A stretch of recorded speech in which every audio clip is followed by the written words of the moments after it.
ahead. In 20 years' time, what of Russia? Do we need a plan for containment to write the equivalent of the long telegram? And where does UK relations with the European Union fit in strategic terms in that time period? Many countries, especially in what we call the Global South, are no longer prepared to fall into line with our views simply because it's expected, even if the principle in question is one they accept. As one African leader, when discussing Ukraine, said, when were we going to pay real attention to what was happening in his continent, pointing to the 17 coups in Africa during the last 6 years and the 18 armed conflicts in 2021 alone. Old relationships do not always translate into strong links, especially as economies grow and political alliances shift and develop. Their present and future growth depends on diversifying relationships or dumping old ones in favour of new ones. We need to forge these new relationships. Too often, my lords, we describe crises as coming out of nowhere. Too often, it's because we weren't looking hard enough. I learned a long time ago that there is no issue any nation can solve alone. It is in our partnerships and our alliances that we find the strength and the resources to tackle problems. Governments need to think in decades, not years, to resolve problems that have taken decades or longer to bubble up and burst, to tackle underlying causes, not just manifestations as they affect us, to understand the nature of long-term needs and to commit to resolving them, and to do so based on democracy, human rights and the rule of law, the values that Britain has been known for and respected across the globe. This is above all, my lords, about our own long-term security, and looking across our world, it cannot wait. My lords, it's a great pleasure to follow the noble Lady Baroness Ashton of Up Holland and to benefit from her considerable personal experience. My lords, in recent years the government has undertaken 2 detailed analyses of foreign policy, the 2021 Integrated Review and the 2023 Refresh. It was and is difficult to argue with any of the individual propositions made in either document.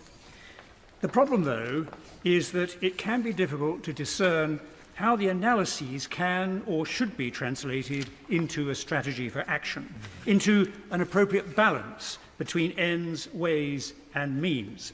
As the Most Reverend Primate has observed, the reviews are strong on ends and to some degree ways, but weak on balancing these with means.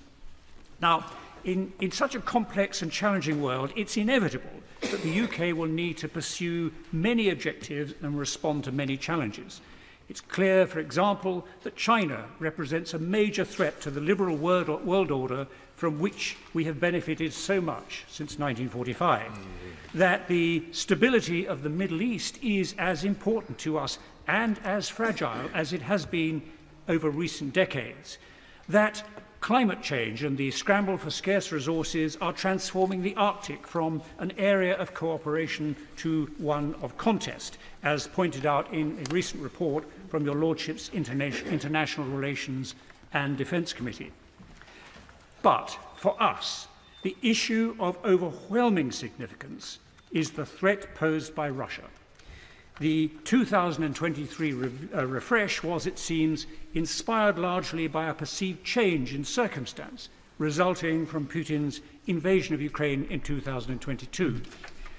But Putin's war of aggression began in 2014, not 2022.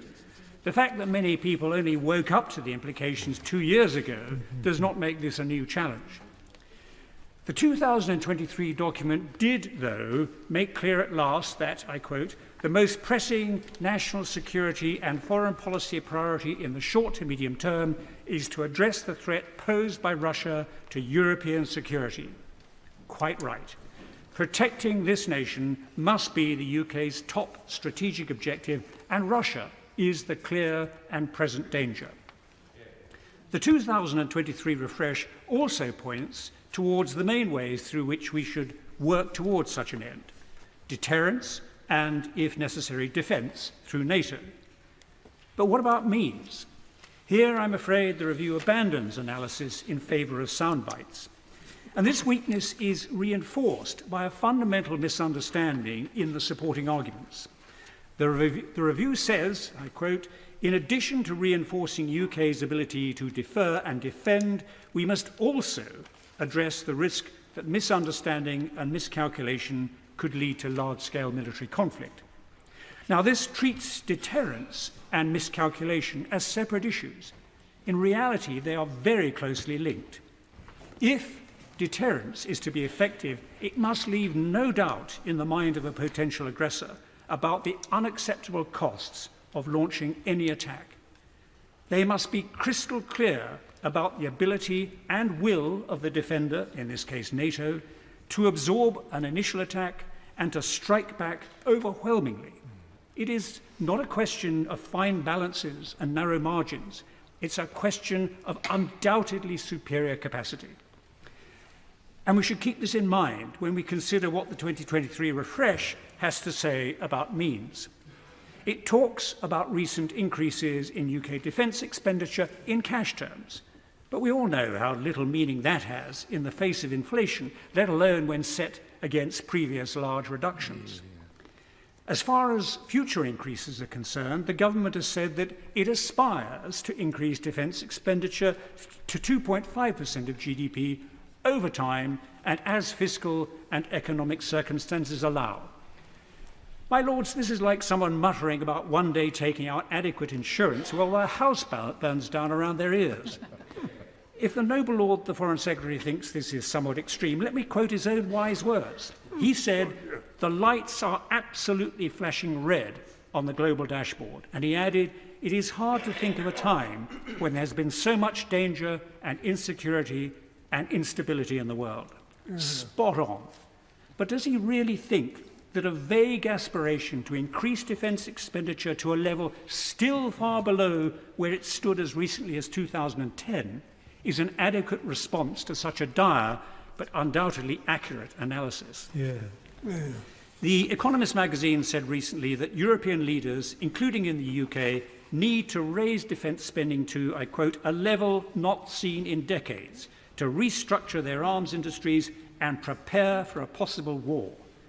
It concluded that this work had barely begun. I look to both sides of the chamber when I say that we'd better get on with it before it's too late.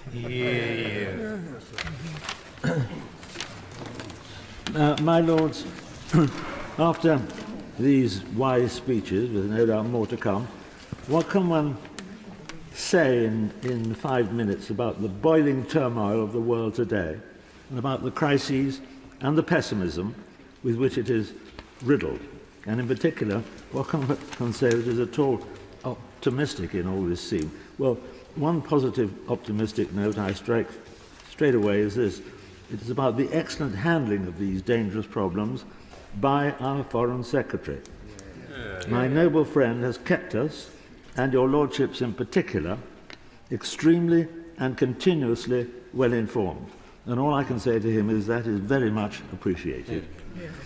Many of these current situations, Gaza, Ukraine, Afghanistan, all the rest, are deep-seated in long history, but all are vastly intensified and amplified, indeed enabled, by communications technology, and now with the onset of AI, being further twisted with deep fakes and massive and poisoning disinformation calculated to inflame.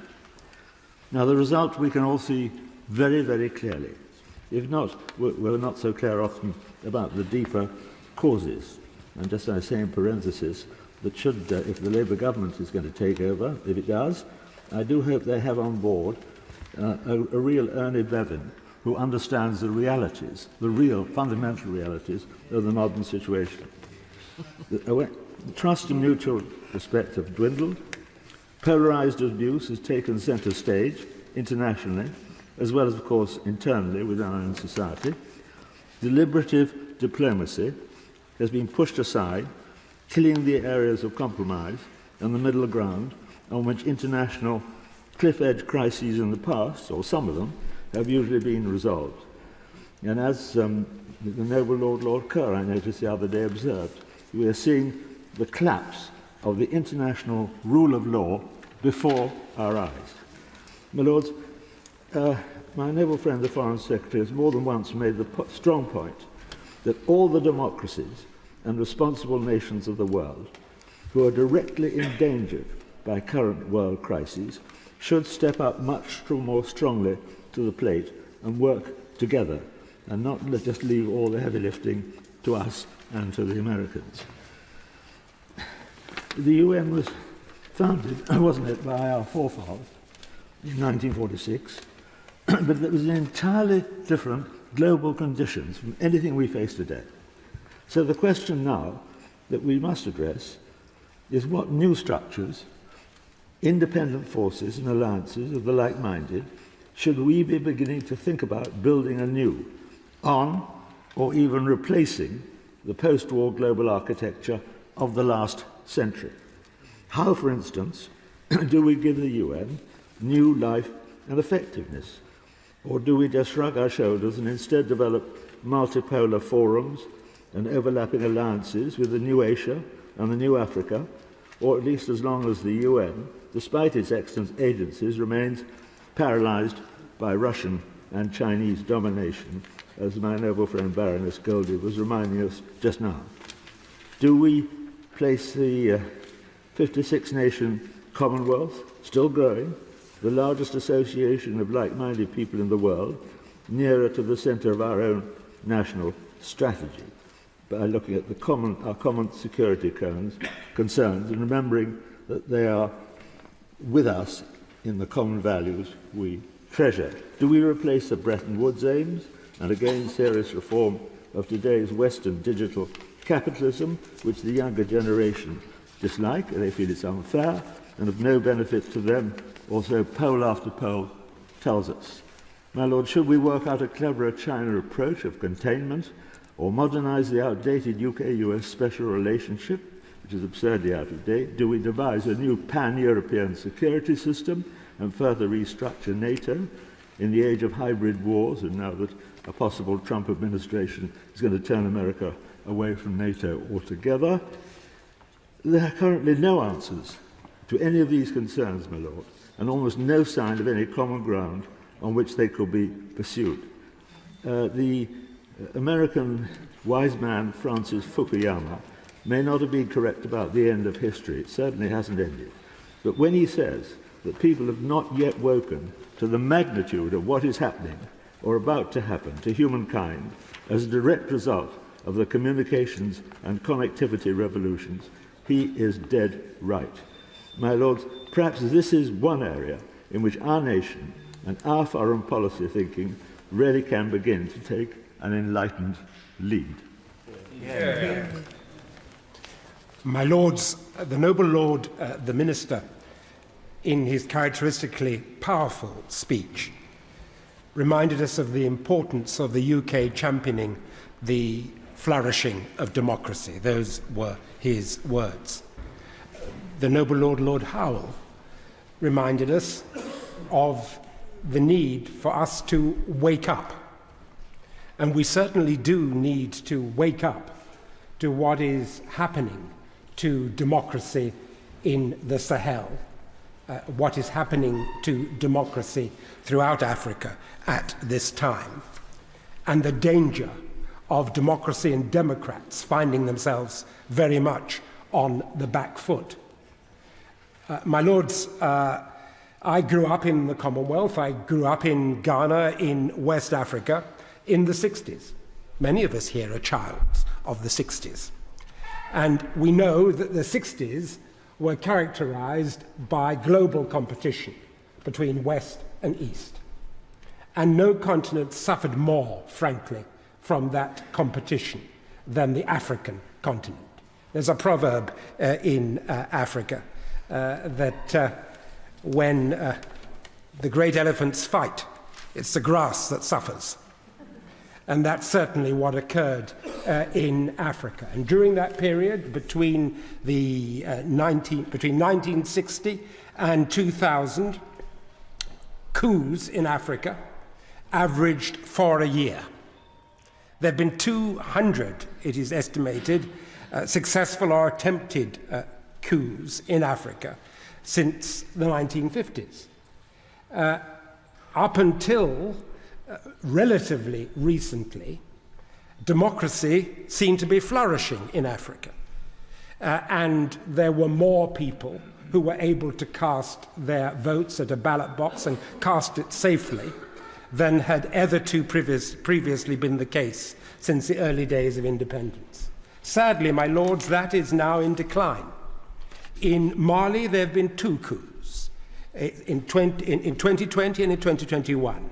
In Guinea, in Sudan, in Burkina Faso, again twice in 1 year in 2022. In Niger in 2023, and in Gabon in 2023. The Sahel is threatened with a contagion of coups and Islamist insurgency on a par that we have never seen before. And added to that is the growing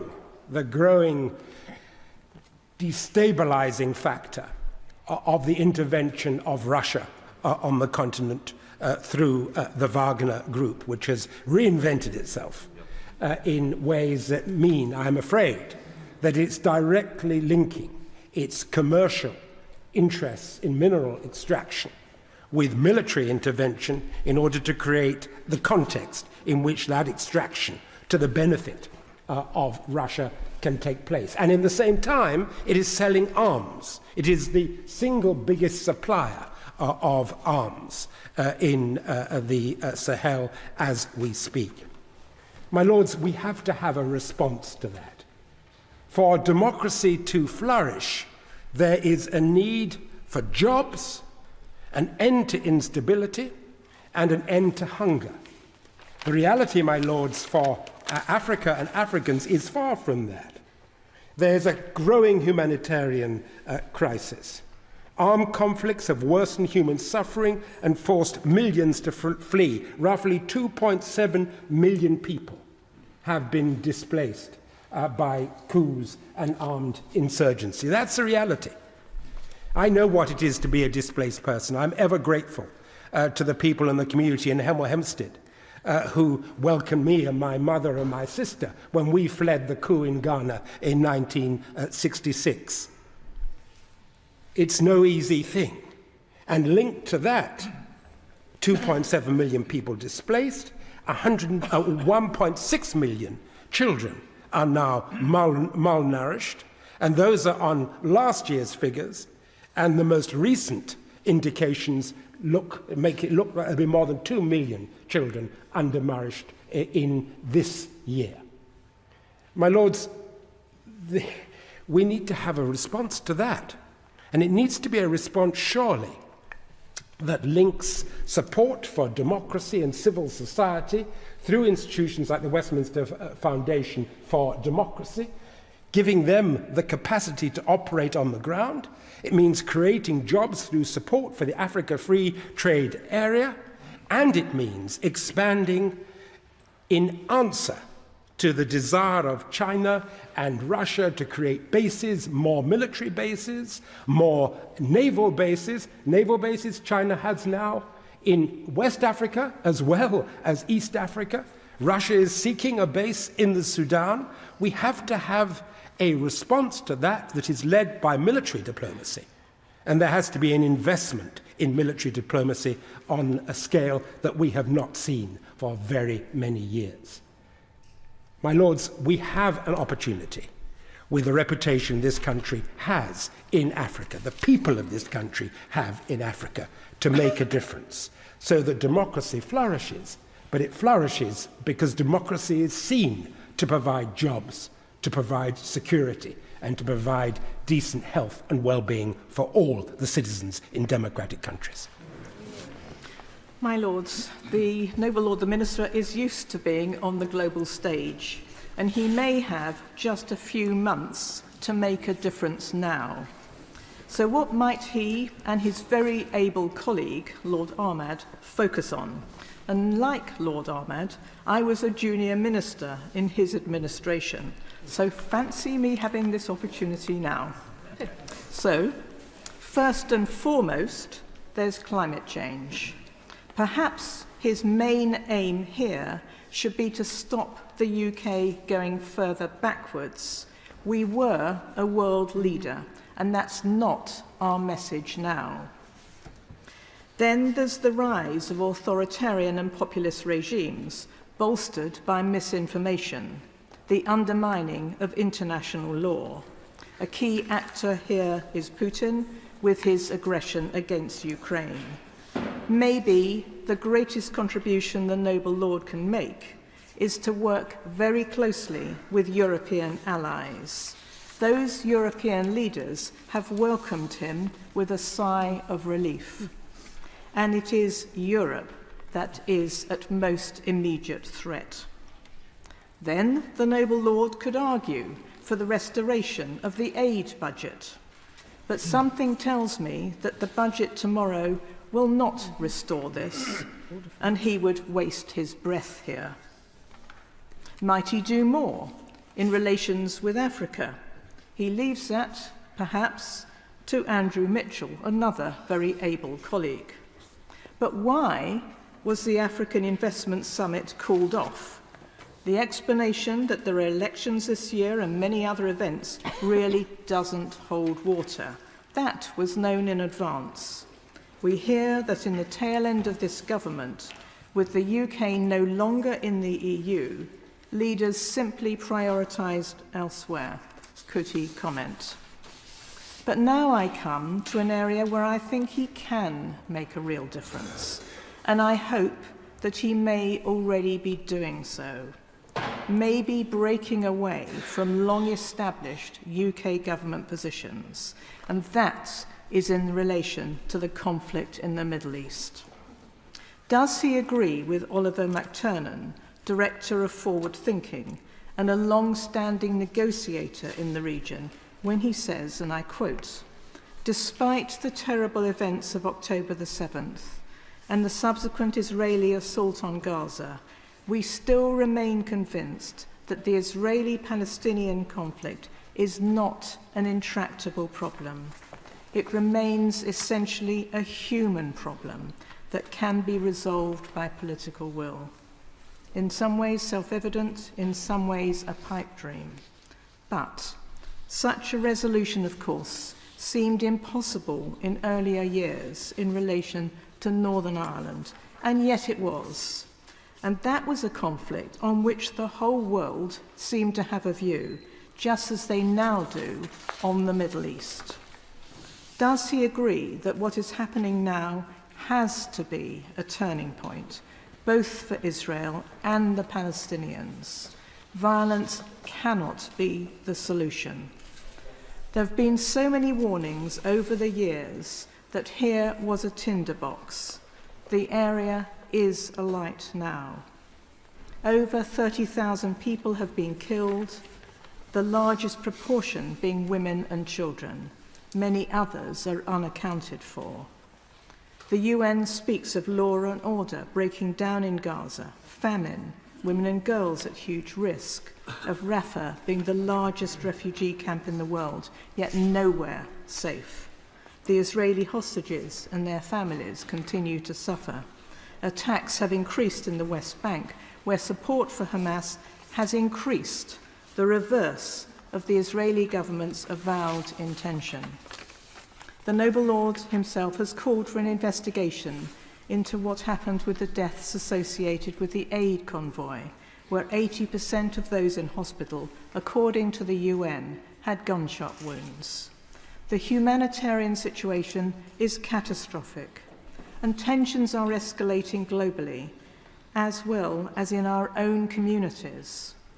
Does he agree that a ceasefire is desperately needed, as the US Vice President, the UN, WHO, and so many others are calling for? And from Lord Ahmad, I think he probably does.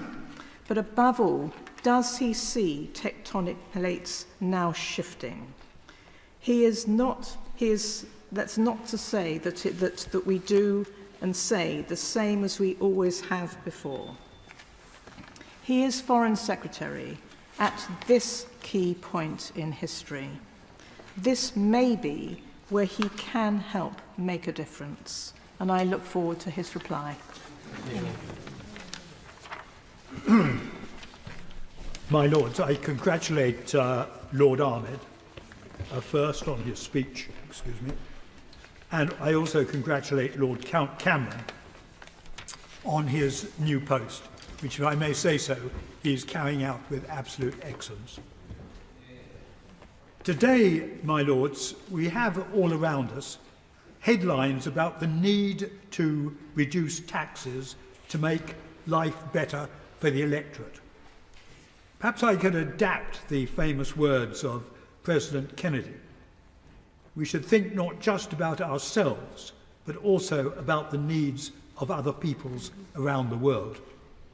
There is the perilous position of the position of the Palestinians. There is the poverty in Africa and a host of other nations. But I would suggest that what we have to decide is where today we can exert the most influence most quickly to improve the position.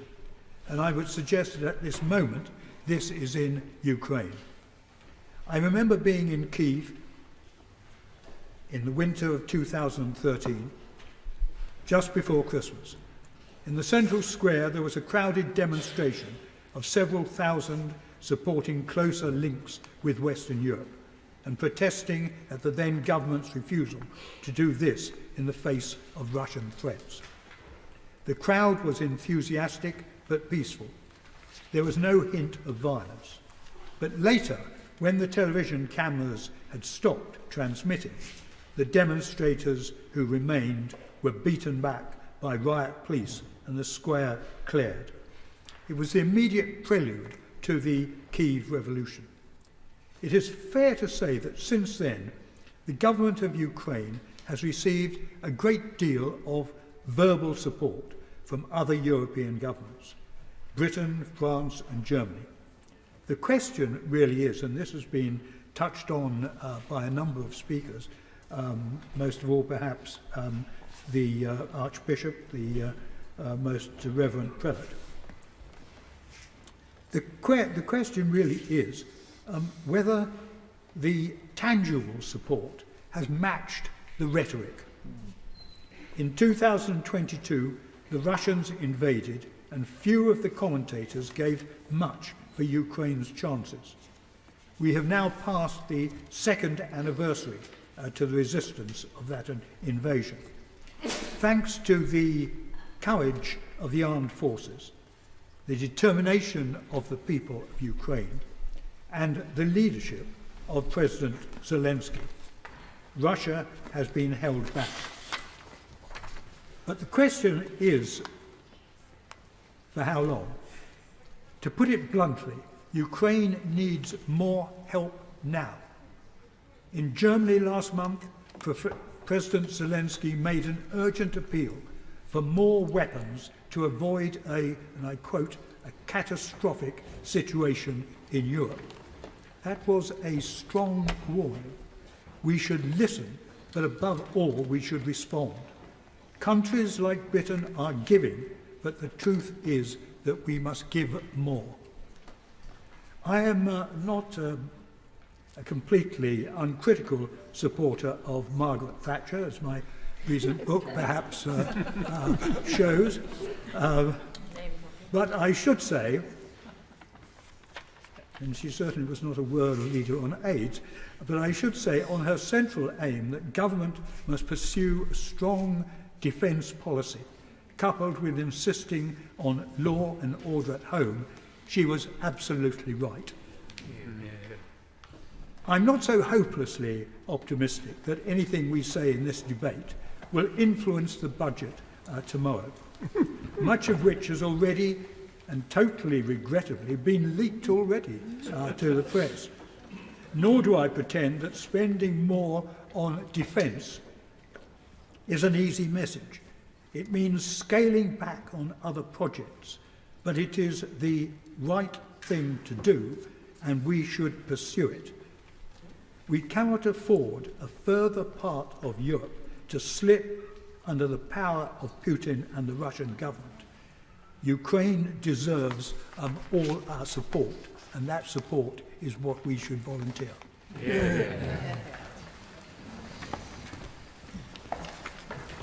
My Lords, it's a pleasure to follow the noble Lord Fowler, and in following him and having seen my noble friend Lord Johnson on the steps of the throne a while ago, I was reminded of dragging them both through the Sinai Desert with a number of others into Gaza.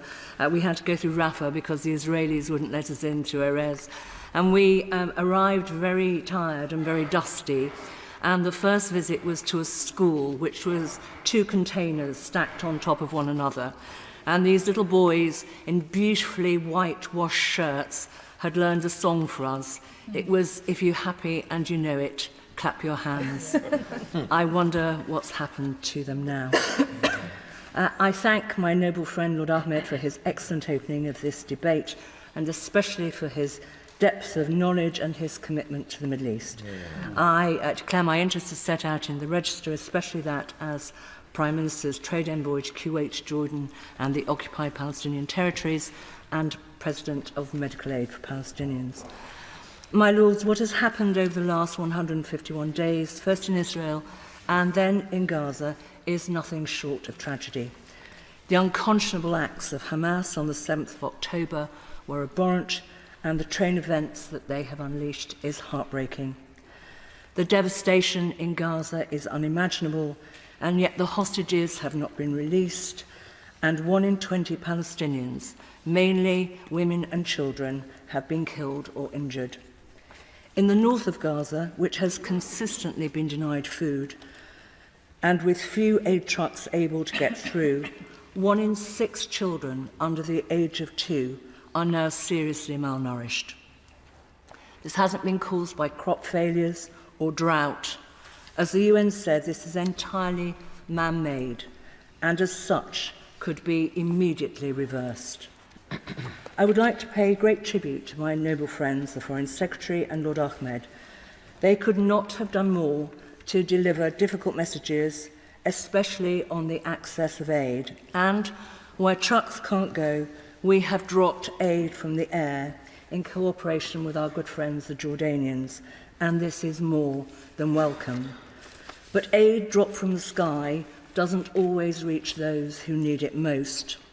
What we need is fully trained workers on the ground to help to distribute the aid and to treat the children. But they cannot gain access with the ongoing bombardment.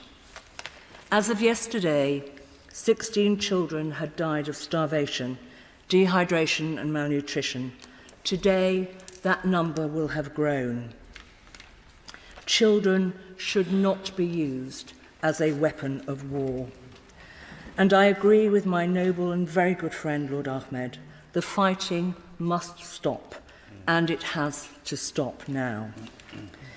In a powerful and passionate speech, which says everything, and which was delivered at the Cairo Summit for Peace on the 21st of October last year, His Majesty King Abdullah II of Jordan said, "This conflict did not start 2 weeks ago, and it will not stop if we continue down the blood-soaked path.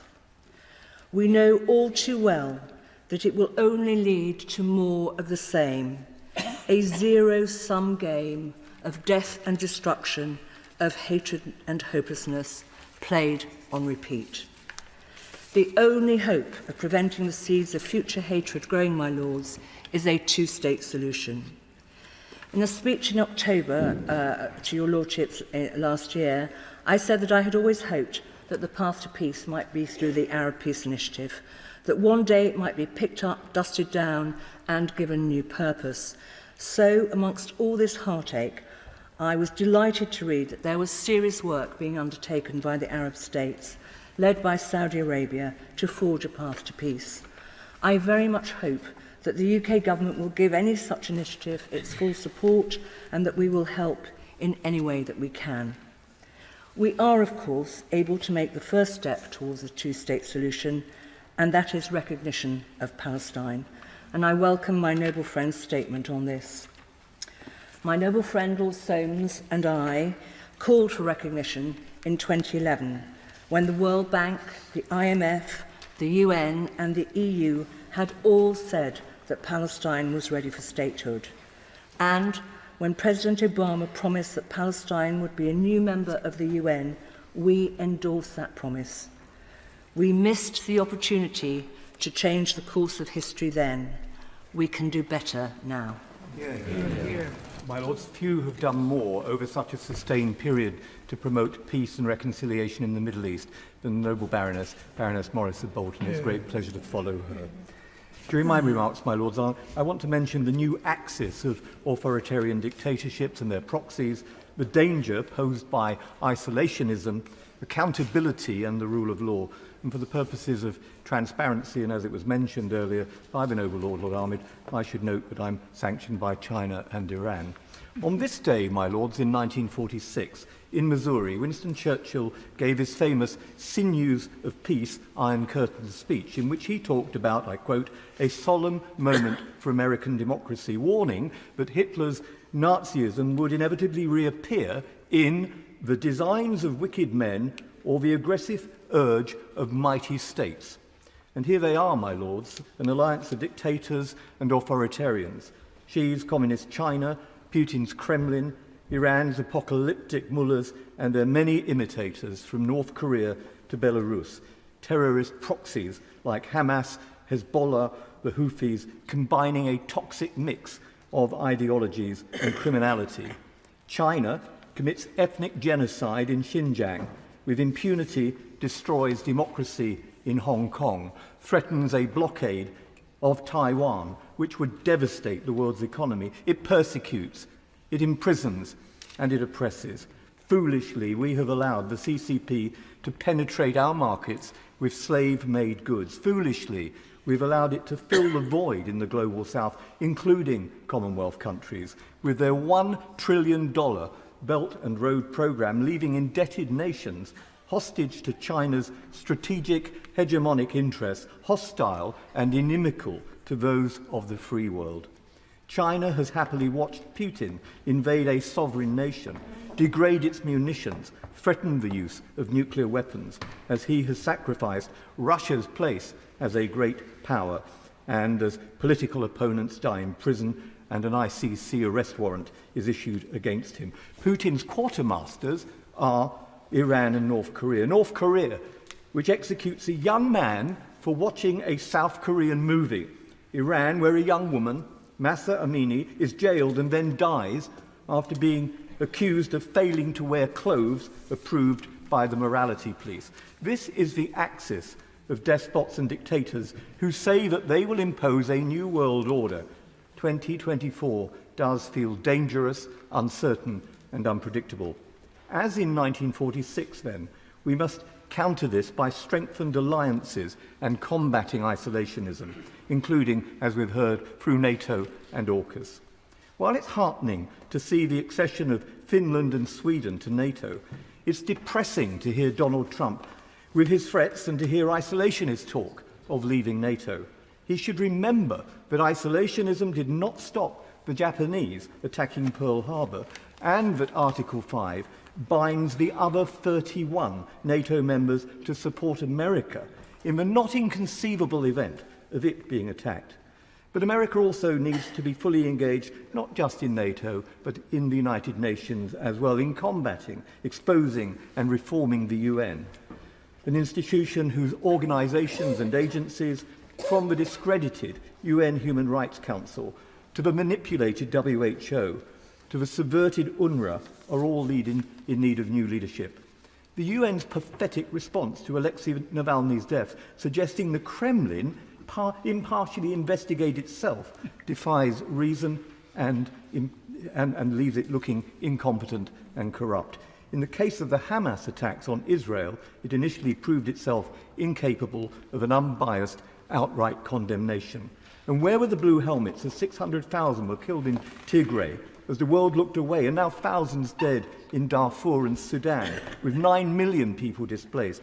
adding to the 114 million people displaced worldwide. My Lords, to tackle root causes of displacement, we'll need the equivalent of the post-war Marshall Aid Programme, through which the US, with extraordinary generosity, transferred $173 billion in today's money to the reconstruction of Western European economies. But the 1940s was also a time when we built new alliances based on the rule of law, with lawyers like Raphael Lemkin framing the Genocide Convention and others writing the Universal Declaration of Human Rights. It was when Churchill advocated the creation of the Council of Europe and the European Convention of Human Rights. Their endeavours led to the Nuremberg Tribunal and later to the Rome Statute and the creation of the International Criminal Court. I hope that when he comes to reply, that the Foreign Secretary will tell us how in our generation we will ensure a tribunal is established to prosecute the crime of aggression in Ukraine.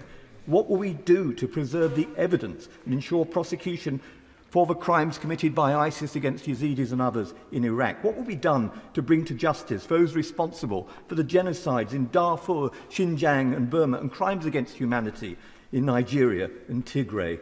In too many places, impunity has become the norm, and justice is the exception. We must take urgent steps to reassert the primacy of the rule of law and demonstrate to the axis of dictators that they will be deterred and that they will be held to account. It's an honour to follow my noble friend, Lord Alton of Liverpool. But in today's world, it is difficult to separate the domestic from the external and the economic from the political. We have seen this in many crucial issues like climate change, immigration, free trade agreements, and of course, Brexit, to name but a few.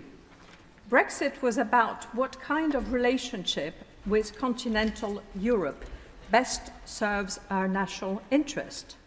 But this debate has been going on for the last 1,000 years at least. What has changed since then is that the national interest is equally abroad as it is at home. The dilemma today is what to do when the security and the prosperity of our citizens clash. What to do when the Chinese government invests in key British infrastructure and in our university. Should the economic argument override security concerns? And what about human rights? China has been suppressing democracy in Hong Kong, trying to eliminate the Uyghurs, and it supports Russia's invasion of Ukraine. Yet it is our fifth largest trading partner. How do we reconcile idealism, how would we like the world to be, with realism, how we find it? In March 2021, the government published a sweeping review of its foreign, defense, development and security policies. It named Russia as the most acute physical threat to our security. Several months later, Russia invaded Ukraine. In response, an updated version of the integrated review was published in 2023. Stressing the need to build economic and military resilience. Far from ending, as Francis Fukuyama proudly predicted in 1989, history is back, and with a vengeance. It is far worse than a return to the Cold War. In those days, it was a regulated conflict. It was the politics of détente, with far less economic interdependence. Today, the world appears to belong increasingly to dictators. Russia and China argue that their brand of authoritarian government allows them to act decisively, while their democratic rivals debate, dither, and fail to deliver on their promises. My lords, there is some truth in this. Organization founded after the Second World War under the US leadership, the UN, NATO, IMF, the WTO, and even the EU, have lost their way, while the United States is taking an increasingly isolationist stance. But because our relationship with the United States is based on both countries' national interest, whoever wins the presidency of the United States, as an independent country, we will have the opportunity to play an important role. Since leaving the EU, we have not forfeited our global leadership opportunities. We hosted COP26 and the G7 summit, played a crucial role in AUKUS, became CPTPP member, and led the way to responding to Russia's aggression in Ukraine. We may no longer be the superpower we once were, but we can still help shape history. But would my noble lord, my noble friend, the Foreign Secretary, not agree that we must first regain our confidence, stop apologizing about our past, and stop bickering about Brexit? We should instead focus on what we have excelled for centuries: pragmatism, wisdom, and a strong sense of purpose, and use our diplomatic might to work towards a workable peace. That's excellent. Mass terror of October the 7th and the Netanyahu-Gaza horror since. Can I speak frankly as a former UK Middle East Minister and Secretary of State for Northern Ireland? First, Israel is not going to destroy Hamas, as its leaders promise, not even by destroying Gaza. Although Israel has seriously damaged Hamas militarily, it is a movement and an ideology which in many respects Israel helped promote. Its right-wing government thwarted serious negotiations with Yasser Arafat's more moderate Fatah after Bill Clinton's Camp David summit in 2000. They also oppressed Gaza residents, imposing a state of siege. And surely after Israeli bombing kills their relatives and destroys their schools and communities, Gaza teenagers will resist even more and be recruited even more easily by Hamas and jihadism. As Britain's troubled history in Northern Ireland vividly demonstrates, if politics doesn't work, violence and extremism always fills the vacuum. Remember also that British governments refused for decades to negotiate with the IRA because of its terrorist outrages. But when they finally did so, the 1998 Good Friday Agreement happened, supported by a US President, a UK Prime Minister, a UK Foreign Secretary, and an EU President. As for the notion also peddled by leaders of the global North, that only negotiations with a discredited West Bank Palestinian leadership can be countenanced, that won't work either. Nor will Netanyahu's recently reported plan for Gaza to be run by Israeli-approved administrators without links to either the Palestinian Authority or Hamas. There's a salutary history of trying and failing to promote favoured candidates on peoples demanding self-determination to choose their own.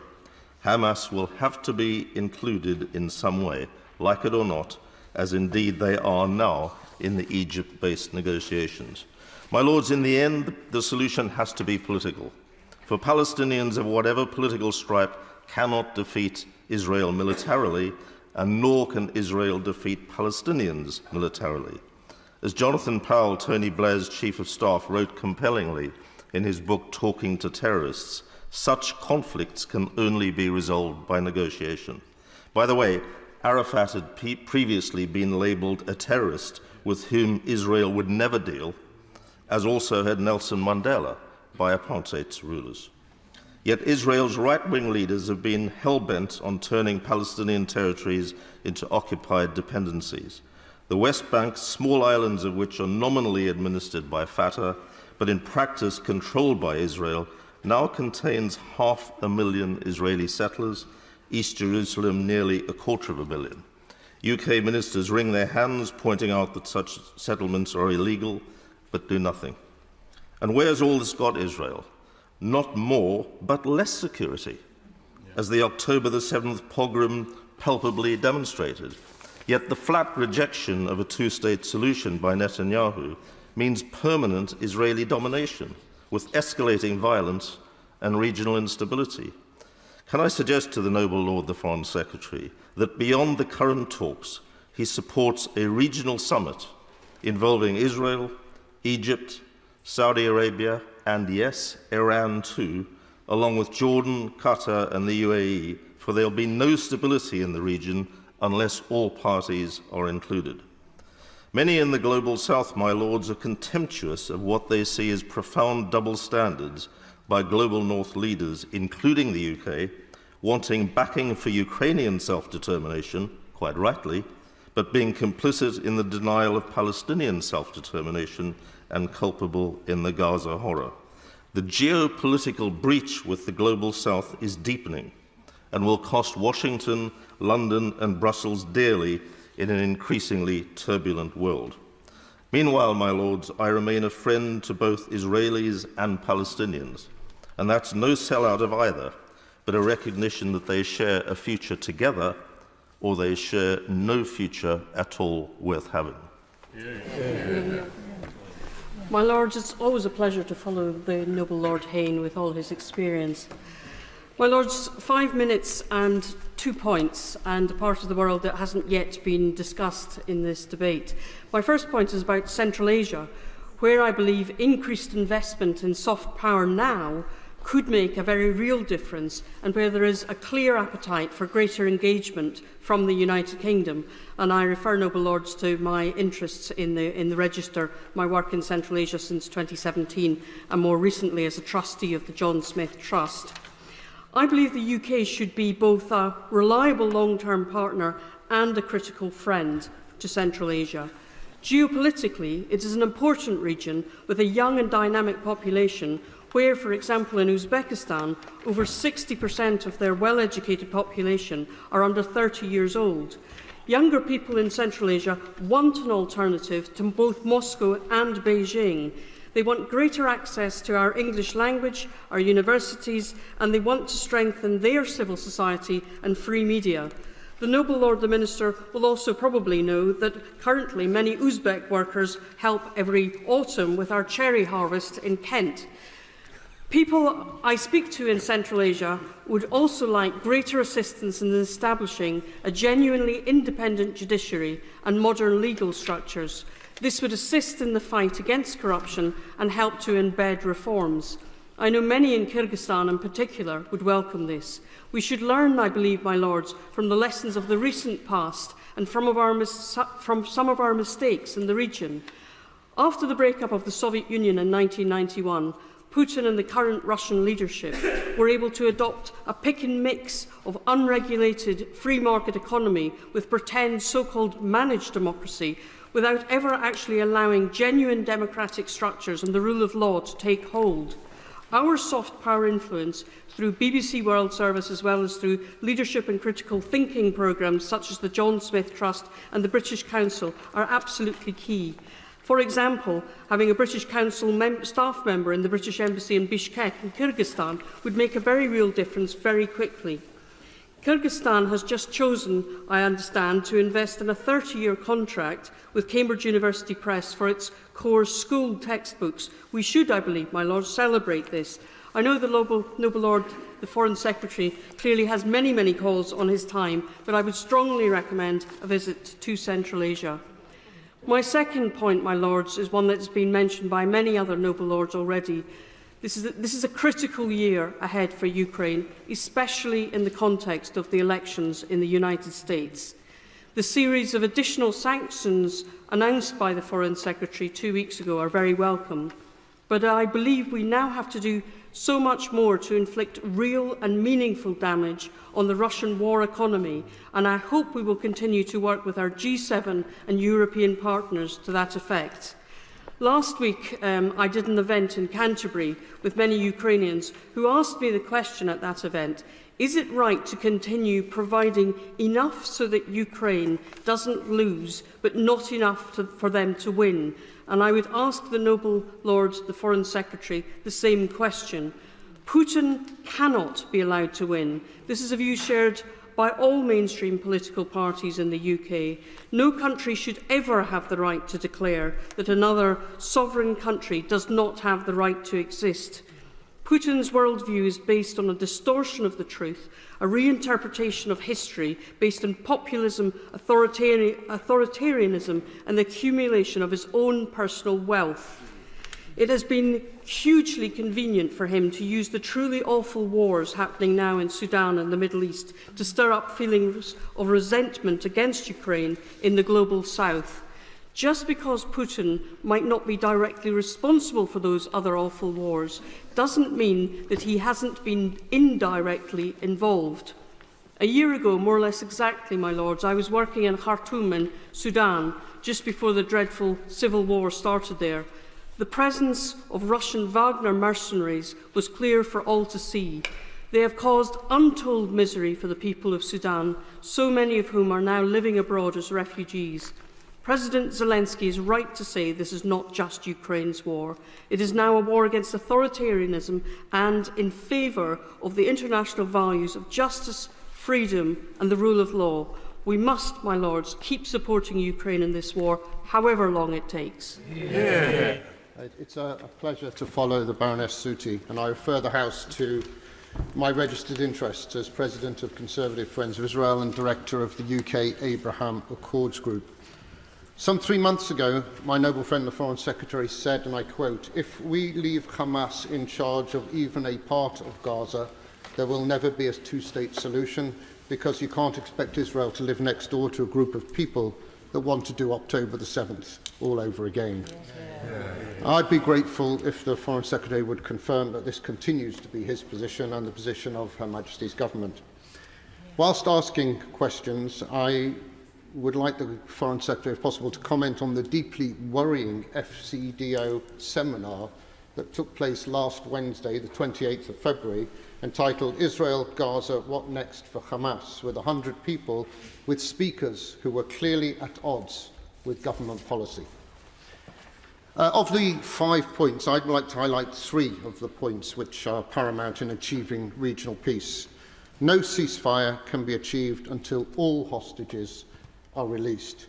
Like other noble lords, especially the Foreign Secretary and Lord Ahmed, I've spent time with families of hostages in both Israel and here in the UK. We recoil in horror at the witnessed testimony about those held hostage, especially, my lords, the plight of the young women of the tunnels who are subject to unspeakable horrors as sex slaves. They must all come home. Having returned from 2 recent visits to the region, one in the UAE and Bahrain and the other to Israel, it seems to me that the Abraham Accords represents a beacon of hope. And the Accords have shown promise, but their full potential remains untapped. Less than 1 month before October the 7th, on the 14th of September, I initiated a debate on the 3rd anniversary of the Abraham Accords, and I asked His Majesty's government, what role is HMG playing in the Accords? What proactive steps are we undertaking? What conversations are we having with other Arab states? And I asked how many officials in the FCDO were engaged in the Abraham Accord activities. I say to my noble friend, the Foreign Secretary and the Minister for the Middle East, we really, really have to do better. And on the 15th of January, I paid tribute to the Kingdom of Bahrain for playing an important role in the coalition against the Houthis in the Red Sea. My lords, the security and the stability of the Red Sea is vitally important for the UK and all our global allies. This last weekend, the UK-registered carrier, the Rubimar, was sunk off the coast of Yemen by Houthi terrorists who have vowed to continue to target UK shipping.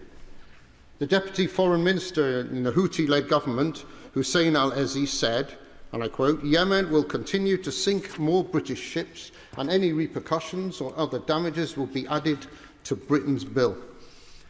Now, my lords, a very short distance from Yemen's violent and chaotic coast lies Somaliland.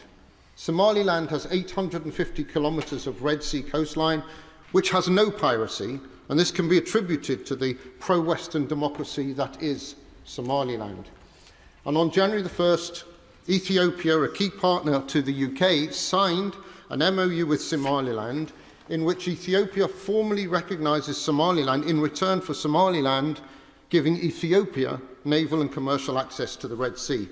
This has been ratified by the Ethiopian Parliament, and other prominent African nations are seriously discussing this. My Lords, I urge my noble friend the Foreign Secretary to look at these positive developments with a sense of urgency. My Lord, what has been abundantly clear is the energy that my noble friend the Foreign Secretary has put into the areas of foreign policy in Ukraine, the Middle East and beyond. It's a dangerous world, as we've all heard, being made more dangerous every day by the actions of the regime of Tehran and its proxies, whether Hamas, Hezbollah or the Houthis. But, my Lords, there appears to be an opportunity for the UK to play a significant role in the Horn of Africa. My noble friend, the Foreign Secretary, has a unique role after hosting the Global Somali Conference in 2014. The UK is also the penholder at the UN on Somalia and Somaliland, and therefore is perfectly positioned to take a lead. My Lords, putting Somalia back together has not worked.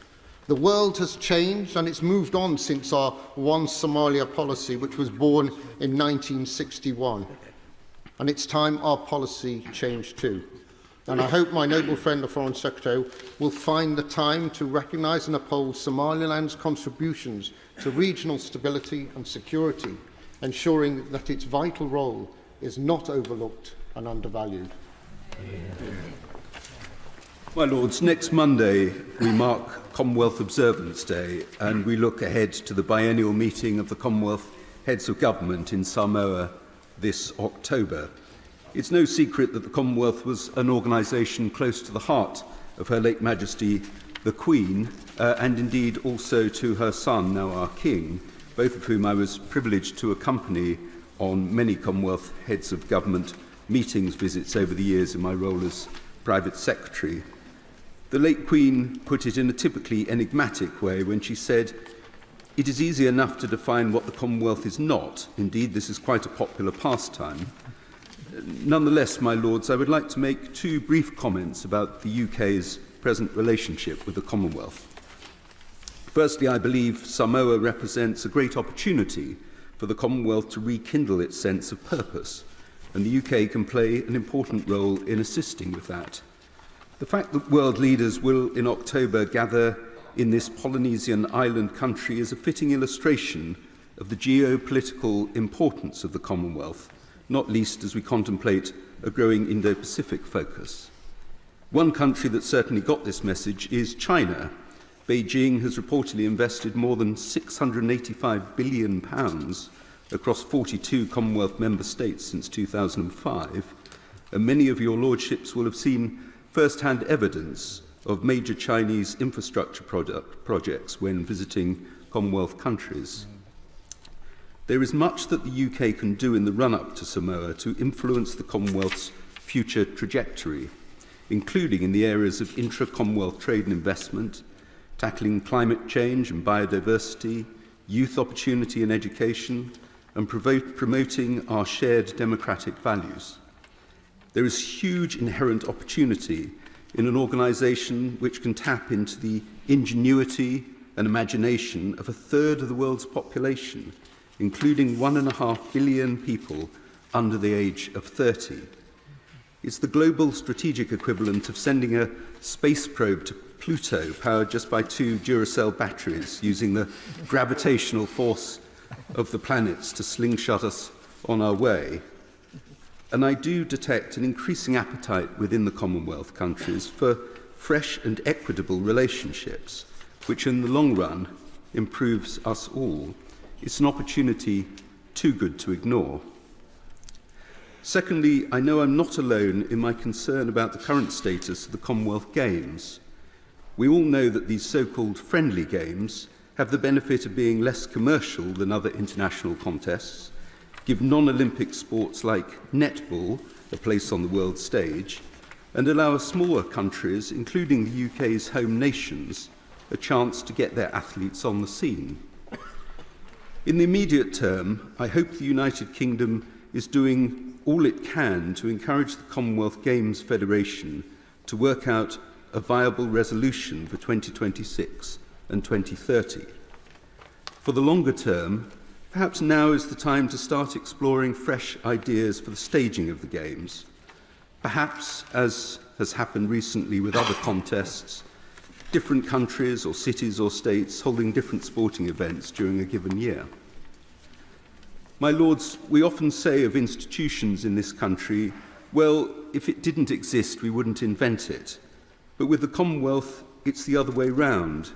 It's an institution you'd love to have if it didn't exist, but somehow I fear we're in danger of taking it for granted.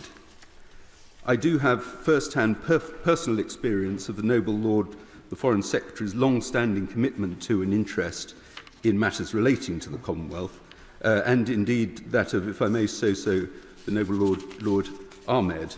But I do hope we can receive some reassurance today that they will ensure that the C in FCDO continues to carry as much weight as the F and the D.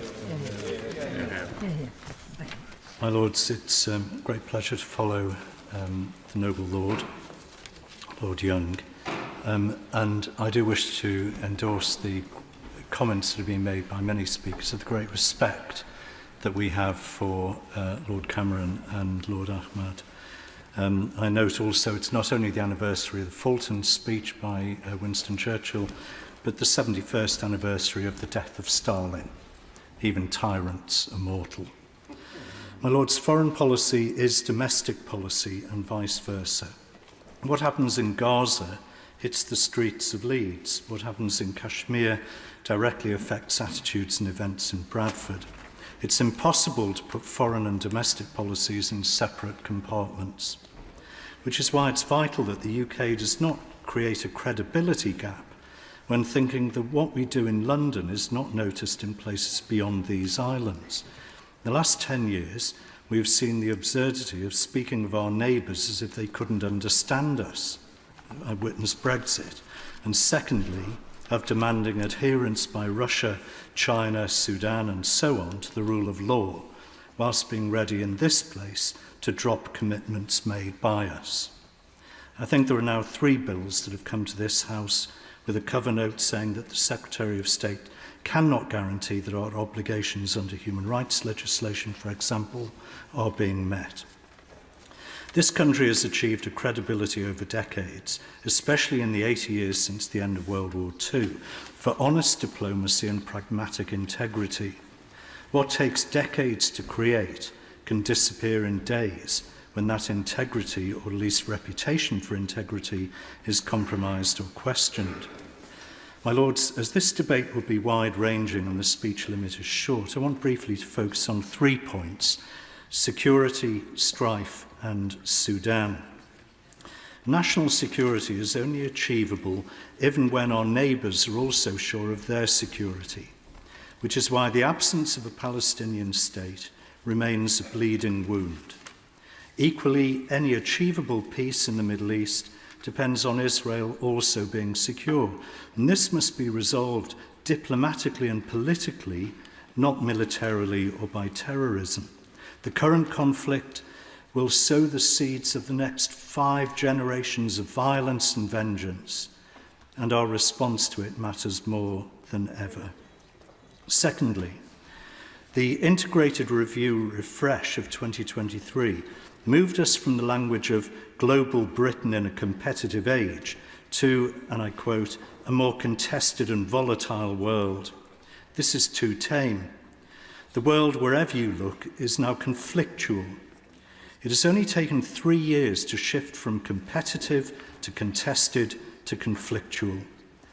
So policy decisions we make now must consider long-term aims, but be capable of sustained investment, not purely reactive to the immediate. Ukraine might look different now, and Russia might be behaving differently if Putin's aggression in 2014, despite many warnings, had been met with more than a shrug. Finally, Sudan. It's symptomatic of an age dominated by audiovisual news cycles that the latest conflict takes the headlines. This means that immense suffering falls off our radar too easily. My diocese has been closely linked with Sudan for nearly half a century. The collapse into civil war is appalling. More people, estimated to be between 9 and 11 million, have been displaced here than anywhere else on the planet. Not only are we witnessing genocide in Darfur again, but the whole country now faces extreme famine. Even at the basic level of self-interest, we cannot complain about large-scale migration to the shores of England and other European countries if we don't work with partners collectively to address the fundamental causes of this migration. These are usually climate change, conflict and cruelty. But global crises demand global responses. My Lords, I urge the government to invest more in stopping the drivers of conflict and insecurity in the first place, prioritising conflict prevention rather than resolution alone. If Hamas released the hostages and came out from hiding in the tunnels, the immediate crisis would end. The world is concentrating on Gaza, and the need for humanitarian aid is the basis for the urgent calls from the United Nations Relief and Works Authority for more funding. But the solution to the Israel-Palestine issue is not being progressed. UNRWA is the problem, not the solution. It has not resettled a single person since 1948, whereas the United Nations High Commission for Refugees, with fewer personnel and far less funding, has resettled 50 million people. UNRWA's mission is not to help people, but to perpetuate a political conflict, that is, to keep the so-called refugees in a state of misery until they can return to Israeli territory. That would mean the destruction of Israel and the obliteration of its 7 million Jews. On Holocaust Remembrance Day, we say never again. The Hamas invasion on October the 7th was, to them, a foretaste of their declared aim to remove those 7 million. The only way to resettle refugees and bring peace is to treat Palestinians like all the other refugees in the world. As with millions of others post-war, there was upheaval and new national boundaries. They cannot return any more than Jews can return to their former homes in Syria and Iraq and elsewhere. The host countries where the refugees are resident must take over their care and resettlement and full civil liberties, just as every other civilized country does eventually with displaced persons. UNRWA should be abolished, leaving aid to the many other organizations operating in Gaza. Unfortunately, the iniquitous effects that UNRWA has created will unfortunately last. That is the poisoning of the mind of future generations in the way that it has taught Palestinian children to hate, to believe lies about Israel, and to believe that they can return there through violence. It has given make-believe employment to thousands of Palestinians. It continues the myth that there are millions of Palestinian refugees who are in fact not Palestinian and not refugees. And it is a bottomless pit into which countries pour money, not only with no return, but money that has been used to murder and take hostage and starve ordinary Palestinians of the necessaries of life. It is noteworthy that the rich Arab countries that surround Israel do not reach out to support their Palestinian neighbours. The major donors are the US, followed by Germany and then the UK. Where have the millions, indeed billions of dollars gone? They have gone directly to Hamas to build tunnels, secure armaments, and keep Hamas leaders in luxury. The ordinary poverty-stricken Palestinian has seen none of it, and the state's donors are curiously reluctant to follow through to see where their dollars are going. By funding UNRWA, the international community has freed Hamas to spend on terror rather than health and education. UNRWA has no financial control, no audit. It suffers from mismanagement, sexual misconduct, and nepotism. Support for UNRWA contradicts the UK's policy of a peaceful two-state solution. UNRWA employees were undoubtedly involved in the horrific attacks on Israel on the 7th of October. Some of those employees were members of Hamas or Islamic Jihad. At least another 1,000 UNRWA employees have ties with Hamas. Even more of them have praised the 7th of October attacks and expressed anti-Semitism and praised terrorism. What should be done? The UN Refugee Agency should take over the settlement of Palestinians in the countries where they live, and the right of return should be abandoned. The millions who live in Syria, Lebanon, Egypt and elsewhere should have citizenship and full rights in those countries, as would be the case for refugees in any other country of refuge. They are not refugees in any case, being neither born nor driven out of the land of their birth. Will the Minister accept that the continued existence of UNRWA fuels terrorism, twists the mind of future generations and perpetuates the refugee illusion, rather than putting an end to it? The end of UNRWA would be the beginning of peace. My Lords, it's a genuine pleasure to follow the noble Lady Baroness Deach, about whom I agree with a great many things, including what she's just said. I'm also pleased to see my right honourable noble friend, the Foreign Secretary, Lord Cameron, in his place. It's rather too late for me to welcome him here, but I do welcome somebody of his stature representing the United Kingdom abroad. Now, perforce, I will be short. I'd just like to mention the noble Lord Stirrup and to give him my support in his dissection of the integrated review, refresh of last year, and also to say to my noble friend Baroness Goldie, who's not here, that, and the Archbishop will know this, that there's more pleasure and more rejoicing in heaven over a sinner that repenteth, as she has done over defence spending. It's a pity that she didn't say that when she was minister, but I'll upbraid her for that when in person. I'd like to touch briefly on three conflicts that are currently running. First, Ukraine, about which a great deal has been said. This war in Europe is the most serious for nearly 80 years. The war is a mixture of World War I attrition and 21st century high-tech drones and the like. I congratulate Boris Johnson, who was, of course, a great school friend of my noble friend, the Foreign Secretary. I don't often congratulate him, actually. and UK governments in the last 2 years for their steadfast support for Ukraine. But we must continue to do this and to do more. Are we pressing our allies, particularly France and Germany and the United States, to do more? Because they must do more, not sit on their hands and say, oh, yes, it's all very good, but a bit difficult. This war affects global security and prosperity. The United States, Europe, Africa and India all need to understand that. And our munitions have been extremely welcome, invaluable, but now they are totally depleted for our use or indeed for Ukraine.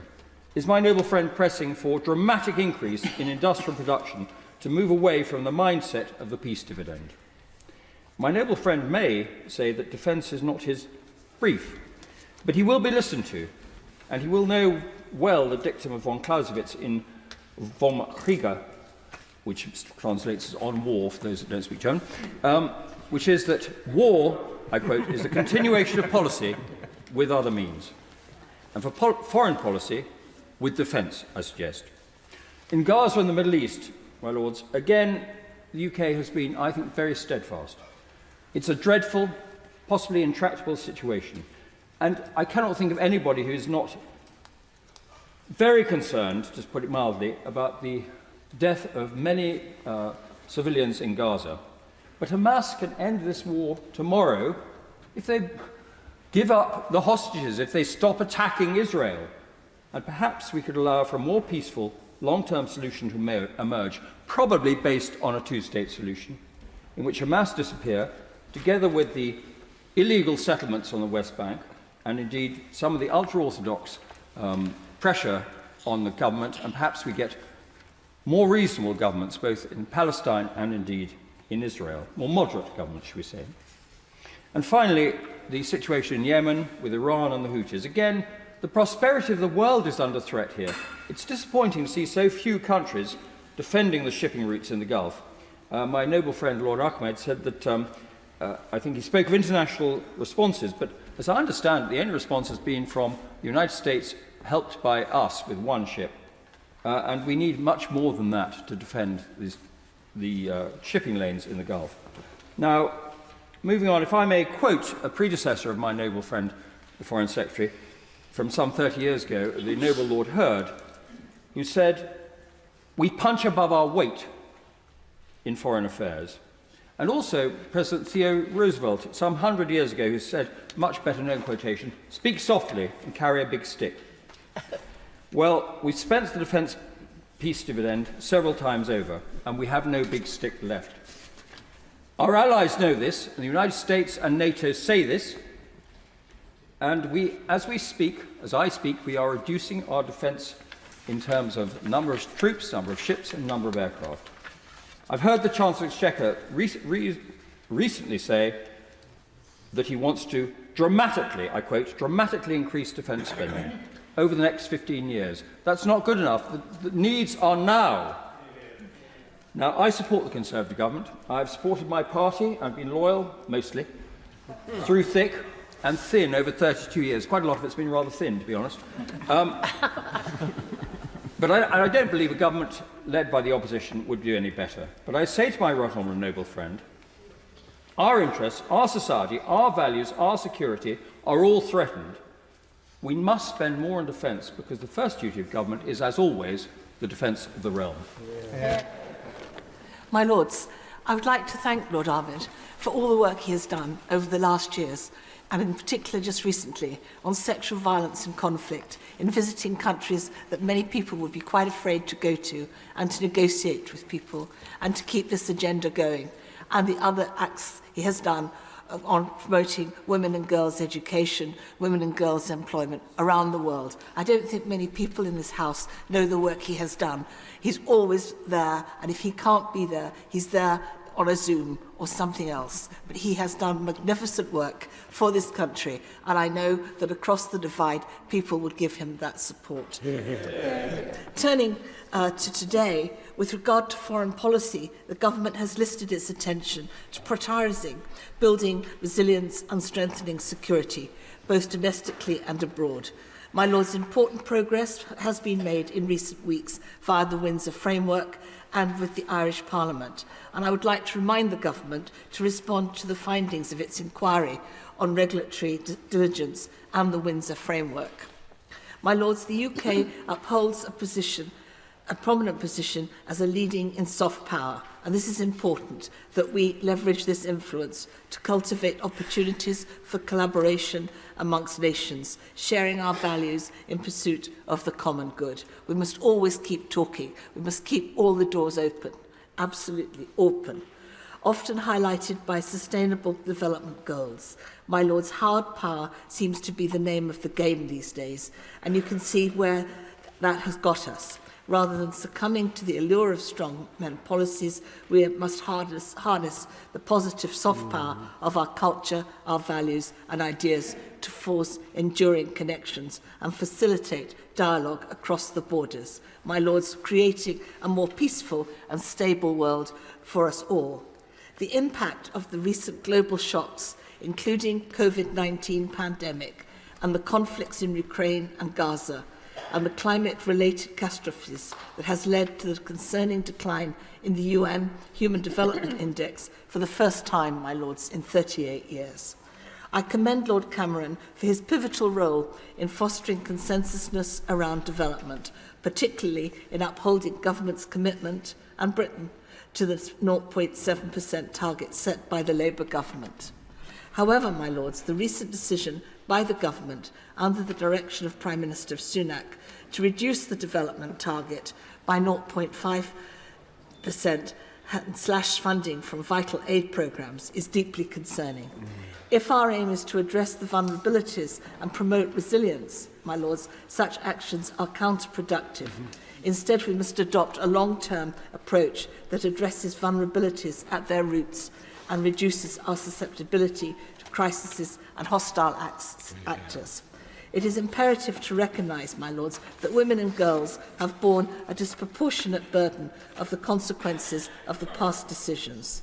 The intersections of climate change, conflict and gender inequality highlight the urgent need to reinstate development aid in a meaningful manner before irrelevant harm occurs.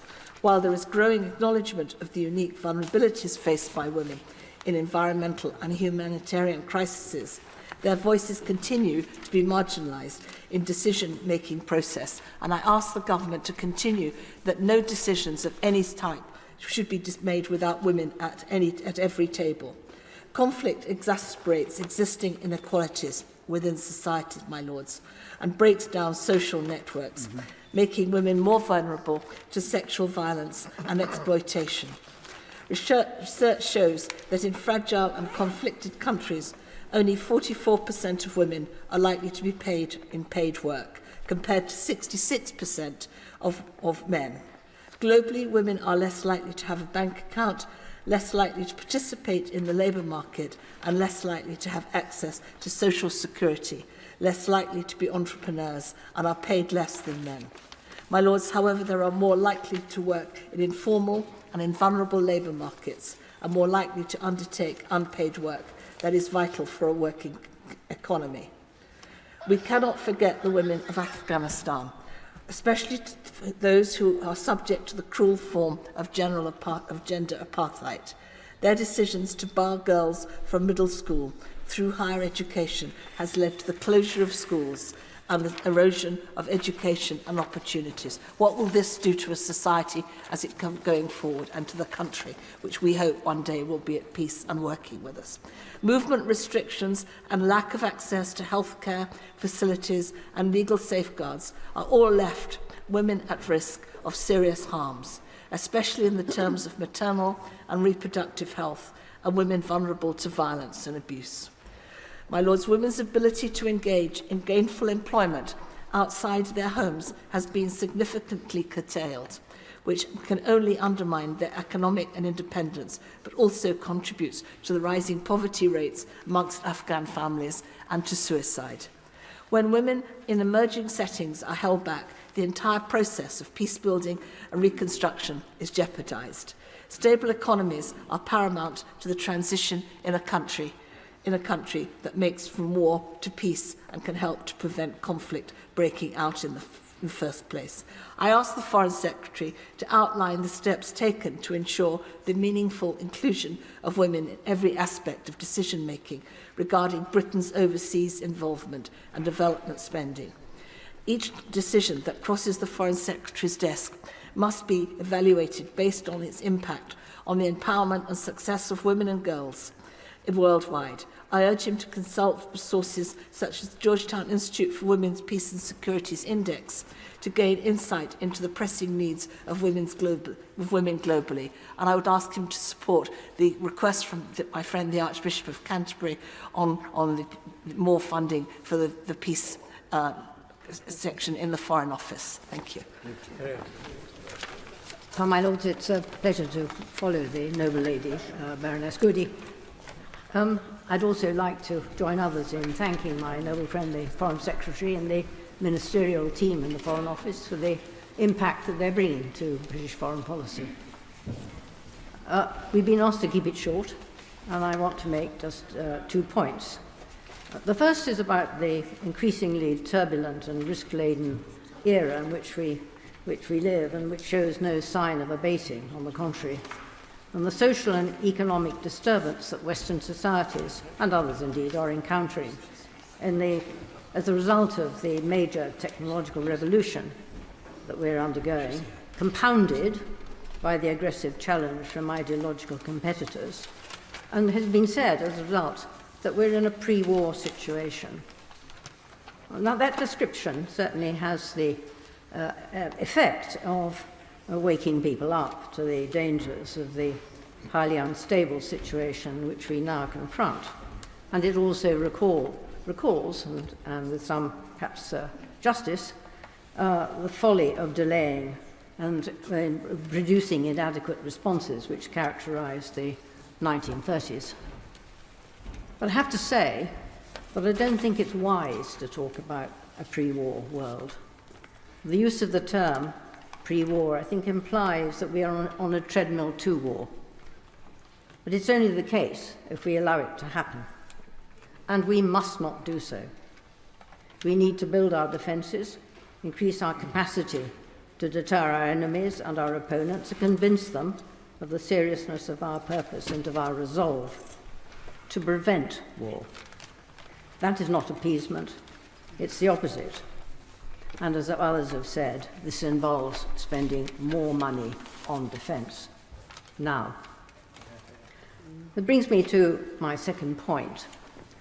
In this House, and I think more widely in this country, we understand the supreme importance for our own security of a victorious Ukraine.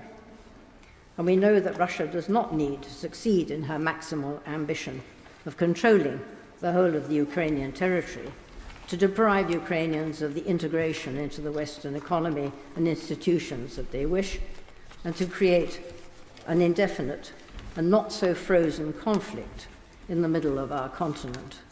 I can't imagine much more dangerous than that. And while I have great respect for the noble Lord Ricketts' judgment, I have to say I do disagree rather strongly with the notion that actually it would be good to accept a so-called armistice in the middle of Europe.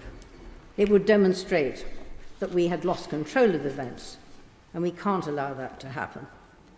And it would certainly invite third parties to take advantage of our demonstration of weakness. You know, Taiwan springs to mind.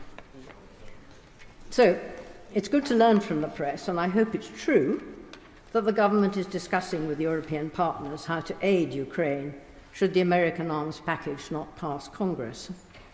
But I'd like to take that a little further. I think time has come when contingency planning could and should go further. And I hope the Foreign Secretary will tell me that his department has started to think about what should happen when the war ends. Sadly, that's not going to be soon, and sadly, the longer the war, the more profound the consequences are likely to be. And that's a very good reason for thinking about them. Now, you might say that that's an ex-planner speaking, but if one recalls during the Second World War, unfortunately we're not in a global war, or I trust we'll never get there, but thinking about where the world was heading that we wanted to create was started very early, and I think it's not too soon to think about where we want to be at the end of the war. Mm-hmm. And there's another reason for that, which is that if you want to take measures during the course of a war, you need to be very clear that you're not going to, as a result, engage in actions which you regret subsequently. And with the wisdom of hindsight, you should have realized, would work to your disadvantage. For instance, I think the issue of the sanctioned money is a good example where we need to get it right, how we handle that issue, so that we are not actually put in a difficult position when it comes to the end of the conflict. And I could cite other examples. Now, I don't want to take the argument any further. And my point is, in any case, a general one. It's not too early, I think, to go beyond the slogan of supporting Ukraine, whatever it takes, which is what we've been saying, to thinking through our post-war aims, what they ought to be, and how to realize them. Now, it may be argued that disagreement will arise out of this, and it's a risky thing to do, but I would argue that hiding from an unavoidable agenda would be a bigger mistake. My Lords, I try to use the privilege of speaking in your Lordship's House to be a voice for people whose voices are not often heard. And it is with a very heavy heart today that I will speak a little about one of the world's forgotten crises, or largely forgotten crises, Nigeria. In central Nigeria, millions of people have been displaced by intercommunal violence. The death count has risen to 22,000 in 15 years, with countless others suffering life-changing injuries. Many children cannot go to school, have no education. Families have been torn apart by insecurity and fear. The crisis is not often reported in our news media, but militias drawn from the Islamist Fulani ethnic group, I must emphasize that not all Fulani are Islamist, but the Islamist Fulani ethnic group are now very well armed. Their cache of weapons includes automatic weapons, laser sights, machetes, petrol bombs, and incendiary chemicals used to burn houses. They have carried out hundreds of attacks on Christian villages. My small not-for-profit organisation, Humanitarian Aid Relief Trust, or HEART, has made numerous fact-finding visits to dozens of these villages. I have witnessed firsthand the ruins of homes, farmland, food stores, and churches. During my most recent visit, I heard detailed accounts of the deliberate targeting and slaughter of children, a 98-year-old woman burned alive, and people being hacked by machetes as they ran from rapid gunfire. One survivor, I use the word Beatrice, it's not her name, but she told me, I quote, "I returned in the morning, but everything was burned. I went to my home and saw my mother and siblings butchered and burnt."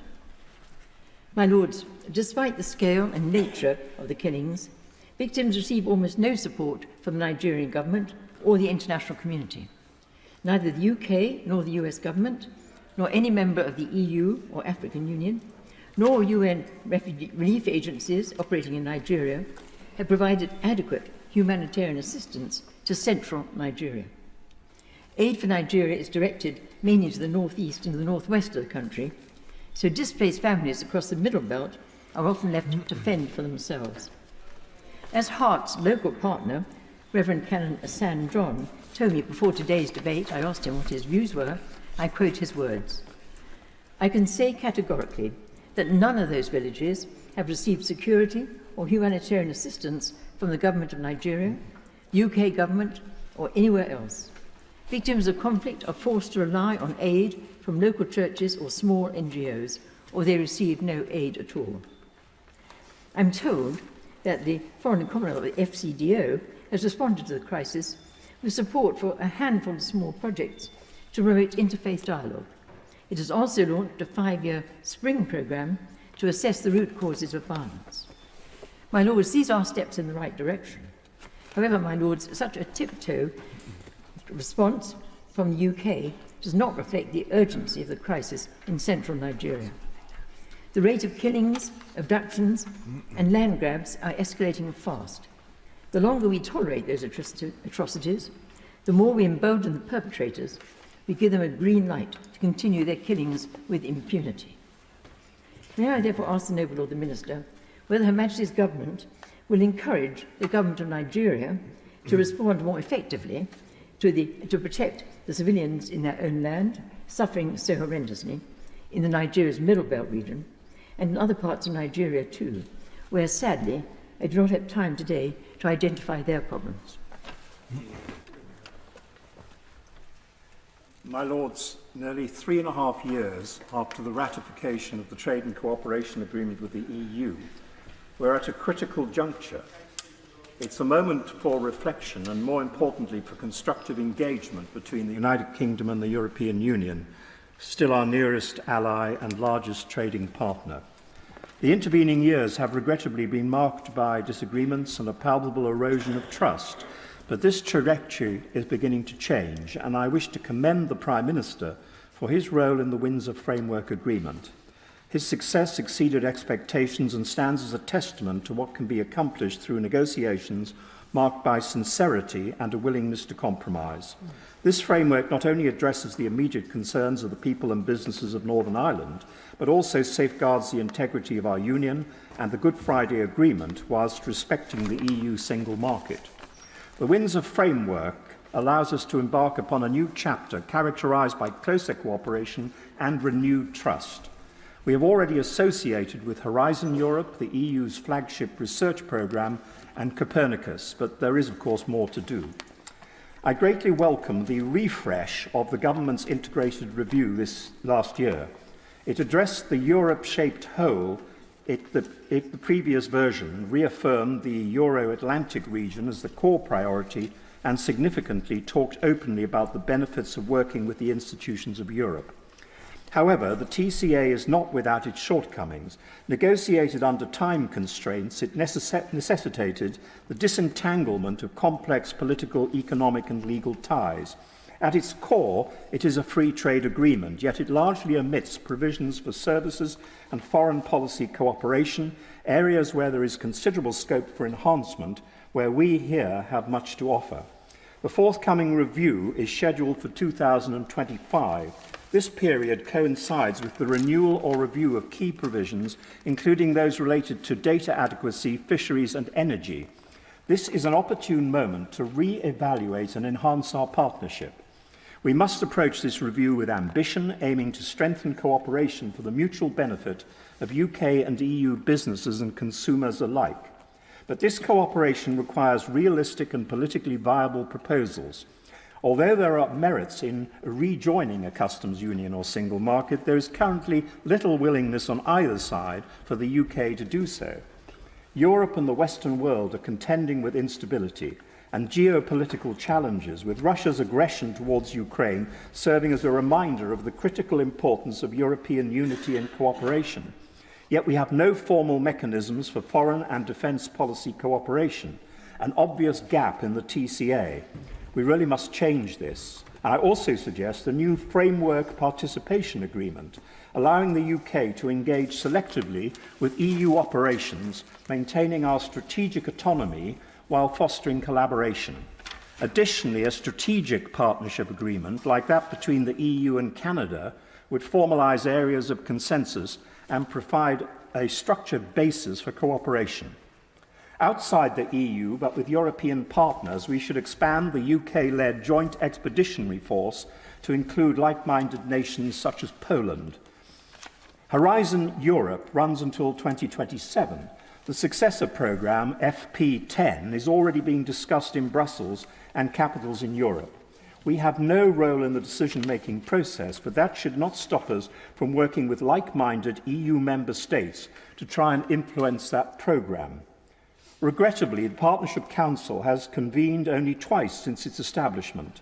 Given the dynamic and important nature of our relationship with the EU, more frequent meetings are essential to address emerging issues and find new opportunities for working together.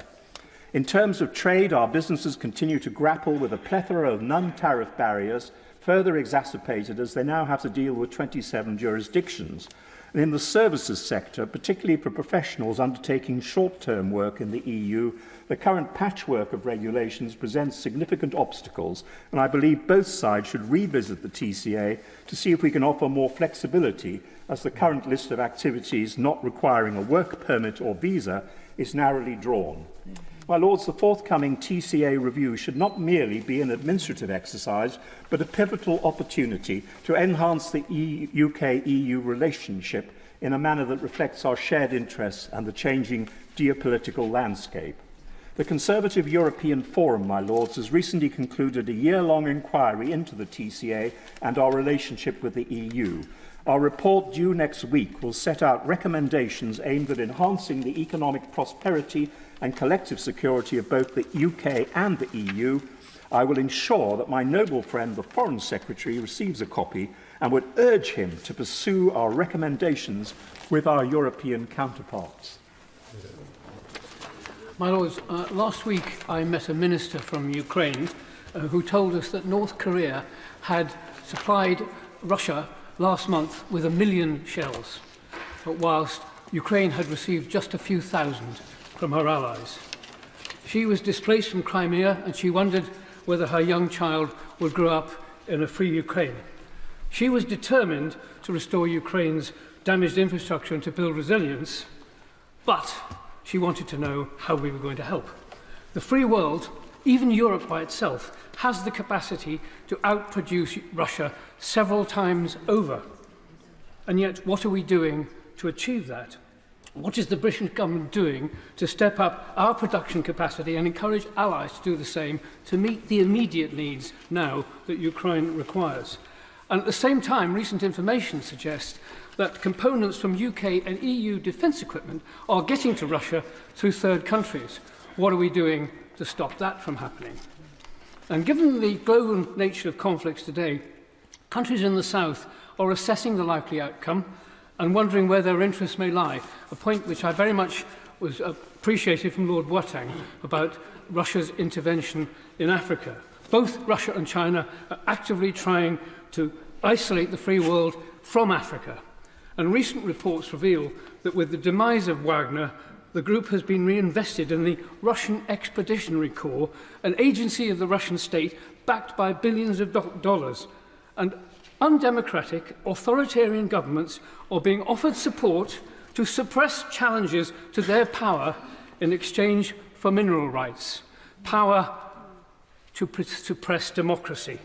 Countries identified include the Central African Republic, Mali, Burkina Faso, Niger, as well as Libya, north of the Sahara, and it's also active in several other countries. And Russia is also increasing its influence in South Africa. This strengthens pro-Kremlin support at the UN and extends authoritarian rule and the suppression of democracy. So what steps are the UK government taking to counter the advance, and in particular to support democracy and poverty reduction focused development?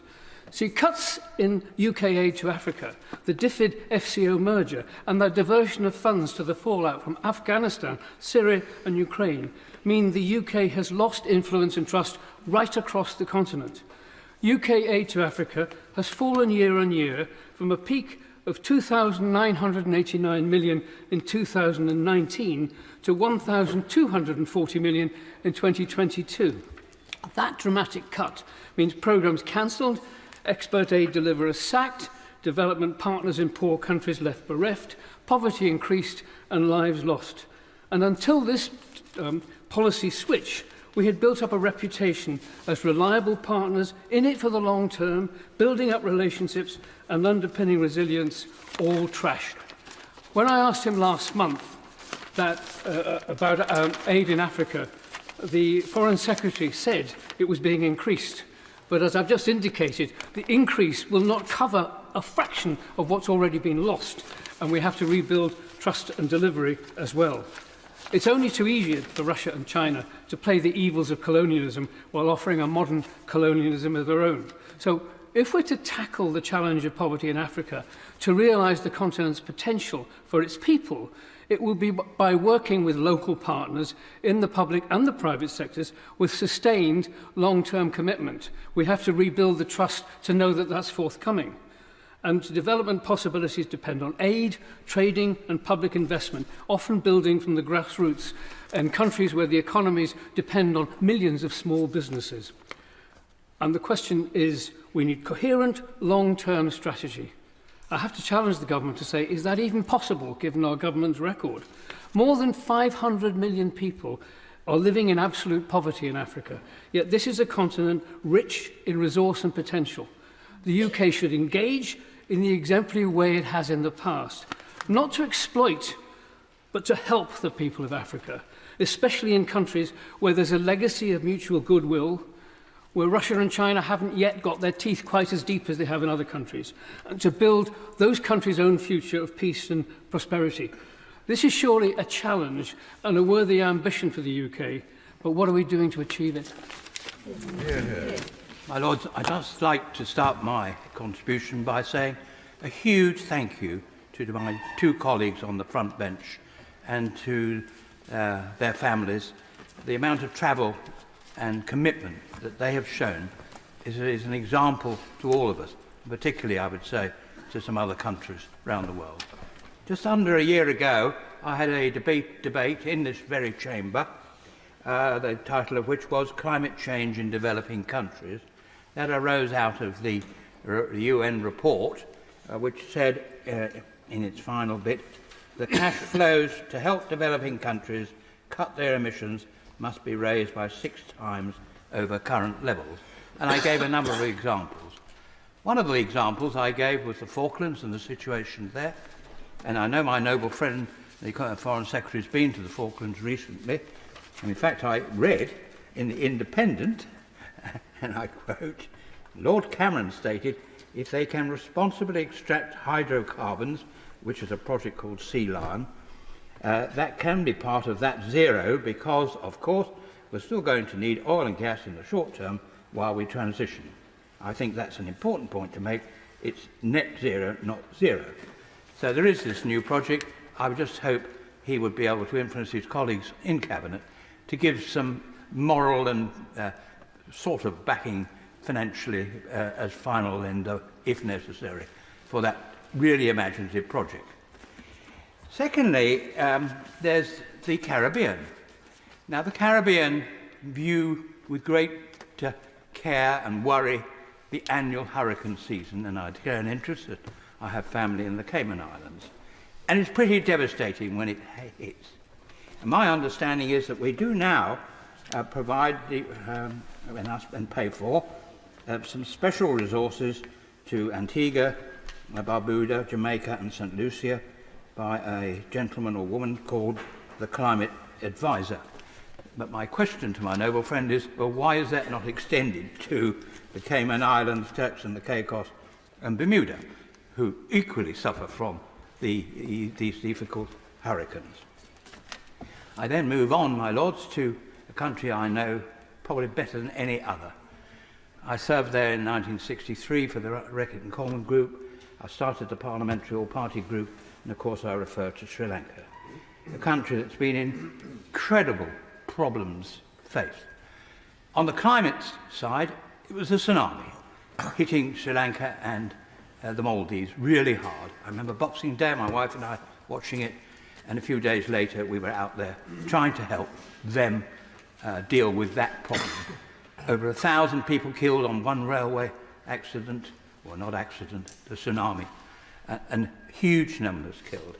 And there's a country that's been through massive difficulties, some of them of their own making, some of them not, but it doesn't matter. They are an important part of the Commonwealth, and I say a thank you to our Foreign Office for the way they've stood by them and questioning them very hard at times, but equally I think underneath the Sri Lankans know that they are part of the same family. So at this point in time, two things are really happening. There is the talk, and more than talk, work being done on a Truth and Reconciliation Commission. And that is, in my judgment, to be greatly welcomed. And I reflect on the late Sir Desmond de Silva, that great lawyer, as evidence that the quality of lawyer you have in Sri Lanka is second to none. And it would be, if we set it up, or it is set up, it would be, of course, across the ethnic groups. It would have to be. But there are people there who are thoroughly objective. And I think there is one challenge still, though, that country lives by good tourism. At the moment, it's recovering, but the one element that's missing are those of 75 and over. They are, on the whole, British citizens. It is the FCDO comments on that country that at the moment cause me concern, because they refer to the fact that there are protests going on. Well, there aren't any, and there's been there is a fuel shortage. There isn't one, hasn't been for 18 months. And firstly, also, that there are other difficulties from a terrorist nature, which we haven't had for 5 years. So could I ask my noble friend if he could look at that guidance? It helps that particular age group, because at least from surveys that have been done, 80% of that age group look at that guidance. And perhaps I could bring a couple of people from this newly set up group, Experienced Travel Group, which is private sector, to talk to perhaps a junior minister about amending that. My Lords, as has been said today, foreign affairs and what happens here are becoming more closely linked. So I hope I won't need to apologise to your Lordship for making a partially domestic plea in this debate. 10 days ago I was in Kiev. The mood there is anxious, but the determination is great. And there is frustration, as many noble lords share, that not nearly enough weapons from us, from EU countries, and above all from the United States are reaching Ukraine. And the American elections could well prolong this agony until November, and actually even beyond November. That's really a frighteningly long time. And I'm afraid there is evidence, particularly in Germany, that some Europeans are taking this delay not as a spur to action, but as a cue to hedge their bets. But what I also found in Kiev, however, was that Britain's reputation still does stand high in Ukraine, an impression reinforced by what the most Reverend Prelate, the Archbishop of Canterbury, whom I'm sorry I didn't run into in the streets of Kiev, reported. We were the first major country to support Ukraine during the Russian invasion of 2022, and our support remains solid. And Ukrainian morale is bolstered by the knowledge that not only our government, but so many British people are active supporters. We lead the world in our charitable and voluntary backing for Ukraine. My Lords, such popular backing is not merely a pleasant extra. In this grim war, morale matters particularly greatly, and so does practical and humanitarian help, which goes beyond the supply of weapons. So I think as a matter of policy, not just of decency, our government should actively assist the voluntary efforts which so many of our citizens are making. And I'm sorry to say that this official backing is not in practice very warm, though I should say to the noble Lord the Foreign Secretary that I'm not referring to his department in this respect. We fly the Ukrainian flag over our public buildings, but what goes on inside those buildings can be maddeningly obstructive. And I want to give two examples from campaigns in which I'm involved. The first is the supply of weapons to Ukraine. Sorry, not weapons, I'm so sorry. Vehicles to Ukraine, chiefly 4x4s, repurposed as field ambulances. With missionukraine.uk, I helped deliver one such vehicle to the front last summer, and I saw how they can save lives. In these ambulances, the wounded are pulled out of the line and taken to the nearest stabilisation point. Without such transport, many more die. Now, more than half of those vehicles which originate outside Ukraine come from Britain, usually delivered by British volunteers. British number plates are a frequent sight near the front, and I have here on my phone, which obviously I can't really show all your noble lordships, a new picture of a British plated pickup beside the ravaged town of Avdiivka. I'm delighted to report that now, after months of prevarication, the Mayor of London has at last backed the proposal of the umbrella group ULEZ for Ukraine. As from the 18th of March, all vehicles destined for scrappage under his controversial ULEZ scheme can, if the owners wish, be handed over to the charity British Ukrainian Aid. Now, the ULEZ scheme attracts 100 vehicles a day, so it seems a reasonable guess that 3,000 vehicles from it could ultimately end up in Ukraine. And such numbers would represent a breakthrough in a war where the average lifespan of a field ambulance is 4 to 6 weeks.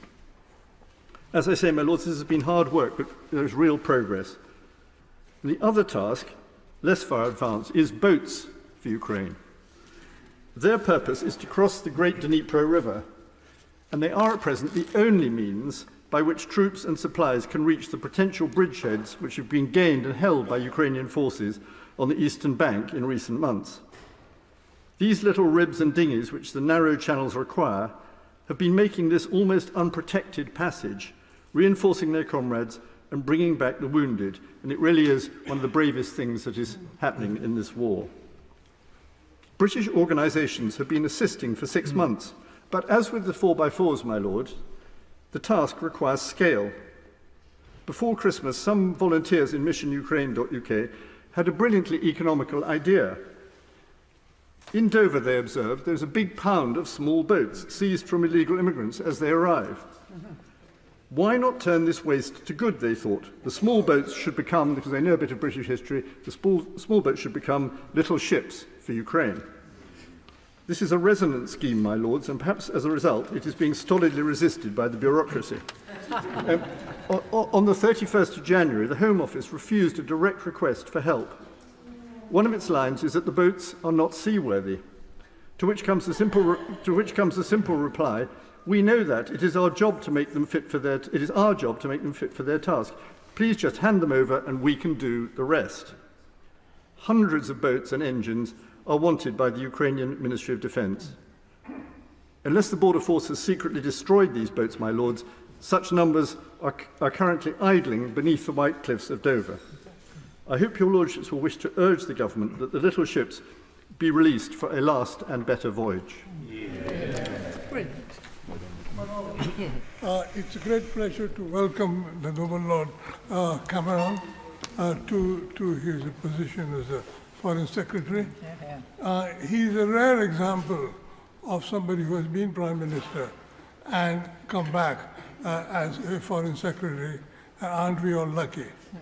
But I have to warn him that he has landed almost immediately upon arrival in a problem created by another Prime Minister who became Foreign Secretary, and that is Lord Balfour. And so we have the Israel-Palestine problem, or the Israel-Hamas problem, did not start in October 2023. It started in November 1917, and we still have it. And I think, in a sense, as Arthur Koestler, whom some people may remember, who was a communist then became an ex-communist. But he was one of the few people who had gone and worked in a kibbutz in the 1920s.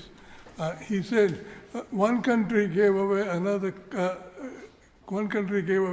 to another country a third country which did not belong to them.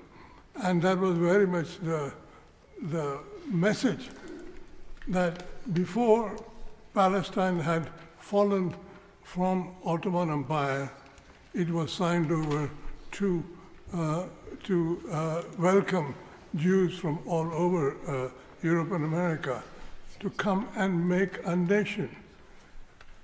And it is actually a fact, and I have been reading lots of books about this, that at no stage did we say that the Palestinians had any claim on the territory where they had been living for several centuries.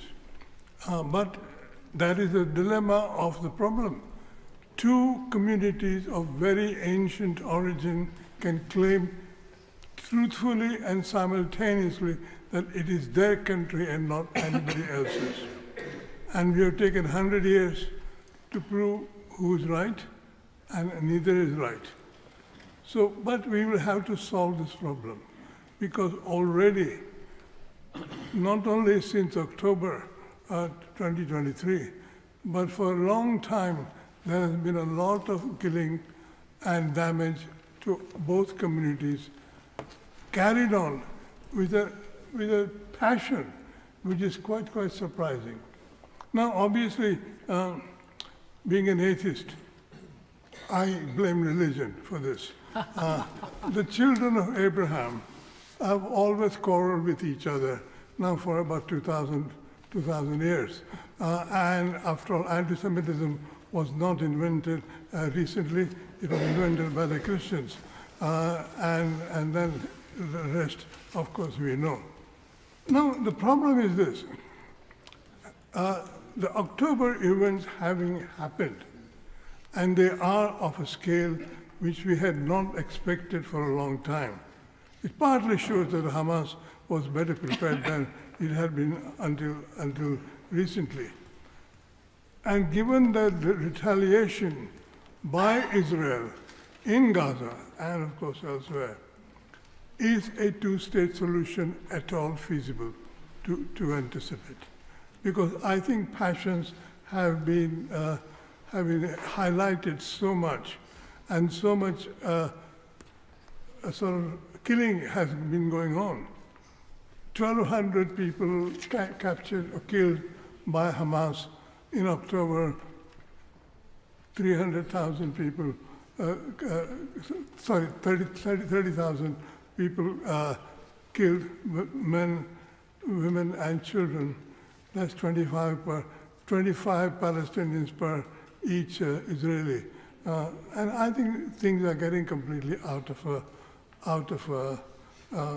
control. The question for the Foreign Secretary is this: is a two-state solution any longer feasible? Is it at all likely, given the very peculiar shape in which the partition was decided by the UN, is it at all likely that peaceful solution can be implemented and that these two communities would be able to live with each other for even a day longer if ceasefire had happened? And I don't obviously know the answer, but there are two different answers possible. One is that this territory can only belong to one country. And we have to find another solution for the refugees and the people living on the Palestine side. I mean, I'm presuming that the Palestinians will lose. I don't desire that, but that is currently the situation. Where would the Palestinians go? There are millions of them to resettle. And if they can't resettle in Palestine, where do they go? And I think that is the sort of problem that we are facing in terms of climate change for other communities, which are being made homeless because the sea level is rising or whatever it is. So we need to think, A, how to stop the war right now in Israel-Palestine as soon as possible, and then how to rehouse the refugees who are scattered in Syria, Lebanon, Iraq, and all those places, plus people who are actually are being thrown out of Gaza and West Bank and everywhere else. Because that is the prospect. The prospect is very simply that we will have to have two different settlements, because it is not possible to think that they could live in a single area. And that is going to be a major challenge. We will have to create some room. I have one slightly quixotic suggestion, and then I can sit down, and that is that across the Caspian Sea, there are the many Islamic states which were formerly part of the Soviet Union, Kazakhstan, Turkmenistan, and so on. And I think a tremendous amount of money ought to be raised to resettle the Palestinian refugees in that region. And if everybody agreed to that, we may have peace for a while. Well done. My Lords, it is a pleasure to follow the Noble Lord Desai. I would like to focus on two important allies, Ukraine and Israel, who are battling forces intent on undermining the democracy and the protections on which our way of life depend. I commend and congratulate my noble friends on the front bench, both the Noble Lord Ahmed and, of course, my noble friend, Lord Cameron, who I'm delighted to see return to government, for our country's strong support for both of our allies. The noble Lady Baroness Sutty encapsulated ideally all the reasons I would mention why we must not waver in our support for Ukraine, even to step up further support, which is essential so that Russia does not prevail. Ukraine is fighting on the front line for Western European democracy, especially after the appalling death of Alexei Navalny, to whom I pay the highest tribute. We must stand firm. Today marks 150 days that the Palestinians have been holding the Israeli hostages. No Red Cross access, despite promises of such in the last humanitarian pause. No willingness to even confirm who is alive. This is the other major threat to our national security and our democratic norms, and is demonstrated by the reaction to the Hamas murderous, barbarous attacks on Israel. Islamist fanatics and threats have been excused or appeased. The Western pullout from Afghanistan may have emboldened the Taliban ideologues and others seeking to establish a caliphate. Iran and its satellites in Syria, Yemen, and Gaza are determined to spread their hate across the Western world and undermine our security. But turning a blind eye to Iran's preaching of medieval jihad, as it has slowly taken over these countries, now extending to Gaza, as we see, is a threat to us all. UNRWA has held a mandate for education and social care for the Palestinian people. However, it has actually engaged in an extreme form of child abuse. And I agree with the Noble Lady Baroness Deitch in all that she has said to call out the problems created by UNRWA. In UNRWA schools, there is glorification of jihad. The teaching materials encourage violence and martyrdom, and the content promotes anti-Semitism, demonization, and delegitimization of Israel, making the Jewish state full of subhumans. It is part of the problem, and UNRWA should be replaced. Glorifying martyrdom as an essential part of the Islamic faith should not be accepted or tolerated. Hamas and the Palestinian Authority's stated aims are the eradication of the Jewish state. Recognition of a two-state solution while this indoctrination persists and Palestinian leaders refuse to accept Israel's very existence would be a reward for murder, terror, rape and hostage-taking, and an indication, I fear, of Western weakness in the face of threats that require strong, determined support for those who believe in our own values. Support for Hamas and the Palestinian terrorists calls for a ceasefire and chants of from the river to the sea amount to support for terrorism and ideological hatred. My lords, they amount to anti-Semitism. And in particular, I am exercised by the sexual violence that is also being excused. There is no excuse for rape, wanton assault and torture of Israeli women and children. Rape is not resistance. Hamas filmed and glorified its pogrom and violation of Jewish women. Yet Western supporters here and in other countries ignore this.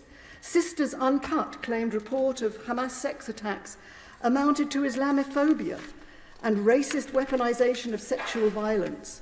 Women's groups who rail against such attacks on all other women have stayed silent. It seems it is me too, unless you're a Jew. Western leaders fail to recognize at our peril what a major challenge the current wars in Ukraine and Israel-Gaza pose to the enlightened values we claim to hold dear, and I urge my noble friends to please stand firm on the right side of history against the forces of anti-Semitism and anti-democracy.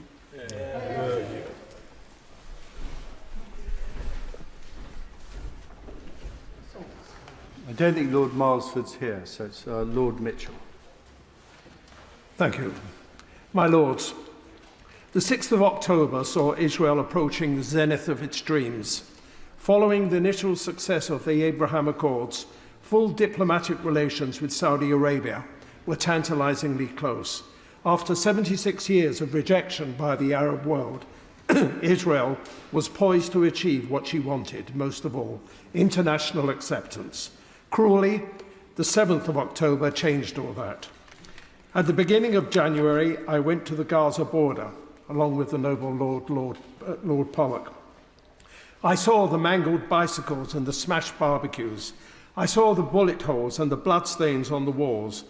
I read the names and saw the photos of those who were butchered. The people of Israel were traumatized. I was traumatized.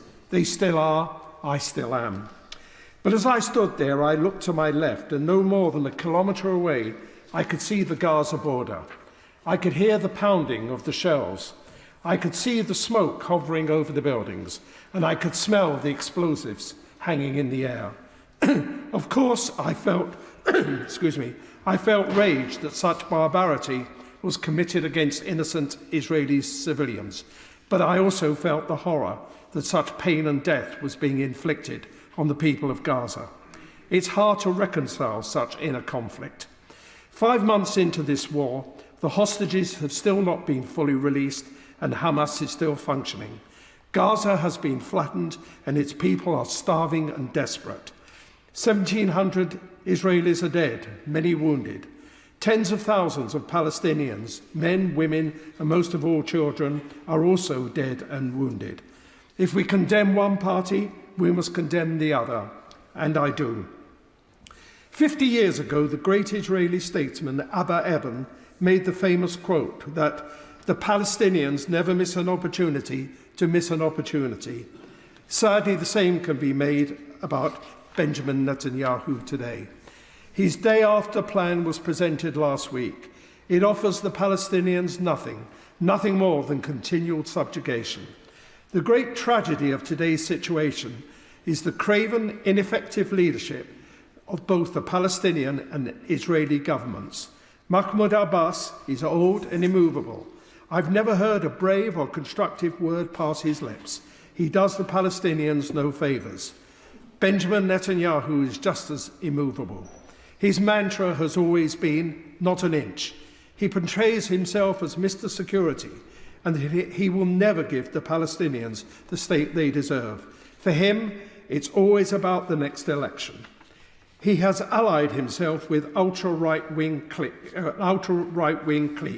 Ironically, my lords, they too believe in from the river to the sea, but in their case, meaning the total annexation of the West Bank and Gaza. Both countries need new leaders who have new visions. You may say that all this has been tried before and it has failed. True, but the Oslo Accords and the negotiations in the year 2000 came very close. So what is different now? First of all, the parties are exhausted. Secondly, there are now other powers who can guarantee a peace. The US, of course, and Europe too, but also Saudi Arabia, the Gulf states, Egypt and Jordan. They all have skin in the game. They could provide the massive funding that could be used to rebuild Gaza and give hope to Palestinians, both in Gaza and the West Bank. They could also give Israel guarantees by way of a military alliance, and they could ensure that the Palestinian state remains demilitarized for the foreseeable future. My lords, I have been a friend of Israel since its creation 76 years ago. Believe it or not, at the age of 5 years old, I do remember Israel being created. Nobody could call me a fair weather friend. I've been there through thick and thin. But now, I think it's necessary that they accept a sustainable ceasefire, that work hard to make it permanent and get back the hostages. I will end by quoting Abba Eban once more. History teaches us that men and nations behave wisely once they have exhausted all other alternatives. We saw that in Northern Ireland. Surely, my lords, that moment is now. 2024 is turning out to be every bit as challenging and volatile as expected. Of the three most pressing geopolitical issues of the day, Ukraine, Middle East and China, two are live, kinetic even, and China in the waiting room. Meanwhile, half the world is going to the polls, elections which will profoundly affect us all, from Taiwan at the beginning of the year to India and, of course, USA towards the end of the year. Elections which also drive a degree of introspection, which is difficult at a time when global leadership is so needed. And I can think of few more important moments to be a British Foreign Secretary. And I thank you and also Lord Ahmed for your leadership, judgment and humanity on the world stage to date. My question today is what, within the confines of British influence, can we do to help? And given the time constraints, I'm going to just touch on three, the ones we can't ignore: Ukraine, Middle East and China.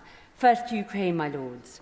Following a bleak winter of stalemate, we arrive at the grim second anniversary of the invasion. Navalny's death, a stark reminder of how those who oppose the regime are treated, but also in his bravery that Putin does not speak for all Russia. However, with Putin's imminent re-election and Russian troops on the offensive, we must be prepared for things to get worse, all at a time when American willingness to stay the course is called into question. So what can be done? First, hold fast. Remember, Putin is fighting a costly war, which he had hoped to win in just a few months. Ukraine may not be winning as it enters its third year, but nor is Putin. Second, we must continue with the reinvigoration and expansion of NATO, exactly what Putin never wanted, and be resilient to Trump's taunts. But that also means meeting the 2% target, especially amongst those who seek to lead the organisation. Third, Europe must be wary of losing heart and fast fixes. It has been a while since we paid the price for peace. There is a danger that those who might seek a Finnish-style resolution, for example, just enable Putin to pause and then come back for more. Fourth, I urge the Foreign Secretary to continue to make the case to our American allies that for a relatively low price they are fighting a war which we, the West, cannot afford to lose. But we must build our resilience, my lords, and be prepared to step up if needs be. I turn next to the Middle East, and I wanted to commend the Foreign Secretary for the steadfast support for Israel following the terrible atrocities of the 7th of October, but also for being the first to call for a sustainable ceasefire, urging caution and prioritising humanitarianism. In this, we have acted as a trusted friend to Israel, one who can always be counted on, but also who doesn't fear to flag concerns. And surely Rafah is one such. We have a 2-week opportunity before Ramadan, and this is a moment surely to use our influence and urge Israel not to move into a tiny area inhabited by so many with nowhere to go. I also urge the Foreign Secretary to continue work with Americans to have the hostages released and to bring radical improvement to the humanitarian solution, and that a two-state solution is kept firmly on the table as a long-held British foreign policy objective, and surely the best hope for securing long-term peace and security for Israel in the region. Finally, a brief word on China. I commend the government's policy, which has been largely consistent over the last decade, balancing between national security, human rights, sovereignty, and economic considerations. The variable here has been Xi's trajectory, which has hardened in recent years, and we are right to be vigilant. But I would say, alongside building a credible deterrent to China, we should also be mindful to keep channels of communication open. The episode of the spy balloon showed us that whereas with the Soviet Cold War we had a red phone to pick up, we had no such device for Beijing. This is dangerous, especially when some of the world's most pressing problems like climate do require some sort of cooperation. I end, my lords, by saying we come to the US elections. We must always remember that we work with our allies, whoever they choose as their leader. But we also should be building our resilience and preparing for the unpredictable as we come to the end of the year.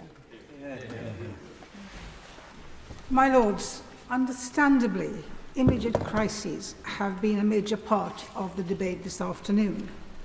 But what I want to concentrate on is our significant role in maintaining and promoting values to strengthen democracies and rules-based international system, and the importance of necessary investment in nurturing old and new alliances, engaging with countries not necessarily within the current conflict areas, a number of which have been mentioned by a number of the noble lords today, in order to build long-term relationships, trust and influences. In the current context, it may seem naive to talk about these issues, but my lords, in an increasingly complex and unstable world, winning hearts and minds is even more important than ever before, as has powerfully been demonstrated in the Russian-Ukraine war. My lords, in an increasingly volatile world, we need to renew our commitment to rules-based world order, double our efforts with the old and new alliances in order to restore declining confidence in liberal democracy. New and formal alliances are challenging the existing multilateral institutions, becoming more assertive, and questioning the efficacy of democracy. Survival, security, and prosperity in a hyper-connected world now have new dimensions which require better understanding, new thinking and approaches, and redoubling our efforts with regional and other emerging powers whose actions will determine the future. This, my lords, will require strategic thinking, holistic and nuanced approach to international affairs. My lords, our foreign policy narrative to date has been shaped around our liberal values, a reflection of the values we uphold. They have influenced how others see us. Sadly, my lords, this positive perception is getting slender by the day. And if we want to continue to be an influential voice and strong player on the world stage, both as a force for good and for national interest and security, then what we do and how we behave at home and overseas has to be consistent with our values. Ability to influence, build trust, relationship lies in the credibility and the moral authority we generate through our actions and our behaviors. The way we act and influence we bring to bear will determine our ability to shape the future. My lords, it will take persistence and courage to develop strategies to win minds and hearts. This will mean maximizing effectively all levers at our disposal: military, economic, diplomatic, social and cultural. Intercultural interactions, country engagements, and people-to-people dialogues are crucial components of our foreign policy. We have been in this space for nearly 90 years. British Council, our prime organisation, was founded in the 1930s at a time of global instability, when Britain's influence was weakened and extreme ideologies were gaining ground. My lords, there are parallels of what's happening now, and there are lessons to be learned.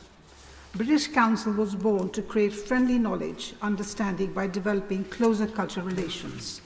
And we have been a world leader in this space, well ahead of everyone else, and well before the term soft power was coined by Joseph Nye. My lords, creating friendly knowledge and understanding is neither soft nor power.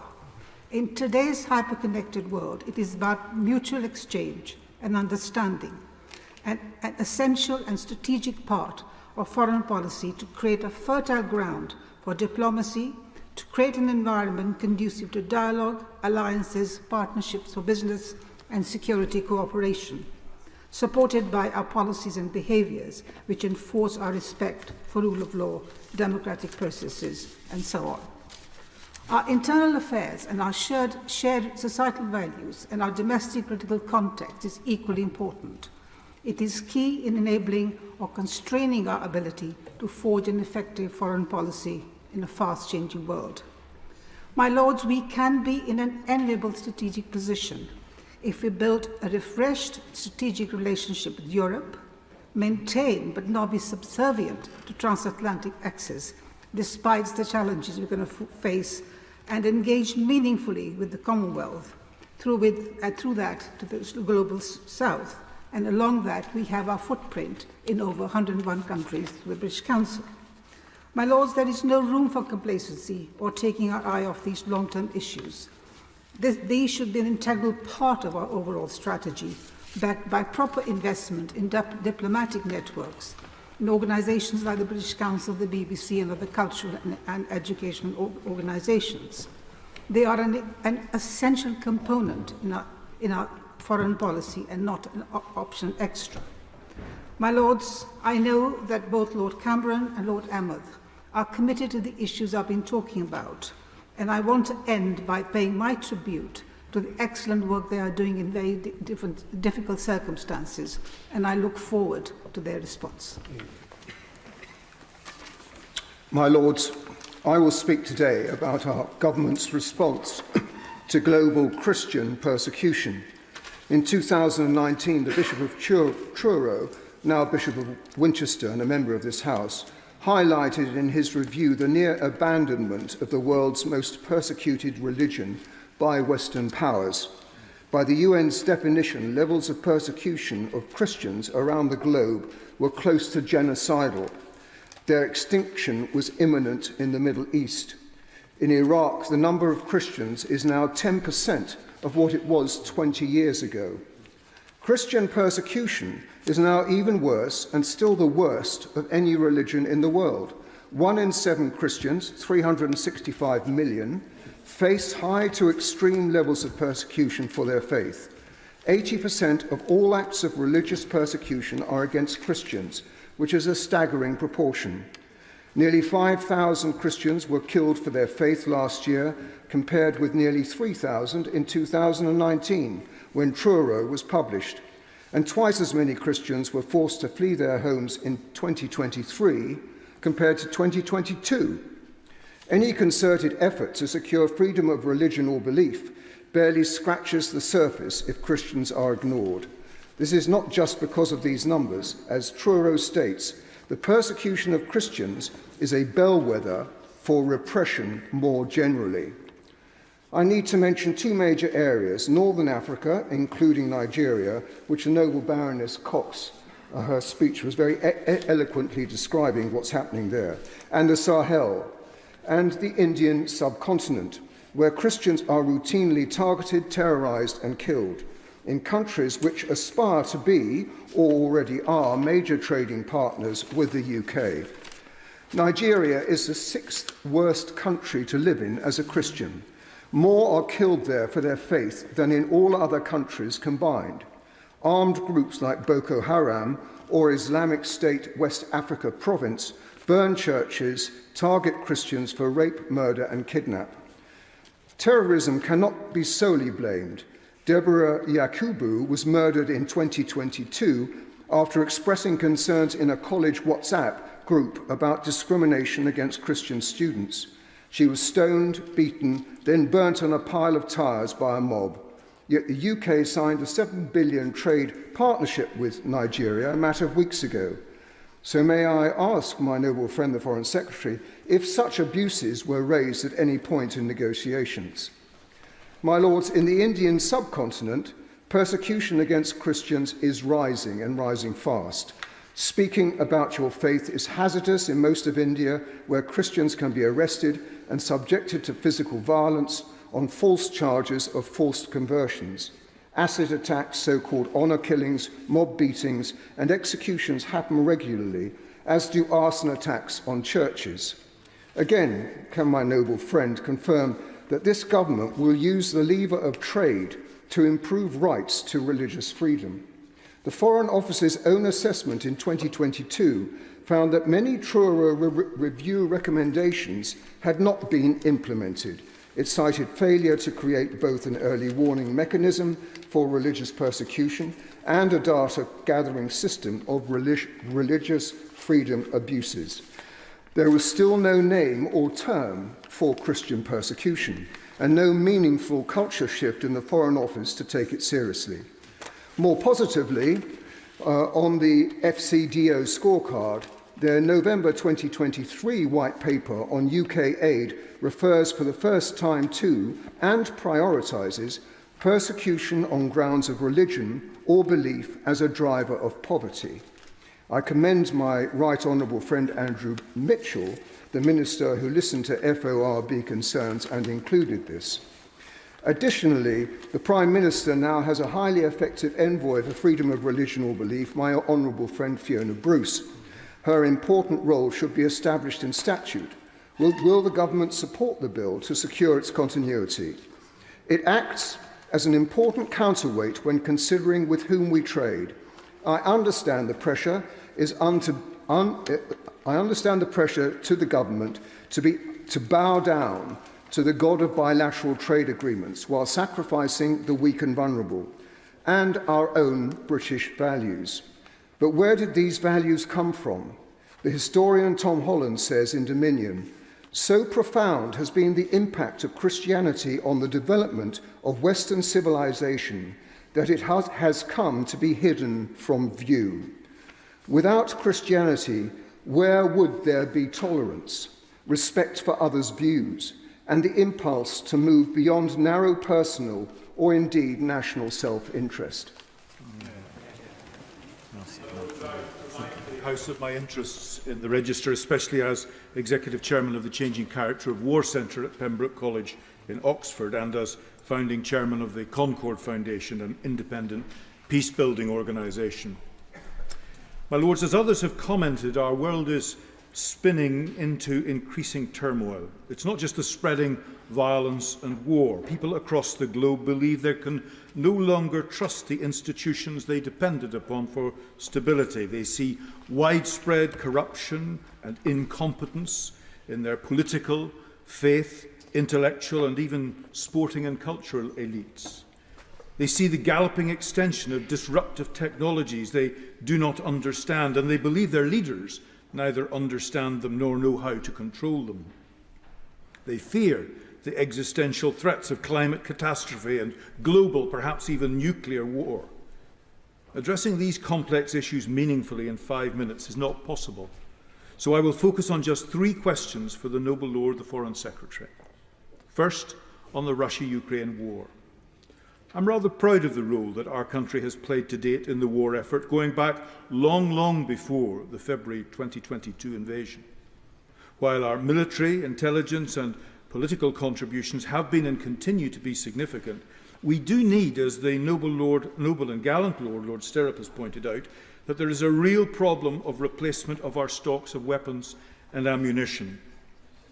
However, whatever the outcome of the war, and we don't know what it will be yet, There will come a stage, and I fully recognise that now is not the time, but there will come a stage for negotiations that bring it all to a negotiated political conclusion. Does His Majesty's Government agree that meantime it is important to ensure that there are some protected channels of communication with Russia which can be of use when the time comes? On Israel-Gaza, we all agree that the Hamas attacks of October the 7th were utterly appalling and unforgivable. But we all know the problems between Israel and the Palestinians did not start in 2023. And it's my view that the military actions that have been taken by Israel after the immediate response are not defending Israel, but harming Israel. The noble Lord Ahmed of Wimbledon is a wonderful minister and representative of our country at home and abroad. But I have to disagree with any suggestion that the international community is united in support of Israel. On the contrary, the actions of the IDF, with the deaths of thousands upon thousands of women, children, babies, sick people in hospitals, elderly people, all starving and terrified as they're caged in and unable to escape these horrors, this is undermining the moral standing of Israel in many parts of the world. Outside of Western Europe and North America, the perspective is completely different from it is here. Indeed, our own standing as a country is being affected. In any situation of violent political conflict, and I'm fairly familiar with them, however tempting it may be to back one side or the other, when you do that, you simply become part of the conflict. Sometimes there's absolutely nothing else that you can do. You have to back one side. But the consequence is a very limited role in brokering peace.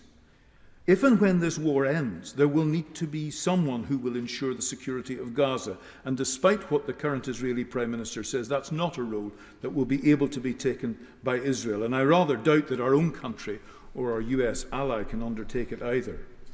Is His Majesty's Government taking seriously, as I believe they should, the offer from President Erdogan of Turkey for his country to play a significant role with others in providing some security to all sides in that context?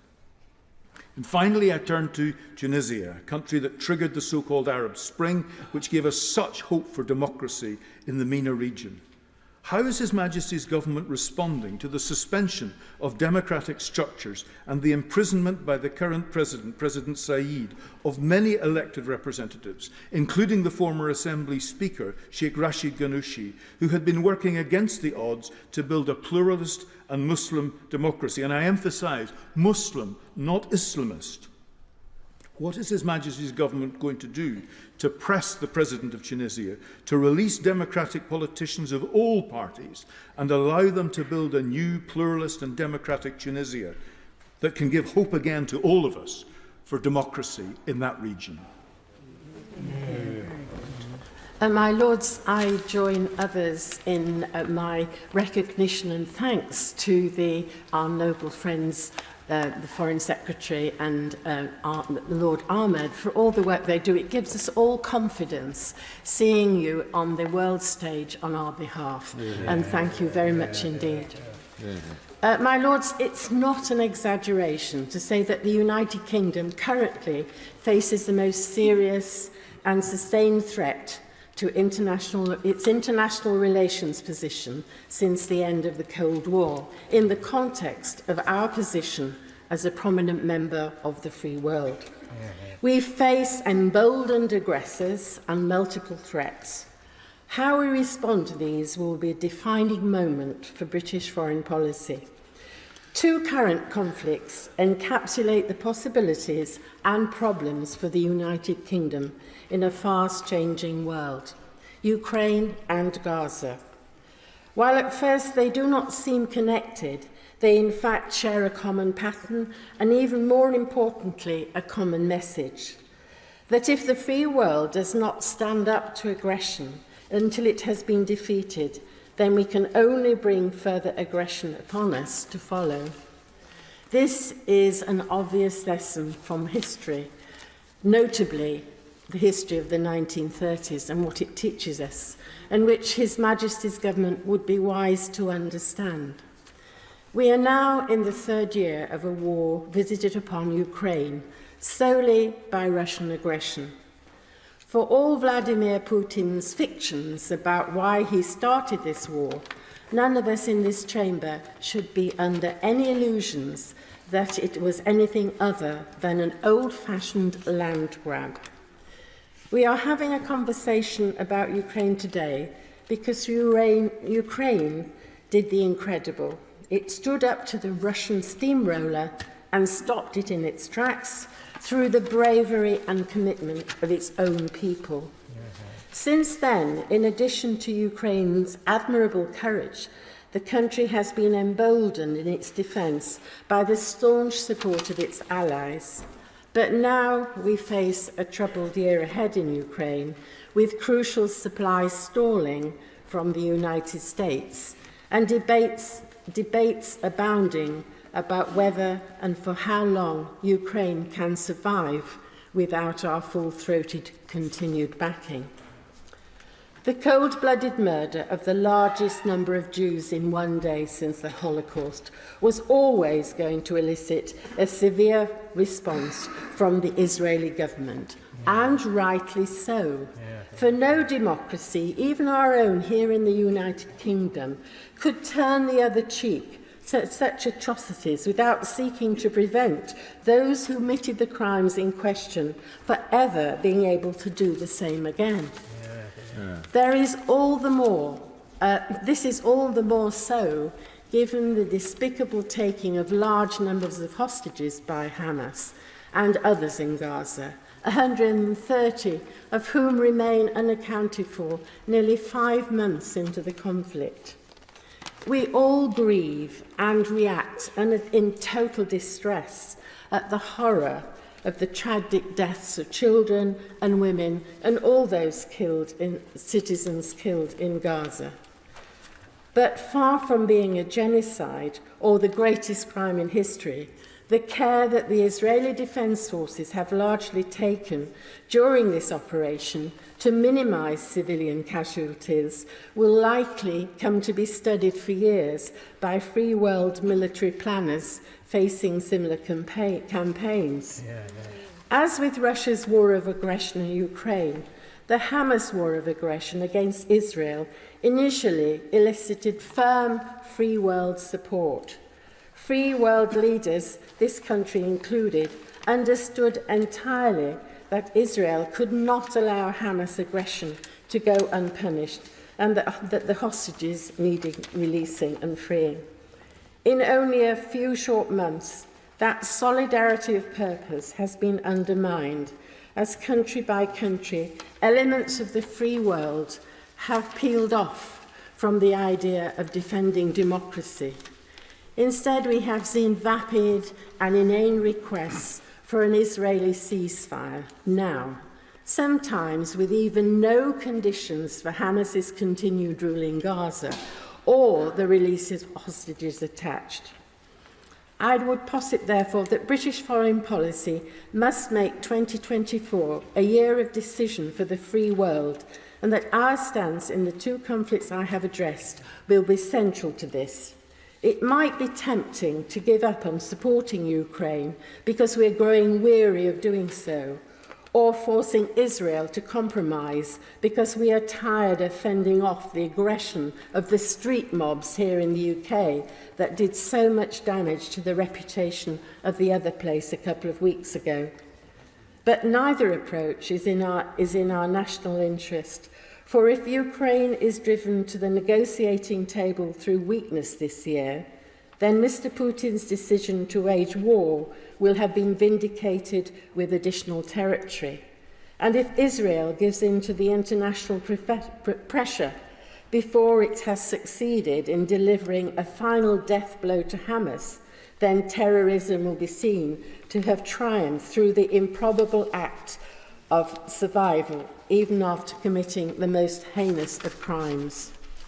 And do we think that Russia and international terrorists will be satisfied with their ill-gotten gains after achieving them? Of course not. They will come back for more after a period of reconstruction, certain that the free world will eventually crumble before aggression if they just wait out our period of outrage over their actions. For this reason, I implore my noble friend, the Foreign Secretary, to stand firm with our fellow democracies in 2024. We must make the decision that allow our allies to finish the jobs that they did not want, but were forced upon them, and which we would do the same if we were in their place. My Lords, the Middle East is a part of the world the UK understands and is in turn held in affection. So it is with concern that I hear from long-standing friends there that those feelings are changing. We are being seen as either bystanders or complicit in the current conflict in Gaza. My noble friend, the Foreign Secretary, however, deserves appreciation for his leadership in expressing that the state of Palestine be recognised and calling for the accountability of crimes committed by both sides in Gaza. The change of tone from the United States is an indication of the noble Lord's influence. The dream of the Palestinian people is the same as all people: freedom, security, food and shelter, some degree of hope for a better future through education and employment. I condemn the Hamas terrorist atrocities of 7th of October in the strongest possible terms. But the indiscriminate killing of so many innocent Palestinian civilians is causing such outrage, anger and sorrow across the region and throughout the world that Britain's ongoing support of Israel's war in Gaza is damaging our equally important relationships with other allies in the region. It is as if the Palestinian people have been dehumanized to such a degree that some in this place and in the other place are not even recognizing the enormity of the injustice being committed against the Palestinian people. So many of them children, bombed and starved for crimes they did not commit. International humanitarian law does not permit collective punishment, but that is what is happening in Gaza. It is wrong and it must stop. We proclaim the rights of the child. When it comes to the rights of Palestinian children, our lack of action these past 5 months makes a mockery of that declaration. How many potential artists and scientists have been simply eliminated? So much talent is literally being killed. If we wish to generate a better future, then this is not the way of doing it. Our credibility, our legitimacy, our role as central to the contemporary global world order is because of our adherence and support for the rule of law, both domestic and international, and for justice and fairness. And the British people are fair and expect their representatives here in the Parliament to be fair and just on their behalf. Even if we were simply to consider our own interests in much of the Middle East, we have to show ourselves as fair brokers. Making every effort towards bringing this ghastly situation to an end is vital, and I know my noble friend, the Foreign Secretary, is working tirelessly to do this. The United Kingdom has a legal, moral and historical obligation to make every endeavour to help both sides make peace a reality. But the process for a lasting peace cannot be ambiguous. There are no partial solutions. Our support for international efforts for a full, immediate and permanent ceasefire from both sides is essential, not just the 6 weeks stipulated by the United States, the safe delivery of aid without obstruction. And I ask if the Foreign Secretary can say why medical equipment such as ventilators and anaesthesia machines are being refused entry by Israel. The immediate exchange of Israeli hostages and non-Hamas Palestinian detainees, the forcible displacement of people to stop. There are now 1.5 million in refugee camps in Rafah. The reconstruction of Gaza to start, and ultimately those displaced able to go back to where they once lived.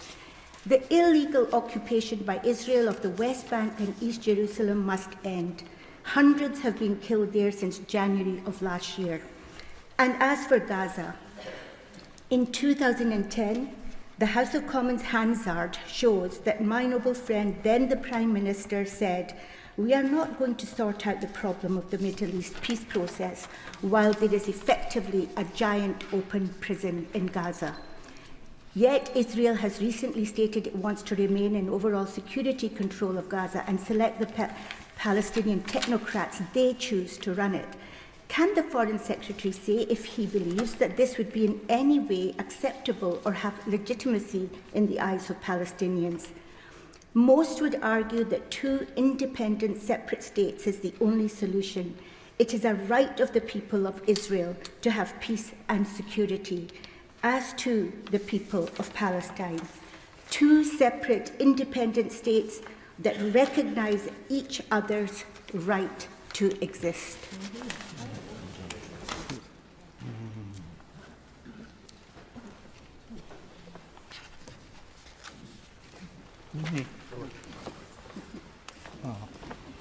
My Lords, it's a rare privilege for us to have a Foreign Secretary wind up a debate on foreign policy in this House.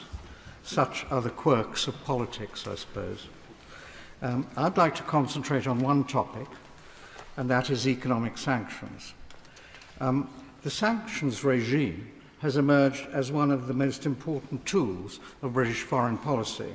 Despite, or perhaps because of their long and tangled history, their rationale remains deeply mysterious. Are they tools of war avoidance, or are they an extension of war by other means? A hybrid. It's a hybrid tool at best. This ambiguity, I would argue, is fatal to any peacekeeping or peacemaking purposes they may have, because they insert a warlike mentality into what should be efforts at peace. Hence, the utmost clarity is needed in defining their purpose and assessing their results. Since 2014, the number of individuals and entities designated under the UK sanctions regime has grown from 230 to 2,000. The Foreign Secretary added another 50 a fortnight ago. Their stated purpose is to degrade Russia's war-making capacity, to deplete Putin's armory. These are direct quotations. And another one, the Russian economy will be devastated by sanctions, predicted US Treasury Secretary Janet Yellen after Russia invaded Ukraine in 2022. But 2 years on, Russia's economy is a long way from being devastated. Indeed, it has proven far more resilient than many believe possible. The IMF now predicts that Russian GDP will expand 2.2% this year, which is much faster than is predicted for the UK. And there are two main reasons for this. The first is trade diversification. Far from having no place to hide, as Liz Truss, then Foreign Secretary, predicted on the 31st of January 2022, Mr. Putin and his friends have found plenty of places to hide. Moscow has been able to pivot its oil exports towards Asia, now the destination for 80% of Russian crude delivered by sea. Sanctioned goods, including critical components for military equipment, continue to reach Russia via neighbouring countries. Beijing is now Moscow's main trading partner, and the yuan is one of the main foreign currencies in Russia. So that's one reason. The second reason for Russia's economic resilience is what I would call military Keynesianism. Russia has successfully converted a civilian economy into a war economy. Not only is growth positive, but a higher fraction of GDP is concentrated on war production. So the efficacy of economic sanctions has been repeatedly challenged by experts. Not least, I should say, the report on economic sanctions of the House of Lords Committee on Economic Affairs, on which I had the honour to serve. So not only may the efficacy of sanctions be questioned, but they stitch animosity into the fabric of international relations. They thus precipitate the breakup of the global trading and payment system, which in turn makes the world more warlike. So there are lots of unintended consequences here, and we need to be very clear about what they are before simply urging more and more sanctions. It would be an important outcome to this debate were the Foreign Secretary to authorise a strategic review of the purpose and track record of sanctions to be made public before international relations are allowed to drift into a permanent warlike state which may easily topple over into actual war between nuclear powers. My Lords, may I add my gratitude and appreciation to the Noble Lords Cameron and Ahmed for not just for what they do, but for the way in which they do it. I want to spend a little time focusing on how we continue to apply moral principles surrounding war in this ever-changing landscape. These are dangerous, as we've heard countless times this afternoon, dangerous and uncertain times for which we must prepare, and good preparation is itself deterrence. And I would add my name to Baroness Goldie's appeal that we see a significant increase in defence funding. There is now a risk that the changing nature of war and warfare is shifting our understanding of when military force should be resorted to and the restraints that should check its use. The concerns lying behind just war theory still apply. What is proportionate response and engagement? How do we protect non-combatants? What is preemptive action and what is preventative action? And how will military engagement contribute to a just and lasting peace? My Lords, old-style wars, at least in theory, as von Clausewitz expounded, were contests of wills. He defined war as an act of violence designed to compel our opponent to fulfill our will. But today, and for many decades now, the potential exists that our opponent could be destroyed, and us too. And we've seen contemporary conflicts which involve networks of states and non-state actors, and where most violence is directed against civilians as a way of controlling territory rather than against enemy forces. Forced migration is often an unintended consequence. Such wars are decentralised and have low levels of participation and tend to disassemble the state or involve the fragmentation of federations. In their place, they create new, unstable, inward-looking sub-state entities. In these situations, state services such as health and education and the rule of law are degraded, with finance coming less from taxation and more from war-related and criminal activities. Such wars often produce transnational extremist political or religious ideologies. And of course, all this is exacerbated by the impact of climate change. Then the failure to plan a just post-war situation can prolong the war, can lead to internal chaos after the war, the failing of the state, or the seeds of a new war. And my Lords, we're also fighting wars differently, with highly advanced weaponry and the increasing use of AI. The speed of development in military applications of AI inevitably raises concerns. We shouldn't, of course, forget the huge potential of AI systems in defensive context. But the wider ethical problem is that when we delegate decision-making to machines, they will act according to the moral assumptions with which they have been fed. Those who develop AI applications for use in military offensives as opposed to defense need to do so with such moral understanding that they do not inadvertently design algorithms that risk committing war crimes in our name. My Lords, if I return to where I started, even when the use of armed force is considered justifiable, the overarching aim of just war is a just and durable peace. It means that just war advocates are concerned with limiting the occurrence of war, and when it does occur, ensuring that its conduct is as humane as possible. And so my question to the noble Lord Cameron is whether he believes that our current understanding of the ethics of war are sufficient to deal with the changing nature of adversaries and the complex ways in which wars are now fought, and whether he will commit to exercising UK leadership with the UN and other institutions, albeit undergoing reform, as we've heard appeals to ensure that the conventions and treaties that govern our actions in war remain fit for purpose, the purpose of lasting, just peace. My Lords, it may be for the convenience of the House to pause the debate at this point, and to take the statement. The debate will then resume with my noble friend Viscount Trenchard as the next speaker after the proceedings on the statement have finished and not before 8:10. Before I call the next business, perhaps we could have a short break to enable noble lords to withdraw.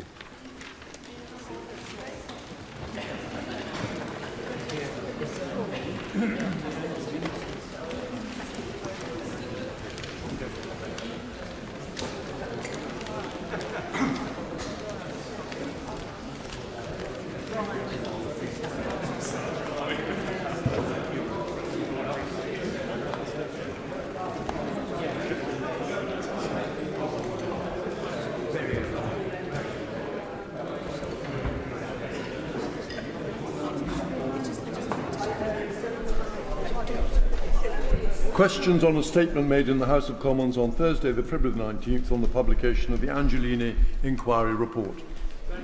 Thank you. My Lords, this damning report is about women's safety. It is also about trust and confidence in policing and whether we have the standards in place to maintain confidence in individual officers. The work of the vast majority of police officers is that they work immensely hard and with integrity to keep our communities safe, and it is undermined when standards fail. And I think we need to thank Lady Ellis for her inquiry and its comprehensive first report. My Lords, this report exposes a catalogue of appalling failures in police misconduct processes. And what is truly frightening is the line that is present in this report, which says there is nothing to stop another Cousins operating in plain sight.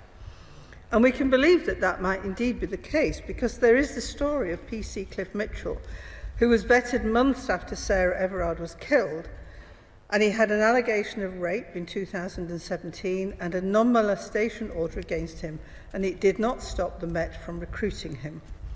So at about the same time the Met were telling us that vetting had been tightened up, they were simultaneously congratulating PC Mitchell on passing his police entrance and handing him a warrant card, which he used to get the trust of women that he went on to abuse and rape. This government has been repeatedly warned about failures around vetting and misconduct. Independent inspectorate reports of 2012, 2019, 2022 and 2023 all highlighted serious failures in vetting processes, which is why 2 years ago on these benches we called for mandatory national vetting standards. And I have to ask the Noble Lord the Minister why this has yet not happened. As for the misconduct charges the statement referred to, most of them are not even in place yet. And again, this is 3 years after Sarah Everard was murdered. So will the Noble Lord the Minister commit today to a new mandatory vetting framework underpinned by legislation that all forces must abide by, under which any evidence of past domestic abuse or sexual offending will be pursued and not simply taken into account convictions? At a minimum, the Noble Lord the Minister really should accept recommendation 6, which is about, and I quote, a review of indecent exposure allegations and other sexual offences recorded against a serving police officer. At a minimum, surely the Noble Lord the Minister could accept that today. The recommendations, as well as talking extensively about vetting, they also focus on indecent exposure. Indecent exposure is still treated as a joke by police, something she should not be bothered about because he is pathetic and harmless. It's seen as old men, past it, pathetic, trying to get attention. And many, if not most women, have actually experienced this at some point in their lives. But indeed, Cousins was in his 40s and did this 5 or so times, including one scary time when he masturbated on a banking on a country lane as a lone woman cyclist cycled past. And there was an incident just before Sarah Everett's kidnap, rape and murder where he drove undressed through a McDonald's. People got the name, model and licence number of his car on that occasion. The vehicle was traced to him. My lords, nothing followed after that. Clearly, the sexual impulse that drives indecent exposure is to force attention to the man's sexuality on a woman who doesn't want it. And we have to ask the question, how far is that the motive which drives rape? What is clearly a terrifying experience for a woman, often isolated and confronted with a man bigger and stronger than she is, and who will be afraid of what might happen next, and his getting away with it encourages a predator to feel that they can act more boldly next time, increasing the threat to women. The recommendations in this report are absolutely clear, and they have a timetable.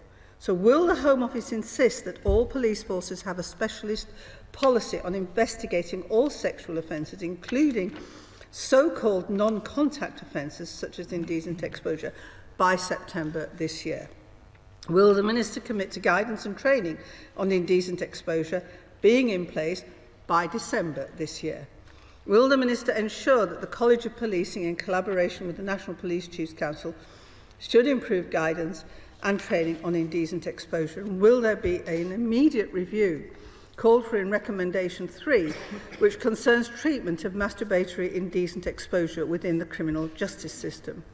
The review needs to focus on recognising the seriousness of the offence, identifying it as an indicator of disinhibition by perpetrators, and understanding and addressing the wider issue of sexual precursor conduct so as to prevent victimisation and to improve the response to victims when it occurs and bring more offenders to justice. Recommendation 4 is research into masturbatory indecent exposure with immediate effect. Does the Noble Lord the Minister have a schedule he can tell us about today?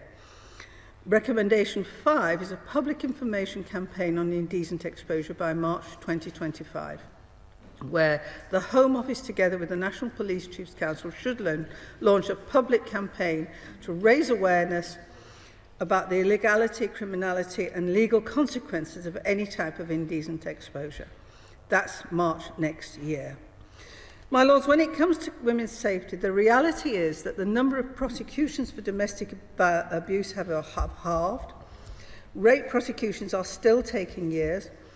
Early active action and intervention just still does not happen. There is a shocking drift on women's safety, and in what the Home Secretary has said on Thursday, how long must we go on saying the same things, which is what my honourable friend Yvette Cooper was saying on Thursday. My Lord's first Women's Safety March was on the streets of Leeds nearly 50 years ago, and we are saying the same things about our daughters and our granddaughters' safety today. We really cannot stand for any more of this, my Lords. My Lords, what happened to Sarah Everard was horrific and made worse by the fact that this callous murder was committed by a serving police officer. The report says that Wayne Cousins should never have been a police officer, that numerous opportunities were ignored to end his career, and it lays out a number of steps to ensure this appalling tragedy is not repeated. The Minister has promised decisive action, outlining several welcome measures. Yet the vehicle required to take such action is available to him now. The Criminal Justice Bill is due to reach this House in the coming weeks. As it stands, the charity Refuge says it is seriously disappointed with the bill's measures on police perpetrators, which it believes will do very little to rid our forces of abusers. The government has so far resisted a series of amendments, such as one which would mean all allegations of police-perpetrated domestic abuse would be recorded either as a police complaint or conduct matter. This would inform vetting and any potential future investigations. Can the Minister reconsider placing such provisions on the face of the bill rather than falling back on regulations and, worse still, voluntary codes of practice which seldom, if ever, work? Does the Minister accept the time has now come to spell out in no uncertain terms that violence against women and girls is not acceptable if you're a police officer? That surely means being clear that domestic abuse is not just a criminal matter, but a disciplinary matter within the police services themselves. I also want to address the issue of consistency. At the moment, there's too much variation around the country, and the issue of warrant card removal illustrates this well. In some forces, officers are required to surrender their warrant cards if they're suspended. In other forces, they are not. Sarah Everard's murder horribly underlines the power that comes with a warrant card. At the very least, surely suspended officers should be required to surrender warrant cards nationwide. This is something the Domestic Abuse Commissioner is calling for. Another matter of consistency is on the issue of suspensions themselves. The government is now saying there will be an automatic suspension of police officers charged with certain criminal offences pending trial. Can the Minister confirm that domestic abuse offences will be among those leading to suspension? The government is also planning to change the rules that make it easier for forces to remove officers without vetting clearance. But removing those who fail vetting or are guilty of gross misconduct will still not be a legal obligation. These measures will not be mandatory or backed by primary legislation. A Liberal Democrat Freedom of Information request last October revealed that 129 Metropolitan Police officers were still working on the front line while under investigation for allegations of sexual or domestic abuse 8 months on from the Casey review. This is frankly a disgrace. Meanwhile, a clear issue of culture and leadership remains to be addressed, and this is particularly critical in the context of an increasingly young and inexperienced workforce, a third of whom have less than 5 years' service. The Police Foundation describes a culture of silence and complicity, where the default is to keep quiet if you want to get on or to fit in. This report rightly says that our police must be held to a higher standard of behaviour and accountability given the powers they have. Good officers will welcome anything that does this. My Lords, time and again, we've had excellent reports which identify the issues and make recommendations to stop them happening again. Most of the recommendations are accepted, but they are seldom, if ever, implemented. So can the Minister explain what the government proposes to do to ensure a full and speedy implementation of the recommendations in this report? And crucially, can he also say what the consequences will be for those forces who fail to comply? Well, can I thank both noble ladies for their comments? And again, I think the first thing to say, and I said it earlier, but my thoughts are obviously with the family and friends of Sarah Everard. The second thing to say, and it was highlighted by the noble lady Baroness Thornton, and it was remiss of me to neglect to say this earlier, is that we do owe this to all the decent police officers out there, and they are very many, who I would like to thank. We owe it to them to get this right. And finally, I'd like to place my thanks on record as well to Lady Eilish, who has delivered a very efficient, speedy report. It's obviously only part one. I would note that part two is considering cultural issues, which include misogyny and predatory behaviour. So there will be much more to be said on that subject, which is not to say that we shouldn't also be acting speedily and efficiently now. And we are. I will explain how. My Lords, the vetting process obviously has come in for a considerable amount of criticism, with some justification. And the noble Baroness Lady Thornton has asked me why the government isn't legislating to put vetting standards on a statutory footing. The report did not specifically recommend that the government legislates on vetting standards. And as I've just said, we know that part two will be looking at depth into vetting and recruitment amongst other cultural issues in policing. And of course, we'll consider any findings from part two in due course. But we do expect policing to examine the Angelini findings from part one in detail for them to be addressed. And to ensure that forces are adhering to the existing standards as set out by the College of Policing, the College will be establishing a process of national accreditation, setting out the highest standards that policing must meet, with the aim of increasing confidence in policing. We are introducing regulations on vetting which will make it easier for forces to remove those who cannot hold the minimum level of clearance. As Lady Eilish says in her report, it's not possible to make any conclusive finding that earlier interventions would have prevented the horrific crimes that obviously the report was responding to. But I don't think that Cousins would have been able to remain a police officer if he was serving today, and I think it's important to state that for the record. Vetting has been significantly tightened and tolerances are lower, and forces now do a full re-vet on transfer. Lady Eilish highlighted that is clear in the new vetting code. And also there was a data wash process, and we're funding policing to develop automated screening so that records added to the Police National Database, such as the indecent allegations made against Cousins in 2015, will get quickly picked up by the employing force. In January 2023, the then Home Secretary asked HMI CFRS to carry out a rapid review in response to the November 2022 inspection report into vetting. That also looked at what forces are doing to identify and deal with misogynistic behaviour. The Inspectorate did identify good process in certain areas, and in January this year, the NPCC provided evidence on the implementation of relevant recommendations across forces to the Inspectorate. We have also asked the College of Policing to strengthen the statutory code of practice, which I've mentioned, and that code was published in July of 2023. And I referred earlier to the authorised professional practice guidance that's available for public consultation. And finally, my Lords, in January 2024, the Home Office agreed to provide an additional £500,000 to policing to develop a continuous integrity screening system for the workforce, building on the data wash exercise. As regards recommendation 6, that is actually one for the NPCC, but of course I would hope they would implement it as quickly as possible, and indeed that goes for all of the recommendations. We discussed some of them earlier and they all make perfect sense to me. I hope they make perfect sense to others as well. My Lords, the Noble Lady Baroness Thornton asked about indecent exposure and whether or not the police are taking such offences seriously enough.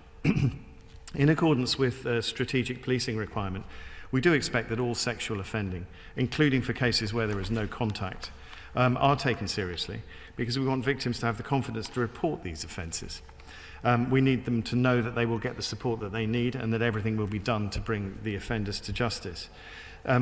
As Noble Lords will be aware, we have added violence against women and girls to the revised strategic policing requirement, which means that crimes that disproportionately impact women and girls, such as indecent exposure, are set out as a national threat for forces to respond to, alongside other threats such as terrorism, serious and organised crime and child sexual abuse. The strategic policing requirement is set by the Home Secretary and provides clear direction to policing, and it highlights where police forces need to work together using their local and regional capabilities.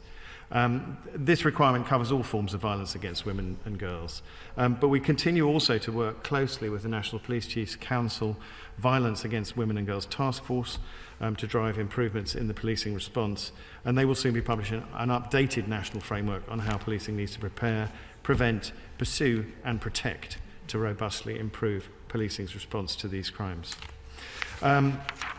My Lords, the report did find that what might be considered lower level sexual offending, such as Cousins sending unwarranted pictures of himself, could lead to more serious sexual assault.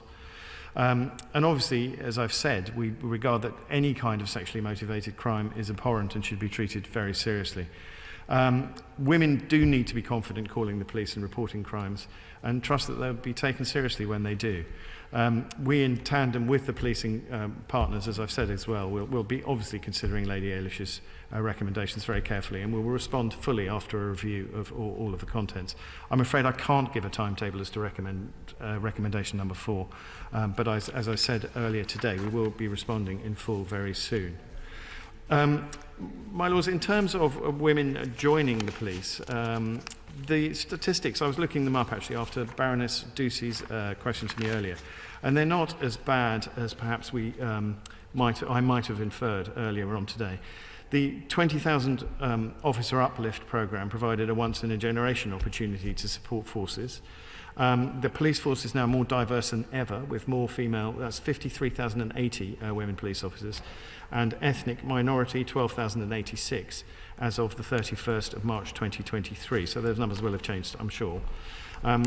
but that accounts for 35.5% of officers being female. That's the highest number and proportion of female officers in post since comparable records began.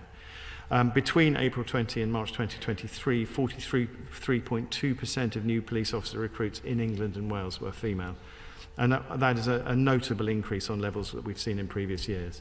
I won't go into more details, but I think that is an encouraging picture, and obviously that is an encouraging start, particularly when it comes to the cultural change that we've talked about at some length over the course of the day. Baroness Ducey also asked me a very good question, which I was unable to answer, about how officers and police staff should be encouraged to call out wrongdoing when they see it.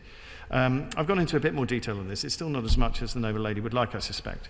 But the fact is that police officers have a statutory duty to report wrongdoing by their colleagues when they see it, and not doing so constitutes a breach of their standards of professional behaviour. The noble lady referred to the Criminal Justice Bill, and of course a duty of candour is included in the Criminal Justice Bill, which will help this progress significantly, I believe. There are, however, a number of other routes, both internal and external, through which police officers and staff can raise concerns. External routes involve those such as staff associations, trade unions, the office of the relevant PCC, if the matter concerns the Chief Constable, Crime Stoppers, and the Independent Office for Police Conduct. Police officers can report wrongdoing directly to the Professional Standards Department within their force, and most police forces in England and Wales have reporting phone lines, many with protections for anonymity. There's a reporting line run by the IOPC which enables officers and staff to report concerns of wrongdoing that a criminal offence has been committed, or there is evidence of conduct that would justify disciplinary proceedings. I appreciate that doesn't fully answer the question about others who might report domestic abuse, but I am going to take those comments back and find out what can be done on that. I appreciate I'm running over time. With your indulgence, I will just very quickly finish off by talking about Recommendation 5, which is what the government has done to try and change societal attitudes towards women and girls, or should be doing to try and change societal attitudes. And I think it is important to highlight the government's programme, Enough, which is designed to deliver a generational shift in the attitudes and behaviours underpinning abuse. The campaign has a continued focus on encouraging bystanders to safely challenge any abuse they may witness and to trigger reflection amongst perpetrators and their peers. Evaluation of the campaign shows that Enough is successfully reaching target audiences, driving behaviour change, encouraging bystanders to intervene when they see abuse, helped by the creation of the Stop mnemonic, which is proving highly effective. I'll finish there for now. I'm sure there's more to be said on this subject, but I do think that Recommendation 5 makes a considerable sense, and I will certainly be taking the noble lady's recommendation back to the Home Office. My Lords, I want to raise the issue of proper accountability, because there appear to be few real consequences for police officers who grossly breach police discipline. For example, there's no legislation that prevents members of police staff retiring or resigning while they're under investigation for gross misconduct. I'm told that because of Operation Onyx, which the Noble Lord the Minister will know was commissioned following the appalling case of David Carrick, 51 Met officers had been referred for dismissal and would have been dismissed, but for the fact that they resigned and retired on full pension. My Lords, if I understood the Noble Lord the Minister correctly, there was a statutory duty on Cousin's colleagues to report his behaviour which earned him the nickname the Rapist. Were such reports made, and are people being investigated and possibly prosecuted for not doing that? Because they should be. Well, Lords, if the government can legislate for public order every year, and they do, why can we not legislate for public discipline? Why, for example, is the police disciplinary rule book not in statute and therefore enforceable, and breaches of it criminal offences? That wouldn't at all impinge on operational independence. Why do we not go down that route? My Lords, I think it's important to say that the first thing I would observe from the Noble Lord's remarks and question is that Lady Eilish didn't find any evidence of that particular name being applied to Cousins. and I think she was explicit about that in the report, which is not the same as explaining away the accountability of the officers who were perhaps aware of his behaviour. The fact is that we have launched a comprehensive review into police dismissals, as the Noble Lord will be aware. That was in January 2023, and as a consequence of that, we are making significant changes to the way these dismissals are handled. Changes to the composition of misconduct panels, which replaces legally qualified chairs with chief officers, something chief officers have asked for. That will be implemented in May this year. Streamlining the performance system to make it more efficient and effective, due to be implemented in the late summer of 2024. A new route to discharge officers who fail to maintain basic clearance, due to be implemented late summer 2024. Changes to the misconduct system, including a presumption of dismissal for gross misconduct and a presumption of fast-tracked hearings for former officers and convictions of indictable offences automatically amounting to gross misconduct, also due to be implemented in the summer of 2024. So I think the dismissals process, it has clearly been tightened up. It will be tightened up further over the course of this year. As regards the pensions issue, I can't really comment on that, but I hear what the Noble Lord says, and I'll make sure the Home Office is very well aware of his concerns. My Lords, I'd like just to refer particularly to recommendation 14, which says that with immediate effect, every police force should commit publicly to being an anti-sexist and anti-misogynist and anti-racist organisation in order to achieve, understand and eradicate sexism, racism and misogyny and contribute to a wider culture. And this includes properly addressing and taking steps to root out the so-called banter that often veils or excuses malign or toxic behaviour in police ranks. What concerns me, my Lords, is that this finding, this kind of finding, has been now repeated in more or less every investigation, every inquiry, every report into police malpractice for decades now. And yet here we are again, with this report concluding that police leaders whose responsibility it is to address these issues, have not taken a stand on these issues and stamped it out. And in many instances, the unacceptable behaviour of individuals, as my honourable friend has just pointed out, is in plain sight amongst their colleagues and has gone unchallenged. So my concern really to the Minister is the process by which the detail of the responses, which my noble friend here and the noble lady on the other benches referred to, how the detail of those responses will be decided.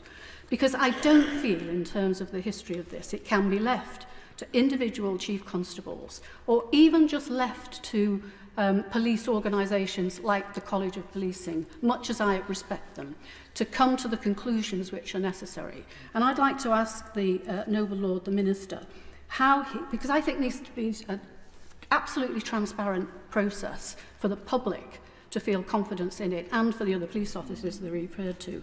So I'd like to ask him how he would intend to involve people with lived experience of these kinds of behaviours of the police and the organisations that represent, particularly women, but other people who've been discriminated against.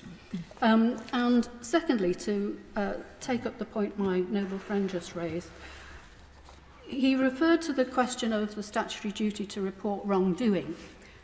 What is wrongdoing? It clearly doesn't include, it would appear at the moment, the kind of vile behaviours and comments, the verbal comments that we've seen in relation to Cousins and elsewhere. So I would like to see, if there is a requirement, the government commit to strengthen that requirement of police officers and staff to report anybody who expresses discriminatory, sexist, misogynistic statements. And that should definitely be included in the definition of wrongdoing. Thank you. Well, I think, excuse me, I think the first thing I would say to the noble lady is, isn't it lamentable that recommendation 14 had to be written at all in the 21st century? I mean, it's pathetic, frankly, that we have to be having this conversation still as regards this behaviour. I think the noble lady is absolutely right. It's about leadership, it's about culture, and the Home Secretary was extraordinarily explicit on this particular subject, as I referenced earlier. The culture change has to come from the top. Leaders are responsible for setting the standards, and we obviously expect them to keep pushing for improvements to be made across policing. This recommendation is directed at police forces. It is important to remember there is local accountability via the Office of the Police and Crime Commissioner, and that local accountability absolutely should be engaging with all sectors of the community who elect them after all in order to do precisely this.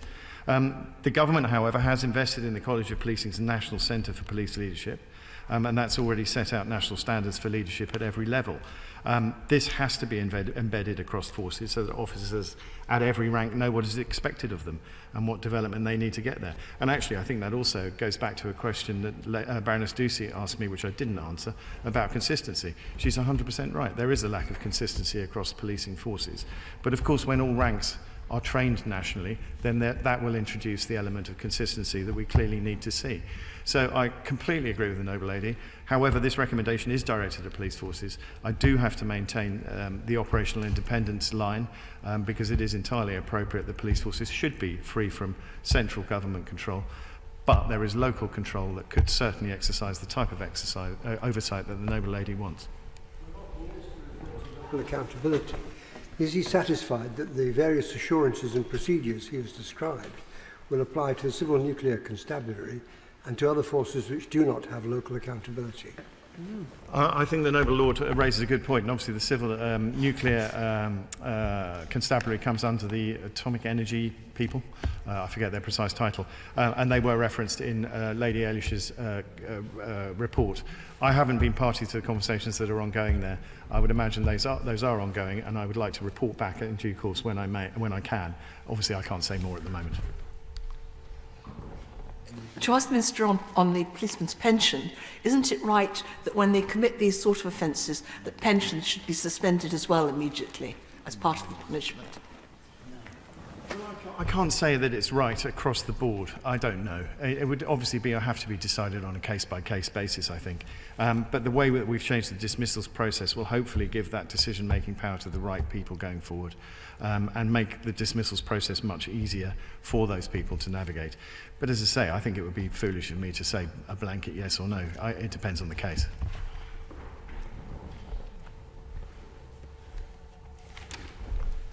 My Lords, I beg to move that the House adjourn during pleasure until 8:10 p.m. As many of that opinion say content, contrary not content, content said it.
Further debate on the United Kingdom's position on foreign affairs.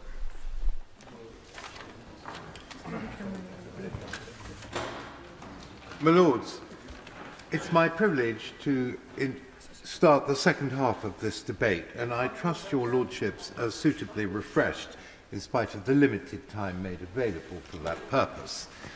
I thank my noble friend Lord Ahmed for an excellent introduction, and I thank him and my noble friend the Foreign Secretary for giving us this opportunity today to debate the UK's position on foreign affairs in a world that has become less stable and events harder to predict than any of us had expected even before COVID.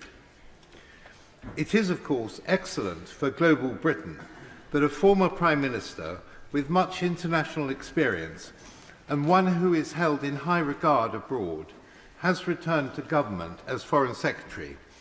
But it is also very good for your Lordship's House that once again the holder of one of the great offices of state is accountable to Parliament in this place. I do not agree with those who say that my noble friend should be made accountable also to another place, because it would be most time-consuming for him to have to account to both houses, and it would diminish the significance of his contributions to your Lordship's deliberations in this place. It is apparent that following Brexit, the United Kingdom's voice in world affairs has remained significant. We are the only G5 country that can develop a new independent trade policy, and as such we are able to contribute positively to the further adoption of free, rules-based trade throughout the world. We need to restore the position of the WTO and to act as a force for good through our newly acquired membership of the CPTPP. It is interesting that 7 of the 12 members of this partnership, following our accession, are Commonwealth countries. I would like to ask my noble friend if he thinks it is possible for the Commonwealth itself to develop a more active role in supporting free trade and upholding the international order. What is also interesting is that the largest economy in the CPTPP is Japan. Our Japanese friends have been very active for several years in encouraging the UK to apply for accession and have effectively helped to persuade those members who were sceptical about the value to the partnership of the accession of a non-Pacific country. Japan understands and shares this country's strong commitment to the international order and welcomes our tilt to the Indo-Pacific and our renewed commitment to defence and security across the world, not by imagining we are any longer a great imperial power capable of unilateral action, but by using our hard and soft power in conjunction with our friends and allies where we can make a useful contribution. In that connection, I must record my great regret that the FCDO has disposed of a large part of our Tokyo Embassy estate, which at a stroke lessens the ease with which we could effortlessly project soft power in the minds of the Japanese people. That was a mistake, but I am nevertheless happy that Her Majesty's government now recognises clearly that Japan is our most important friend and ally among Asian nations. It is also a pity that we allowed 2 major gigawatt nuclear power station projects, one with Toshiba, one with Hitachi, to crash, and I would ask my noble friend to give his support to seeking changes to the government's current nuclear policy so as to accelerate the commercialisation of another nuclear technology which we desperately need to roll out much sooner than currently envisaged. I refer to Japan's high-temperature gas-cooled reactor technology, which can make an enormous contribution to our total energy capacity, not just the electricity grid.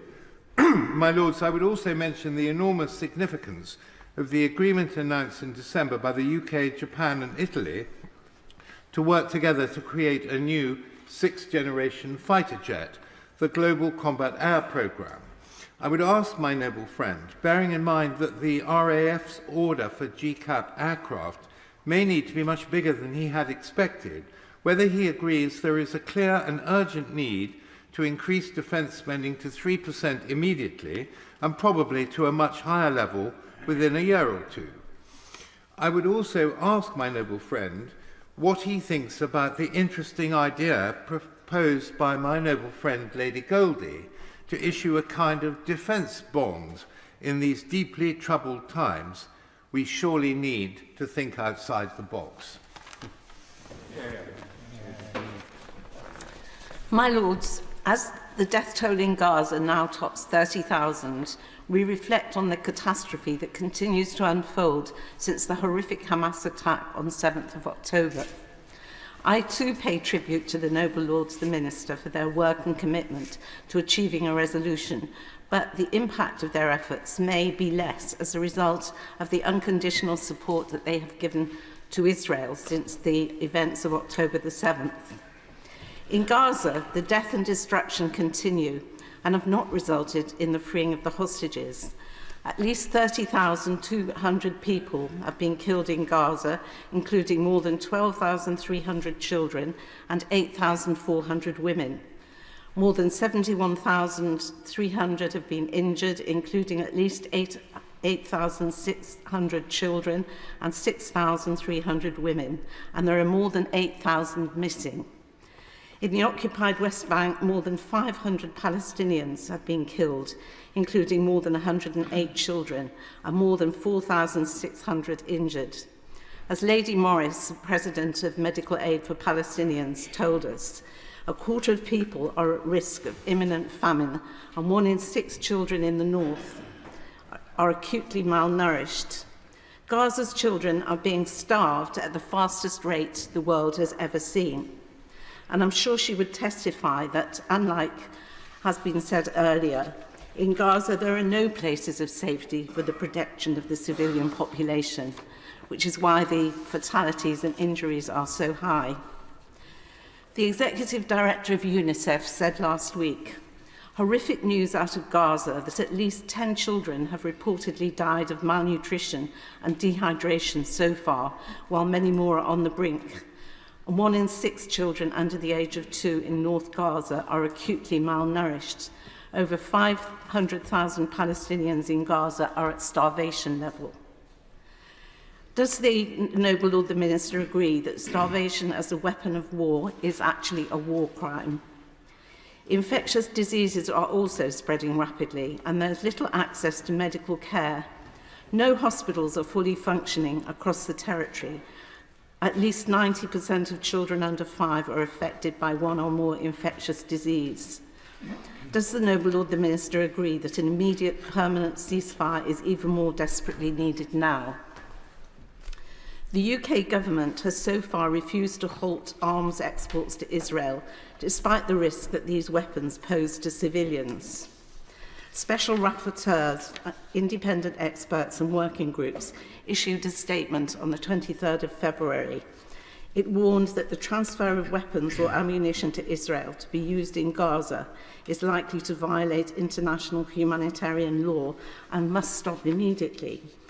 Further, the Dutch Court of Appeal order on the 11th of February required the Netherlands to halt its export of F-35 fighter jets parts to Israel because the clear risk that they might be used in the commission of serious violations of international humanitarian law in Gaza.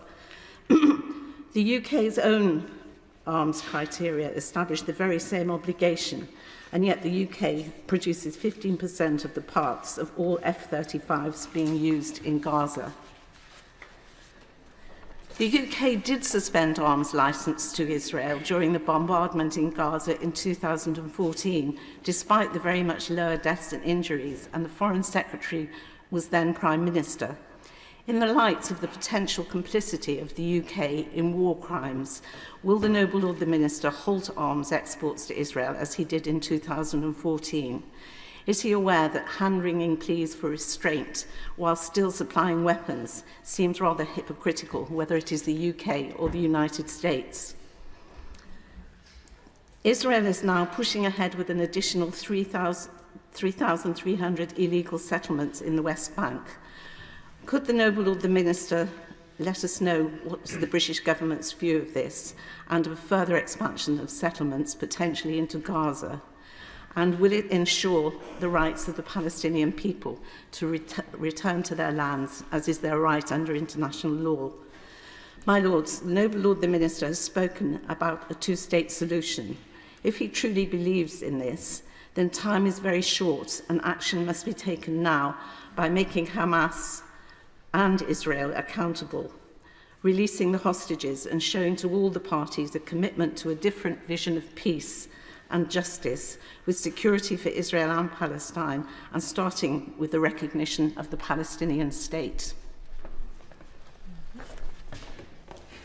My Lords, I have three quick questions for my noble friend, the Foreign Secretary. Do you agree that for centuries, freedom of the press has essentially meant freedom from the control of governments, both foreign and domestic? I've an interest to declare here, as I've been writing for the Telegraph and the Spectator for over 30 years. Although actually they pay so little, I wouldn't really call it an interest so much as a mild or passing interest. And I don't want that in any way to be taken as a criticism of Lord Moore of Etchingham, owing to the fact that he was only obeying orders. My second question is a follow-up to that of Lord Ricketts. What is Britain doing, Foreign Secretary, to persuade the G7 to give the $300 billion of frozen Russian assets currently held by Euroclear in Brussels to the Ukrainians in their entirety for the defence and reconstruction of Ukraine? We sequestered funds, huge amounts of them, in both the First and Second World War, as did the Americans. There's plenty of precedent for this. And the moral case is obviously clear, especially after the death of Alexei Navalny. And the legal and economic arguments against it have been comprehensively demolished in a recent article in the Financial Times by Bob Zellick, the former president of the World Bank. And he wrote, "Policymakers rarely find opportunities based on sound policy, good politics, and compelling ethical values. The G7 and other friends should quit dithering." Foreign Secretary, you've done a wonderful job in Washington trying to persuade Congress to part with the 66 or so billion. But this would be almost 5 times the amount, and obviously would set the Ukrainians up extremely well in the event of a Trump presidency. My third question is, which country or group of countries will genuinely guarantee Israeli security against a future Palestinian state if it turned out to be revanchist?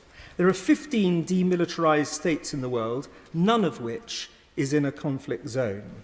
No countries intervened when Hamas overthrew Fatah violently in Gaza in 2007. Who will step in when the so-called police force of a future Palestinian state starts to acquire heavy weaponry and armour or attack drones? The chronically anti-Israel United Nations, the G7, the Arab League, Britain and America have the dubious fact of having guaranteed Ukraine in 1994 after they got rid of their nuclear weapons. Surely Israelis are right to fear that any security guarantees will not be worth the paper on which they are written, at least while Palestinians still harbour these ludicrous dreams of expelling the Jews from the river to the sea. Thank you, my Lords. My Lords, I would like to make just 2 points here. And like everyone else, I wish there were no wars in the world. And I wish we could all live in peace and harmony. And I wish we did not have to watch on our TV screen night after night humanity tearing each other apart around the world. But that, my Lords, is just a wishful thinking. So let me return to the real world. At this moment, we have a conflict in Gaza and Ukraine. Ukrainians are fighting for the survival of their country against a tyrant, Putin. And we, along with the US and other European countries, are standing with Ukraine. And the way the things are going, in spite of all our help and effort, it looks as if the tyrant might prevail. President Macron alluded to the fact that NATO may consider sending troops to Ukraine, and the proposal was immediately shot down by everyone, including our government. So our government and NATO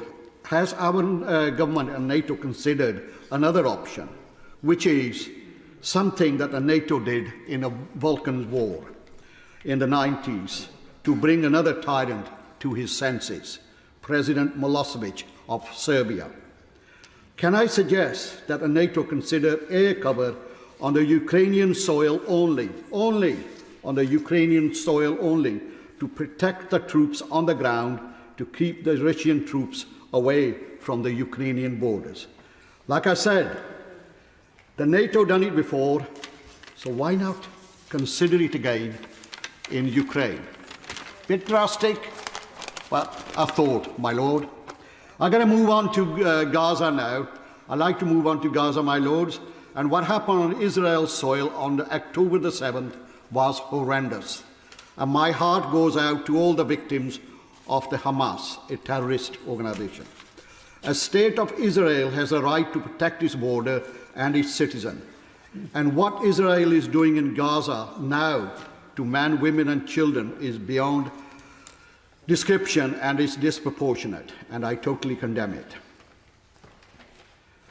My point here is historical, my lords, and I don't mean to stir up old colonial wounds here, but the British government, after the First World War, had a Palestine mandate from the League of Nations to sort out the questions of Palestine and leave peacefully both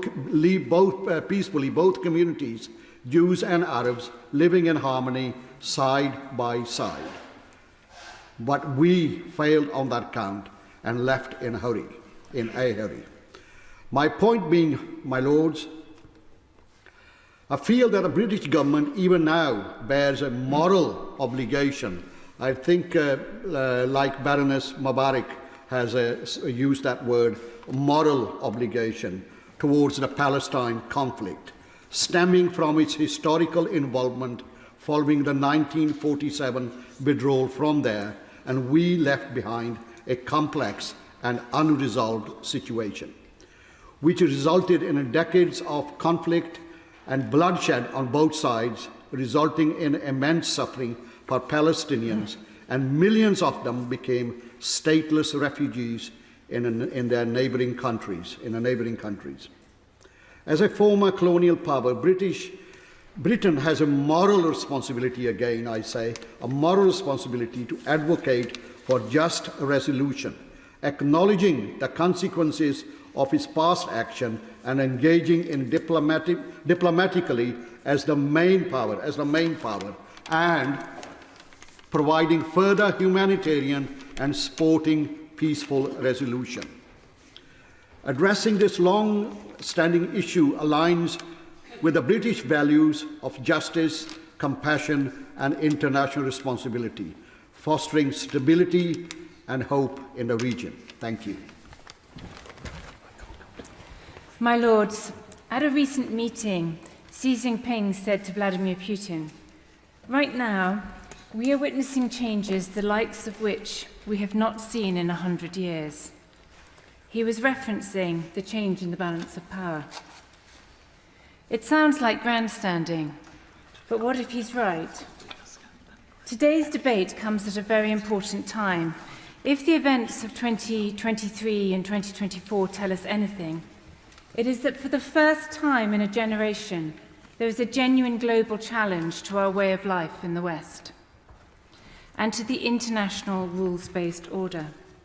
The geopolitical dynamics are changing, and we need to wake up if Britain is not to be caught in the crosshairs of increasing competition between great powers.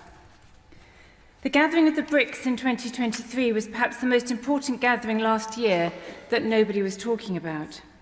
Neil Ferguson talks of an axis of ill will, comprising nations that are hostile to the West, hostile to the liberal democratic rules-based system. We should take his words seriously. This gathering is not just a talking shop, it is underwritten by China, a global superpower which is intent on rebalancing the geopolitical dynamics. To see this, look at three nations: Iran, Russia, and Saudi Arabia. Iran's economy has grown faster than Western counterparts despite US sanctions. Why is this? Because Beijing has consumed 90% of Iranian oil imports in 2023 and signed a $400 billion partnership agreement in 2021. Secondly, Russia's GDP is growing faster than any country in the G7. Why is this? Because Beijing is now their main export partner for gas and other commodities. Beijing has ensured that sanctions against Russia have hurt Germany far more than they have hurt Putin. Meanwhile, the Chinese have poured $17 billion in investment and construction into Saudi Arabia in the last 3 years, changing the balance for Sunni states too. The aggression of the Houthis against Western nations only started once Beijing had brokered rapprochement between Saudi and Iran in that nation. Furthermore, we would be naive to think that the wars in the Middle East and Ukraine are purely isolated incidents. They're emblematic of the shifting of geopolitical tectonic plates. The odds that a third front opens up in Taiwan or the South China Sea grow sadly shorter by the day.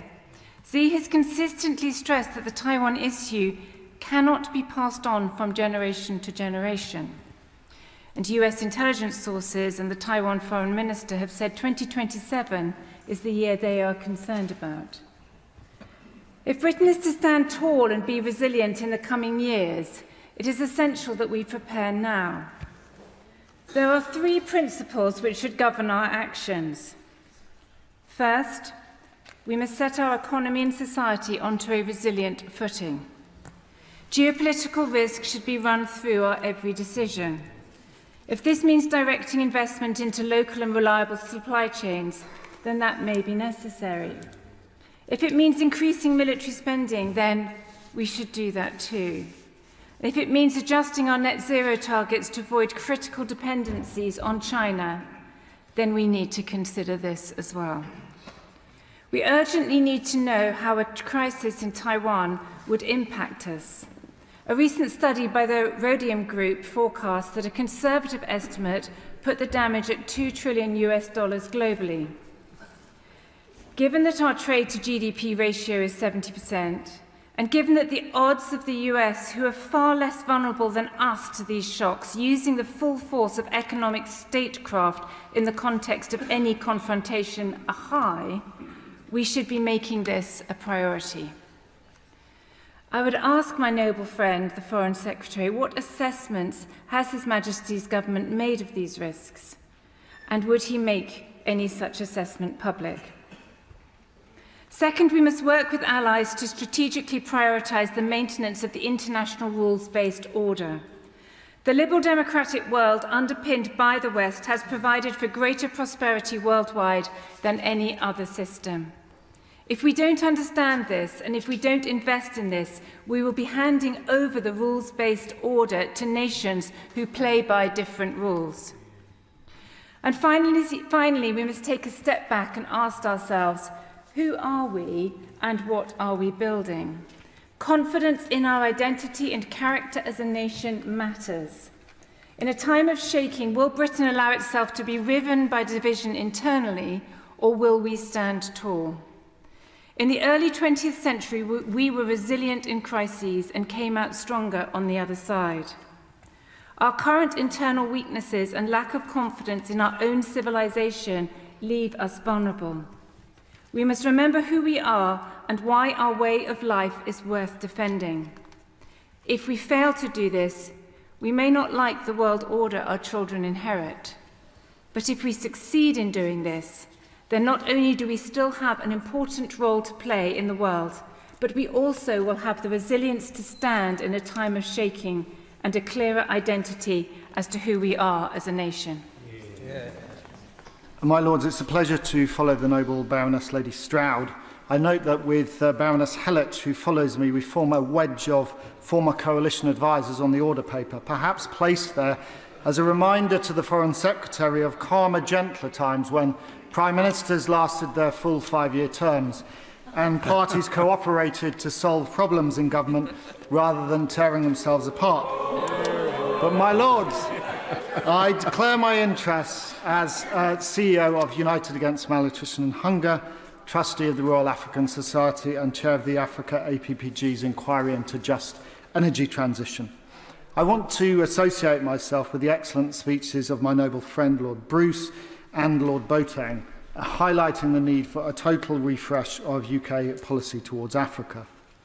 I want to focus most of my remarks on the implications of climate change for our foreign policy. But first I want to say a brief word on Gaza.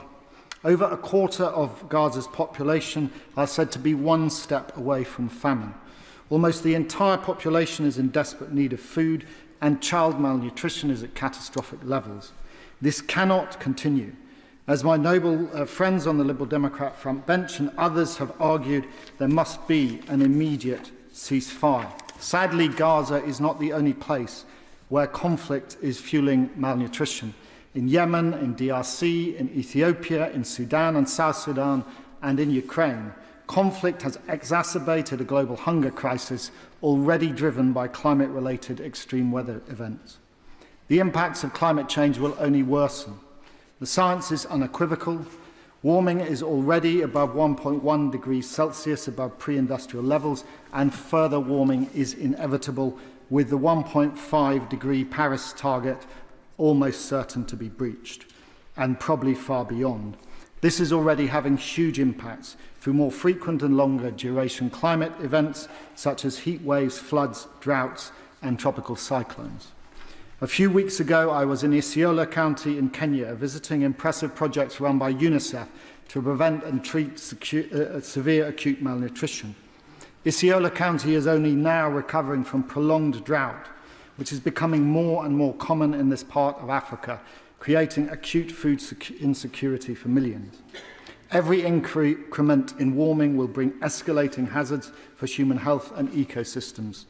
As the APPG on malaria and neglected tropical diseases notes, changes in precipitation combined with increasing temperatures will alter vector breeding habitats and pathogen development, changing the geographical distribution of diseases, transmission risks, prevalence rates, and the virulence of disease.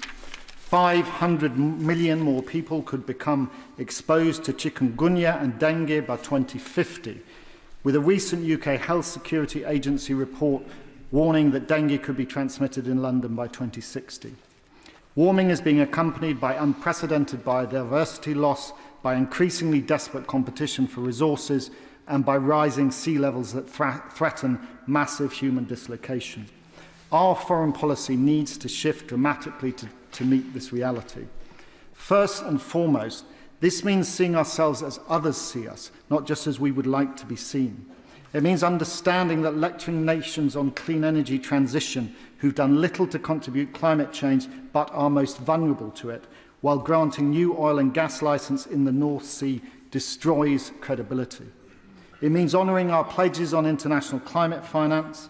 The Independent Commission for Aid Impact recently stated that to meet the UK's pledge to spend £11.6 billion on ICF by 2025-26, we need to spend 55% of the total in the next 2 years. I hope in his reply, the Noble Lord, the Foreign Secretary, can tell us whether that is actually going to happen, and if so, how the spend will be profiled. ICAI also criticised the government for moving the goalpost by changing the way the target will be met, which they said amounted to an additional $1.724 billion being categorised as international climate finance, which was not new, and additional spending for developing countries. Again, this is destructive of our credibility in an area we once led on. My Lords, we also need to recognise that addressing climate change will require us, as the Noble Baroness Lady Fall said, to work with governments and countries we do not like. That doesn't mean abandoning our values and principles, but it does mean cooperating together for a wider good. My Lords, the climate crisis poses an existential threat to humanity. We need to face up to that reality and make and make global cooperation to protect our planet the #1 priority of our foreign policy. My Lords, it's a pleasure to follow my noble coalition friend and the noble lady. And may I just start first by joining many noble lords who have paid tribute to my noble friend Lord Ahmed for his tireless work and endless optimism and energy. I would also like to pay tribute to the late Lord Cormac, and I will miss the wisdom and experience he would have brought to this debate. Future generations may study this period as an example of how the world stumbled into a major upheaval. The world order as envisioned after the destruction and horrors of the Second World War is dangerously close to coming to an end. There has never been a greater need for our foreign policy to be strategically and morally consistent and aimed at unifying rather dividing our society. I fear that we are in danger of lacking on both accounts. I will give you 2 examples necessarily briefly. First, Russia's invasion of Ukraine has brought into question the idea of a Europe at peace, a Europe of prosperity and progress.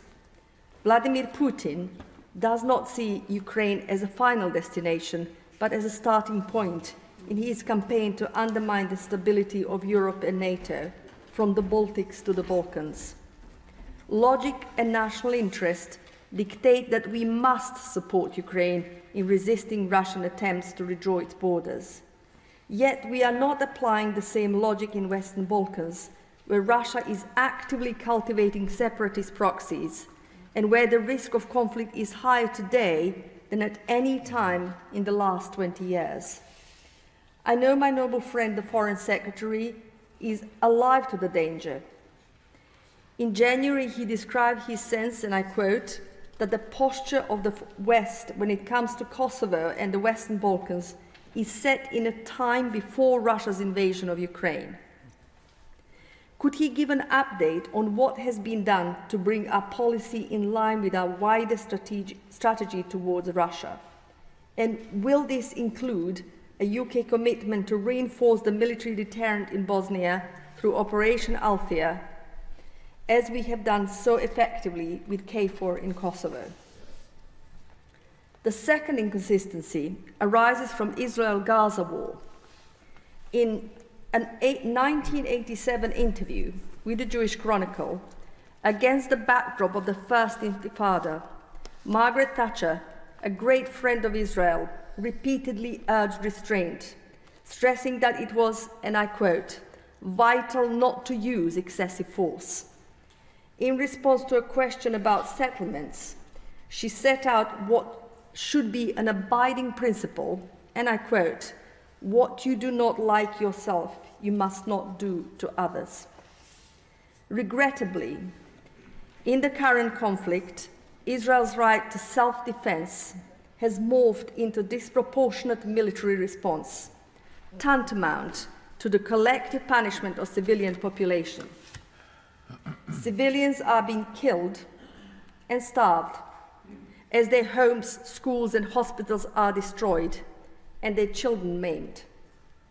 Where we have rightly condemned Russia's use of siege tactics and its attacks on hospitals and civilian targets, and where we have rightly condemned the terror attack against Israel, the taking of hostages, and sexual violence committed, we, along with the US and some other democracies, have also provided diplomatic and moral cover to the carnage in Gaza.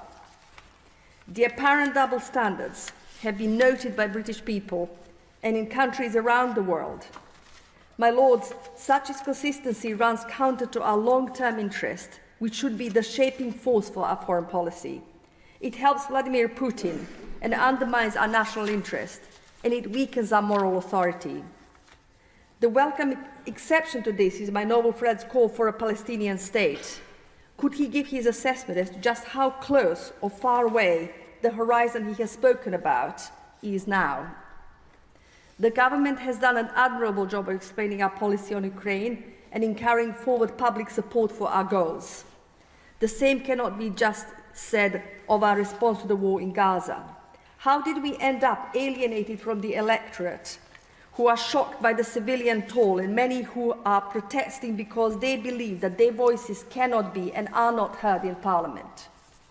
My Lords, our role in the world is only as strong as our cohesion. Pursuing policies abroad which divide and weaken us at home is not in our national interest. I recall the words of my noble friend, the Foreign Secretary's predecessor, Lord Haig. Speaking in 2010, he said, "Foreign policy is domestic policy written large. The values we live by at home do not stop at our shores. Human rights are not the only issue that informs the making of foreign policy, but they are indivisible from it." My Lords, for some months now, it's been evident that 2024 was going to be a nail-biting year for governments worldwide and for foreign policy practitioners, not just because of the plethora of elections, some more properly democratic than others, but also because so many of the fixed points of international relations are under siege. So high time for this House to be debating the choices and the challenges, and a privilege to be doing so in the presence of the noble Lord, the Foreign Secretary. No prizes for starting with the recent statements and actions of the man who is, in near certainty, going to be contesting the US presidential election in November. Donald Trump's incitement to Putin to attack NATO member states is not only a blow to NATO's deterrent capacity, but a breach of the UN Charter, and it is damaging to America's own interests. How much good did US isolationism in the 1930s do for its security? But his actions too, the torpedoing of a bill in Congress which contained what he'd been asking for on migration, was shocking, reversing, as he has done, Louis XV's dictum, après moi le déluge, after me the deluge, into avant moi le déluge, ahead of me the deluge. One conclusion can be drawn already. Whether it's Biden or Trump in the White House after November, we Europeans are going to need to do more in our own defense and to do more together, working in concert, than we have done hitherto. And we need to get started on that now, not later. We need, too, to tighten the noose of sanctions on Russia, working with the EU and the G7 to reduce third country leakage. Then there is the war in and around Gaza and more widely in parts of the Middle East. No one can have followed events since the 7th of October without feeling deep anguish. Anguish for Israelis whose compatriots have been killed in a terrorist attack and some of whom are still being held hostage. Anguish for the many thousands of Palestinian civilians who subsequently lost their lives. But we really should stop tearing ourselves apart over whether we back an immediate or a sustainable ceasefire, neither of which we are in a position to deliver, and instead concentrate on how to prevent such appalling events happening again. And in that context, I applaud the shift in policy over Palestinian statehood, which was hinted at by the noble Lord, the Foreign Secretary, and the move away from the long since bankrupt policy of only offering statehood at the end of a process over which Israel had a veto at every stage. Would that be to offer Hamas victory? Certainly not. They don't even contemplate a two-state solution. And because any such approach would necessarily involve all concerned, Israel's Arab neighbors and Israel itself, recognizing each other and committing themselves to respecting each other's sovereignty. The UN has taken some hard knocks in recent years, but now is not the moment for the UK, a founding member and a permanent member of its Security Council, to give up on it, to walk away washing its hands. Nor would it be sensible to propose a process of fundamental reform in such unpropitious circumstances. So better surely to focus on sectoral reforms, and in particular ones which relate to the priority concerns of the countries of the global south, thus helping to bridge the gap that has opened up between them and the West. Measures like strengthening the World Health Organization, enabling it to deal more effectively and more equitably with the next pandemic when it comes along. Measures like bridging the gap between the warm words agreed at COP meetings and members' actual performance on climate change, with additional resources for mitigating measures in heavily indebted developing countries. Measures like getting the Sustainable Development Goals back on track and like restarting a dialogue on strategic stability between nuclear weapon states. I conclude with a plea that we do not give in to counsels of despair or to siren songs to appease actions which we know are wrong and which we have all committed ourselves to resist.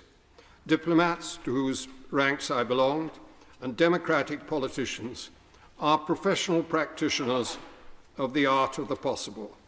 But that art has to be anchored in common interests and common values. So I would express the wish, and I will do so myself, that we dedicate our debate today to two outstanding men who gave their lives to making the world a better place.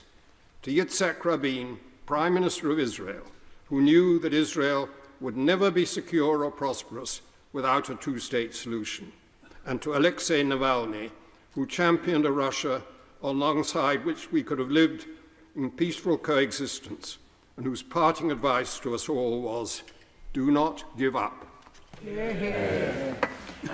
It's a pleasure to follow the Noble Lord Hannay, and to welcome both his final comments and on our relationship with Europe, which I will come back to.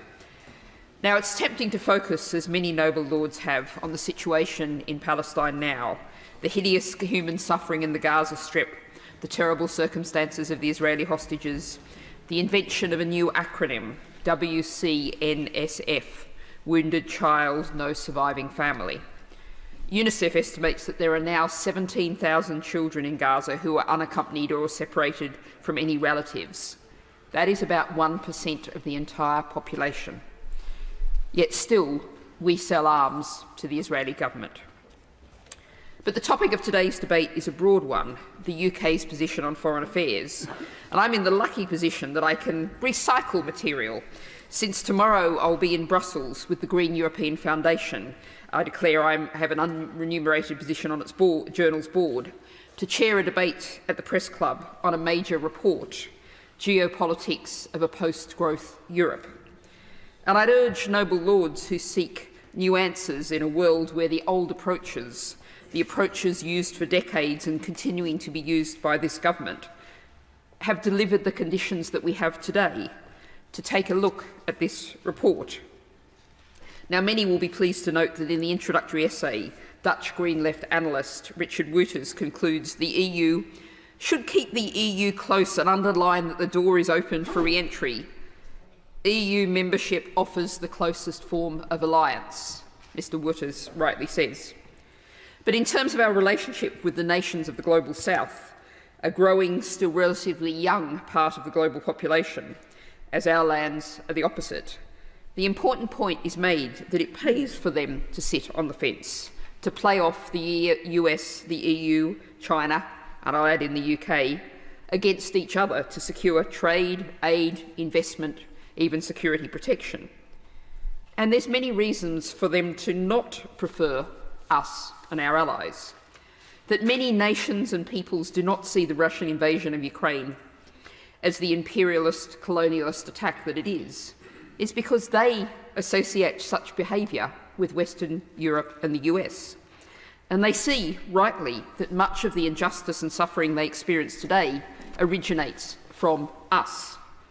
They see the enforced austerity of the IMF, the predatory actions of Western lenders, the corrupt behaviour of Western mining companies, the refusal to open up the use of climate technologies, and, crucially, the refusal to allow affordable access to essential medicines and vaccines, with manufacturing close to where they are needed. History is not pre-written, but made by the actions of people, and where we are today is the result of past actions over decades and centuries. Men sitting on these very benches imposed starvation on India, forced 1.5 million Kenyans into concentration camps between 1952 and 1960, and imposed similar conditions in the so-called Malaya emergency. So what should be at the heart of our foreign policy, first, is acknowledging that the many abuses of the past, and that we need to take action to stop the continuing oppression that arises from our own actions.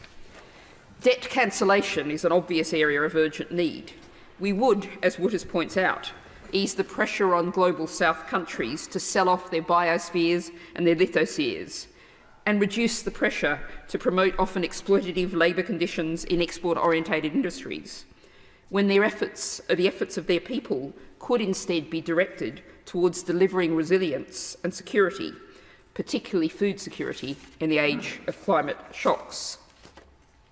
Now, I want to finish with a reflection on normative power, the power to export one's values as an integral part of geopolitics, and how living up to those values is actually crucial to being able to use that power for constructive good. With that in mind, I have a direct question to the Noble Lord the Minister in summing up. As Prime Minister in 2015, you made a public call for the halting of the planned execution of child defendant Ali Mohammed al-Nimr in Saudi Arabia. Ali was ultimately spared and has been released from prison.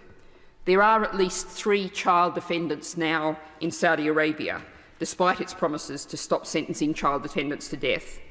Will you tonight publicly call on the Saudi authorities to prevent the executions of Abdul al-Darazi, Yusuf al-Manasef and Abdullah al-Huwati?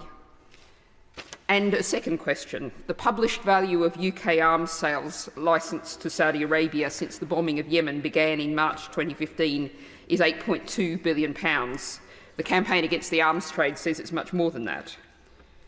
What is the world reading of Britain's values when we export those arms? We hand them over to one of the world's regimes that's most abusive of human rights, particularly the rights of women and vulnerable migrants. My Lords, at this stage of the evening, I will make one point, hopefully in less than 5 minutes, and in doing so will draw heavily on the stark and authoritative soundings and warnings that the noble and gallant Lord Stirrup and Baroness Goldie and others have laid before us. And that point is that as a nation we are not yet facing up to the fiscal consequences of the defence capabilities we now require. For all of the reasons we've heard this evening, sadly the era of the peace dividend is over. Now, the noble Lord, the Foreign Secretary, when he was Prime Minister, may recall that from time to time I helped him spend the peace dividend in the NHS. But when the threat facts change, our defence posture needs to change with it. And in fairness, of course, the government can point to increasing military expenditure, support for Ukraine, a procurement pipeline, Archer, artillery, Type 26 and 31 new ships for the Navy and so forth. But the fact remains that we clearly do have capability gaps. They were laid out very starkly by the House of Commons Defence Committee in their report at the beginning of December, and we must square up to those. For every 5 service personnel joining the military, the MOD report that 8 are leaving. When it comes to the equipment plan for the Ministry of Defence, looking out over the next decade, which accounts for about half, 49% of the forecast defence spending, we see, according to the National Audit Office, a funding gap of £17 billion at least. And indeed, there's a rather curious feature of the way in which that forecast defence equipment budget has been established, in that in the case of the Royal Navy and the Royal Air Force, the full predicted costs of their equipment requirements in order to deliver the government's objectives set out in the Integrated Review, the Defence Command Paper, those are priced up. But in the case of the British Army, they are not. And I asked a written question as to why there was this difference between the internal budgeting between different parts of the armed forces in the MOD, and was told on the 21st of December that, quote, the Ministry of Defence's operating model allows top-level budget holders to have different financial positions and be at different stages of addressing their financial pressures. I think one way of interpreting that answer is to say that, in effect, the Army has been used as the balancing item for a set of unbudgeted requirements, and as a consequence, it is very hard for Parliament and government to have a transparent debate with the public about the costs of actually resourcing the military capabilities that we say we need as a nation. Now, of course, better procurement, stronger economic growth will to some extent dissolve these trade-offs, and we're going to have a budget tomorrow.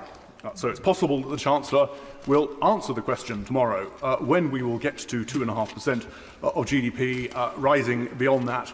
But somehow I rather doubt it, because we all know that at this stage of the electoral cycle, actually what's going on is a torturing of the OBR forecasts until they confess.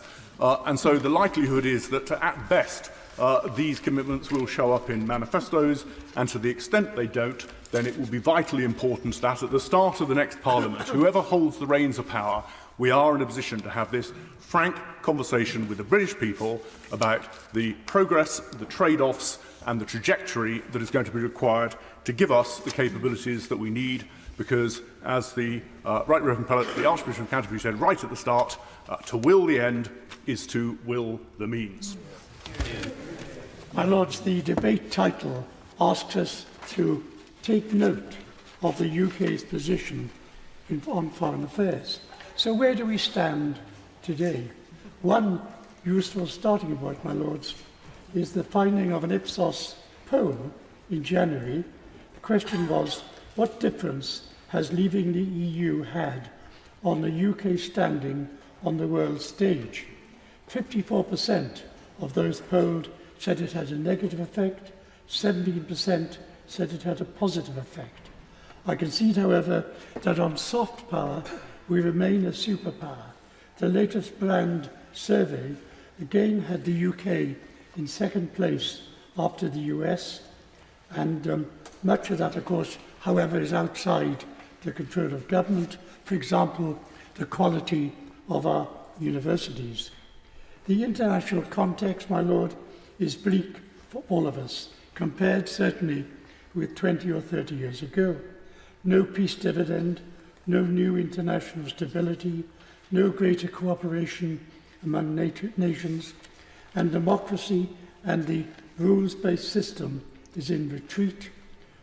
That picture today is one of wars and rumours of wars. The evolution of relations between NATO and Russia is instructive. 20, 30 years ago, there was the NATO-Russia Act. Today, we have Russia's invasion of Ukraine and the threat of Trump flippantly to threaten to abandon the Article 5 of NATO. While what used to be called the Third World, now the Global South, is increasingly moving away from the Western orbit. Some wars we almost ignore, that in Sudan and Eastern Congo. Some force themselves upon us, such as the war in the Yemen and the effect on our shipping and food prices. Some, of course, are threats to our allies and domestically. That in Ukraine and, of course, again in the Middle East, that there is essentially a cross-party consensus in the House and beyond.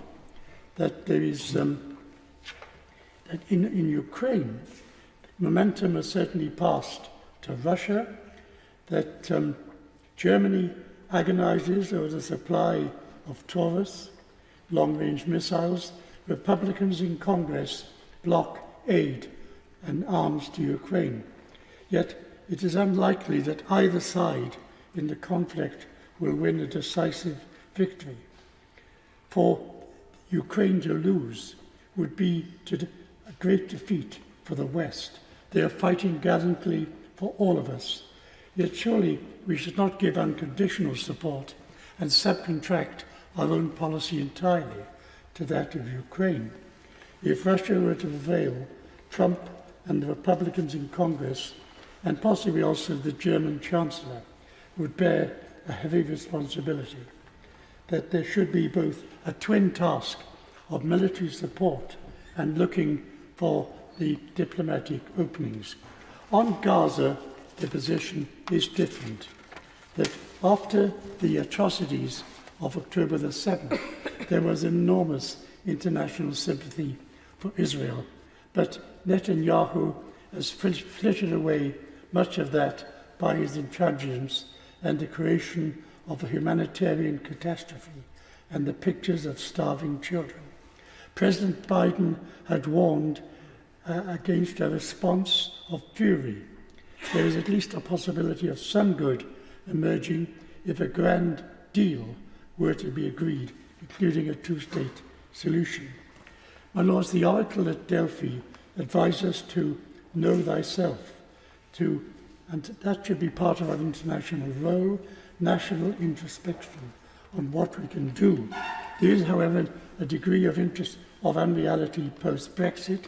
If we were to have a tilt to the Indo-Pacific, that be a tilt away from Europe, where our interests mainly lie, and where, for example, we currently seek to avoid the major part of our foreign policy at a time when Europe is showing, both in the Arctic and in Ukraine, new threats.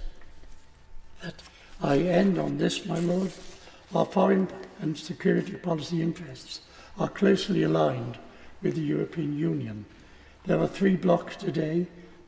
China is hostile, the US may become unreliable. The EU is our regional alternative. Theresa May considered a treaty in this area. Does the government envisage building a closer relationship? What new institutions does the Foreign Secretary favour? Or are we too constrained by Brexiteers in the ranks of the Conservatives? To Lord Cameron, our welcome Foreign Secretary, may I say, you ran well once. Where do you stand today on closer relations on foreign and security policy with the European Union? My Lords, addressing your Lordship's House today about multiple murders is a flashback to my former life as a detective superintendent and a graduate of the FBI Academy in Quantico, Virginia. This debate is very timely, not just because the world appears to be in turmoil at the present time, but because I received a letter last week about the incarceration for 25 years of Vladimir Kara-Murza in a strict regime prison in Russia.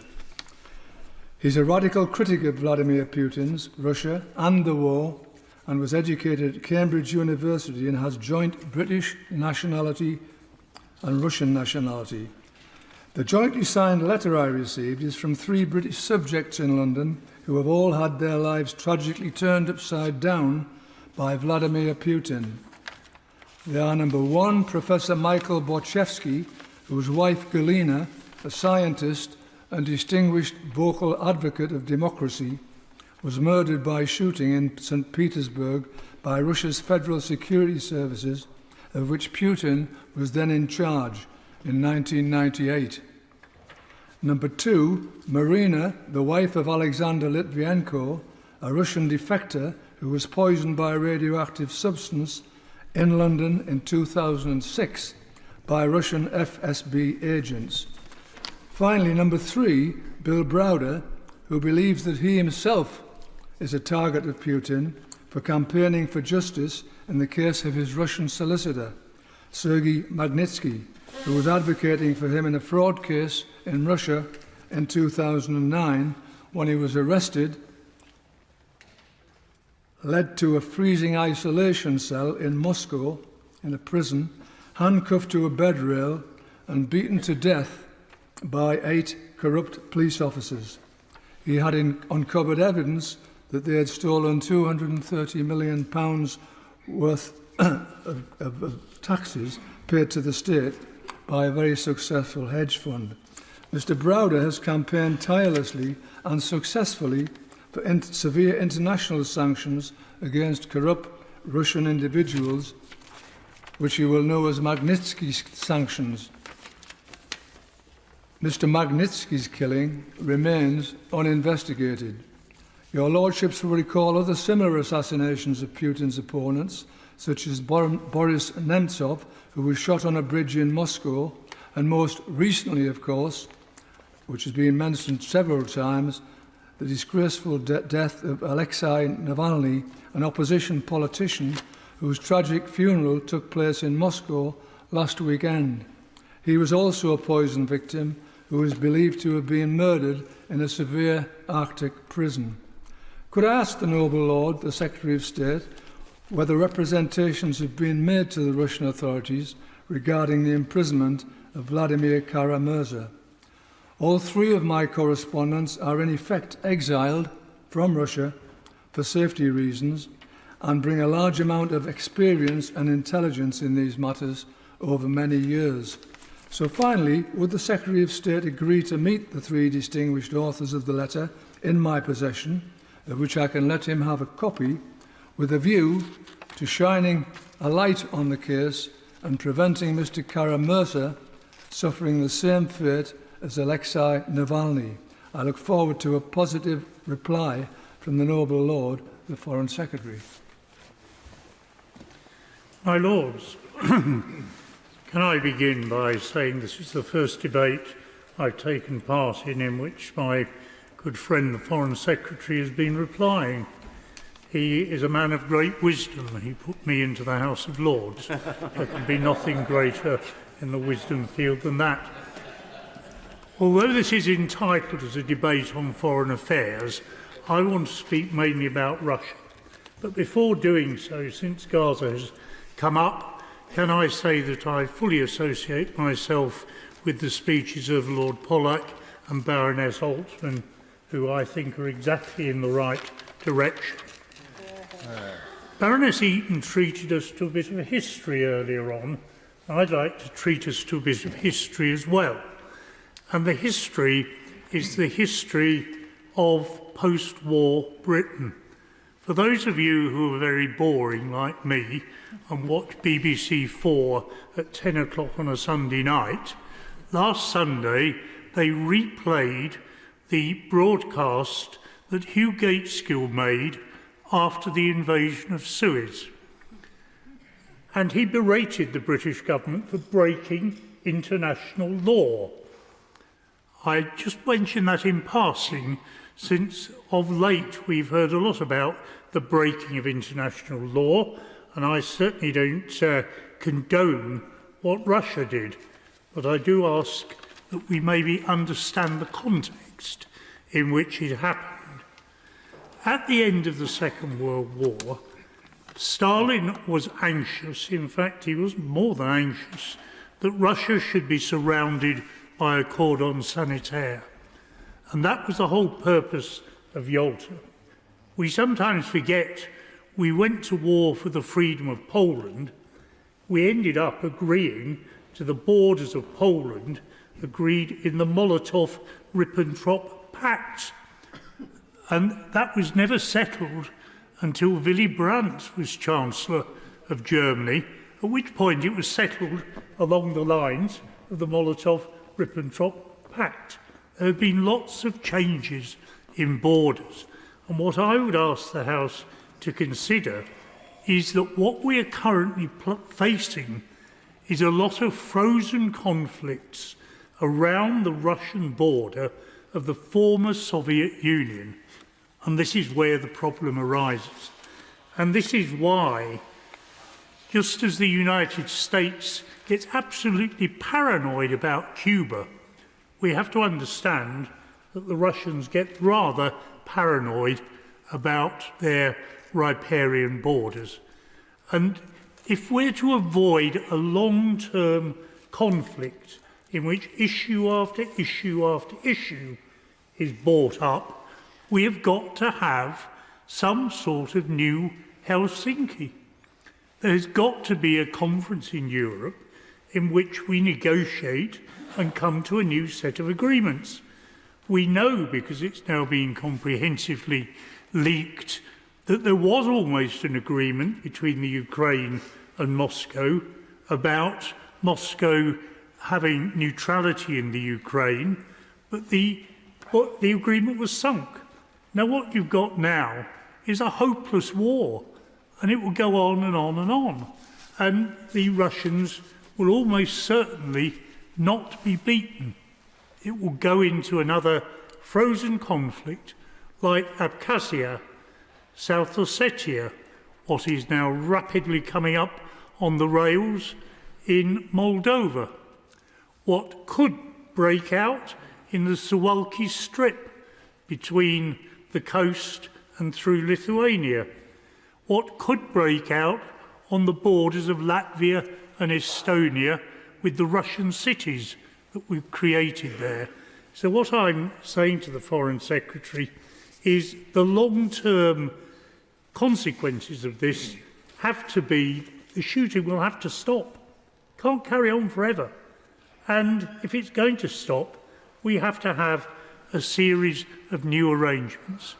This afternoon, just before I came here, I was looking at a German newscast.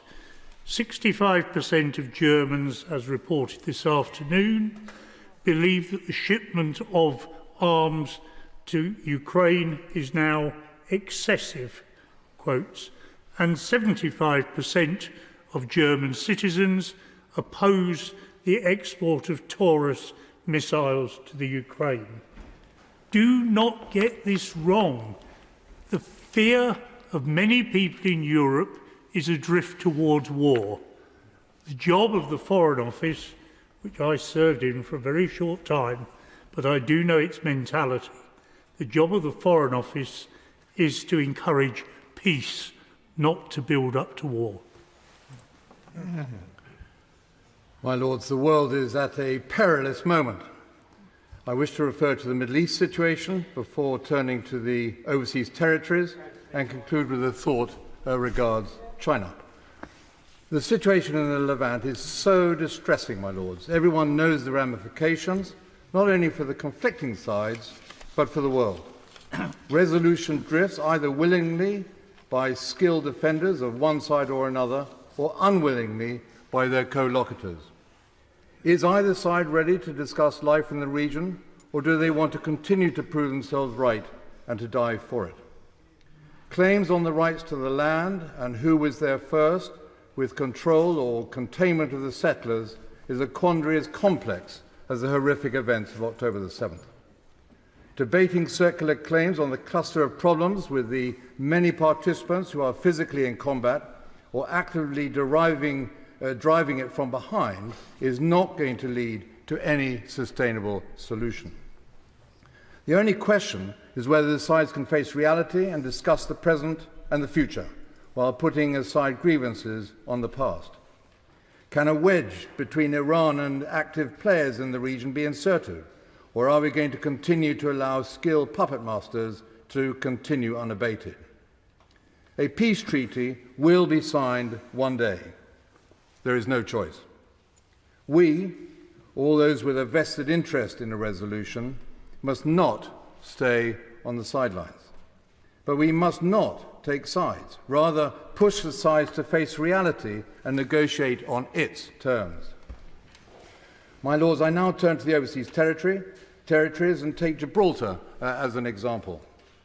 It has assessed broadening its trade links and wishes to do so with the same rights and privileges as the United Kingdom. It sees potential in increasing trade with Africa. However, to maximise its potential, a level playing field with respect to UK is needed to allow repositioning of its economy to a post-Brexit model and maximising advances in new technology such as artificial intelligence. Article 12 of the UK-Sierra Leone bilateral FTA is clear, however. The government, and I quote, may consider extending the same rights and privileges to an overseas territory. Why would government in London not agree? First and foremost, we must surely be looking after our nearest and dearest. A recent official note, however, from the FCDO made the government's position clear, and I quote, "It is not the policy of the UK government to extend bilateral investment treaty agreements to British overseas territories, even though that provision is in all of them, because the UK has found that the BIT treaties are not made much use of." I'm confused as to what is meant by that. The horse or the cart syndrome? And I'll be delighted to give a copy of the note with those remarks in it from a department of the FCDO. If I may say, I believe that approach to be wide of the mark in today's world and smacks of yesteryear's colonial approach to policy. We should be encouraging innovation in our post-Brexit world and as much to our overseas territories as elsewhere. Would the Secretary of State look at this with a view to reconsideration? Concluding with a remark regards China, my lords. Too much of an open door is being given to China to build on a range of strategic alliances. Beyond notably Africa, inroads are being made into the Pacific. I do hope that the upcoming CHOGM in Samoa will emphasise the unity and importance we and the Commonwealth place on our Pacific Rim relations. That said, and whilst it is imperative that we diversify supply chains, with India being an obvious beneficiary, and be proactive regards the changing maritime landscape, I do believe we should not be dismissive of the relationship with China and be exploring ways, not thwarting, mutual bilateral cooperation, building on our respective strengths and contribution, recognise the importance together with all the complexities. Dialogue and engagement is always preferable. And it is not as though we, the West, do not hold a trump card by providing a large percentage of their marketplace. However, going back to an earlier remark on sea routes, too much over-reliance is being given to the vagaries of international law, for example, to the potential for future civil and defence long-term challenges in the northern Arctic sea route. We, those who share common ideals, must become more assertive as the world is headed towards an extended Cold War. My Lords, I'd like to begin by thanking my noble friend, the Foreign Secretary, for finding the time to allow the House such a long debate today when there is such pressure on his time. This particular marathon is almost over. In the short term allowed, my Lords, I want to focus on one example of where the UK's continuing influential position and soft power in the world could be used successfully to help thwart further Russian expansionist aspirations in the Caucasus through greater support, my Lords, for Armenia, an essential potential ally in the region, but perhaps more importantly, a country we can help remove from the jeopardy of Putin's longing for full control of the former Soviet Union. My Lords, my noble friend, the Foreign Secretary, gave an inspiring speech on the 23rd of February in New York on his own experience of Russian aggression in Georgia, the Crimea and Ukraine. In that, he outlined the continuity of Putin's policies and Putin's disrespect for the sovereignty of other nation-states. I would like to make a particular plea this evening that in following that experience, the UK's foreign policy includes and continues to develop our relationship with Armenia. There is much we can do. As noble lords will be aware, Armenia is in what can only be described a vulnerable position in a tough neighbourhood. Currently defending its sovereignty in peace talks with Azerbaijan after significant military losses over the last few years, with no fewer than 33 Armenian villages under Azeri occupation. Armenia has found out the hard way that supposed military support from Moscow has come to naught.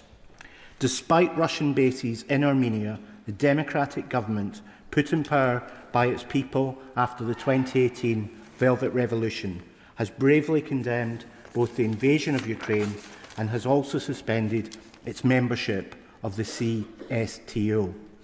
Only yesterday, the Putin propagandist and Russia Today media star Margarita Samignon said that Armenia would not exist in 5 years if the democratically elected Prime Minister Pashinyan remains in power.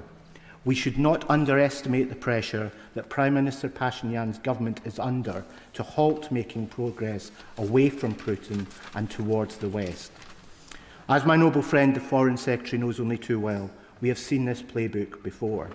So Armenia currently sits as a country that has lost a war, does not enjoy normalised relations with Turkey or Azerbaijan, and is ripe for Russian aggression and negative influence, while to its south lies Iran, always keen to play geopolitical games. This democratic government needs all the support we can give it. What then, my lords, would I like my noble friend to consider. Firstly, that it is vital, as a fragile Armenia tries to move away from the Russian sphere of influence, that we do all we can to welcome and support it to the Western Alliance. While I understand the UK-Armenian relationship is different from that of France and Armenia, where direct military support is being provided, we have an opportunity to help stabilise the situation. We are uniquely placed through our strong relationship with Azerbaijan, an important trading partner, to ensure that the peace talks from which Armenia emerges leave Armenia as a strong sovereign nation, and that any rhetoric from Baku on further Azeri expansion into Armenia is put to bed. Secondly, that we use our relationship with our strategic friend and NATO ally Turkey to give impetus to the normalisation process between Turkey and Armenia. This will help, my lords, to ensure that Armenian economic reliance on Russia is mitigated. Thirdly, my lords, the last year has seen an engagement with Armenia from the FCDO which is to be welcomed, with my noble friend's colleague Minister Doherty having visited Yerevan twice and the Armenian Foreign Minister's visit to London last year, in fact on the day my noble friend was appointed as Foreign Secretary. We must continue this dialogue, and I hope further visits, meetings and agreements can come from this interaction. The alternative, my lords, is to have to these three actions, is to leave Armenia as a susceptible, vulnerable state who, while bravely reaching out to the West and away from Russia, is not properly supported and is left at the disposal of Putin. I am sure we can all agree that is something we can't afford to let happen. My lords, as others have mentioned, it is 2 years since Russia invaded Ukraine, and soon after that the war started, I was appointed to a legal task force to advise on war crimes. And my area of work is largely related to crimes concerning women and children. And I'm now working with the President Zelensky's office on the return of children who have been abducted and taken to Ukraine by Russia. Now, I can't emphasise enough just how indebted the leadership in Ukraine feel to Britain for the way in which we have been at the forefront in supporting Ukraine. But what has become clear to me working on that task force are areas of law where we really could make some changes that would be beneficial. And what do I mean by that? What would the authorities do if a Russian general who'd committed war crimes and crimes against humanity in Ukraine showed up at London airport?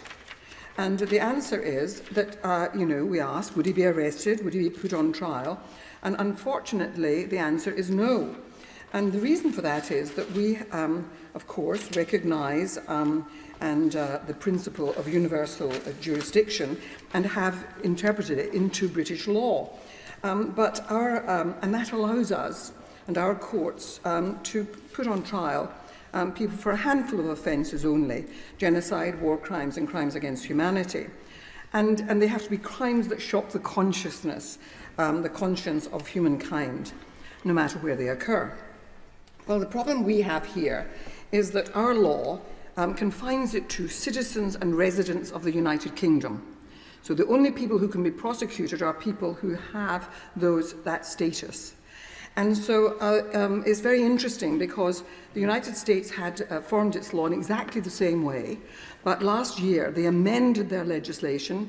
Merrick Garland, the Attorney General, and very much was supported by the State Department, changed it so that basically presence itself was enough.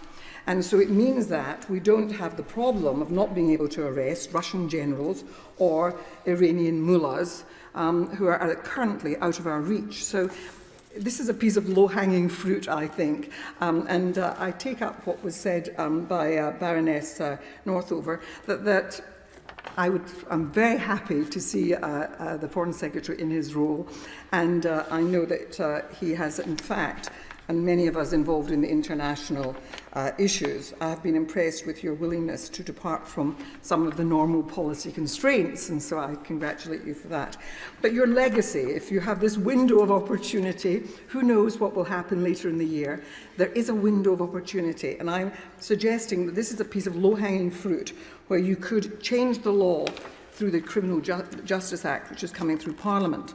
The other area of law, and I say it very quickly, that I'd like us to look at is our state immunity law, because there really is a growing feeling that, and we've had it expressed by the President of the European Commission, that we should be considering using frozen assets, the Russian assets that we have, which are something we ourselves have 20 billion pounds worth of Russian assets in our banks, and they should be used to assist in the buying of military supplies for Ukraine.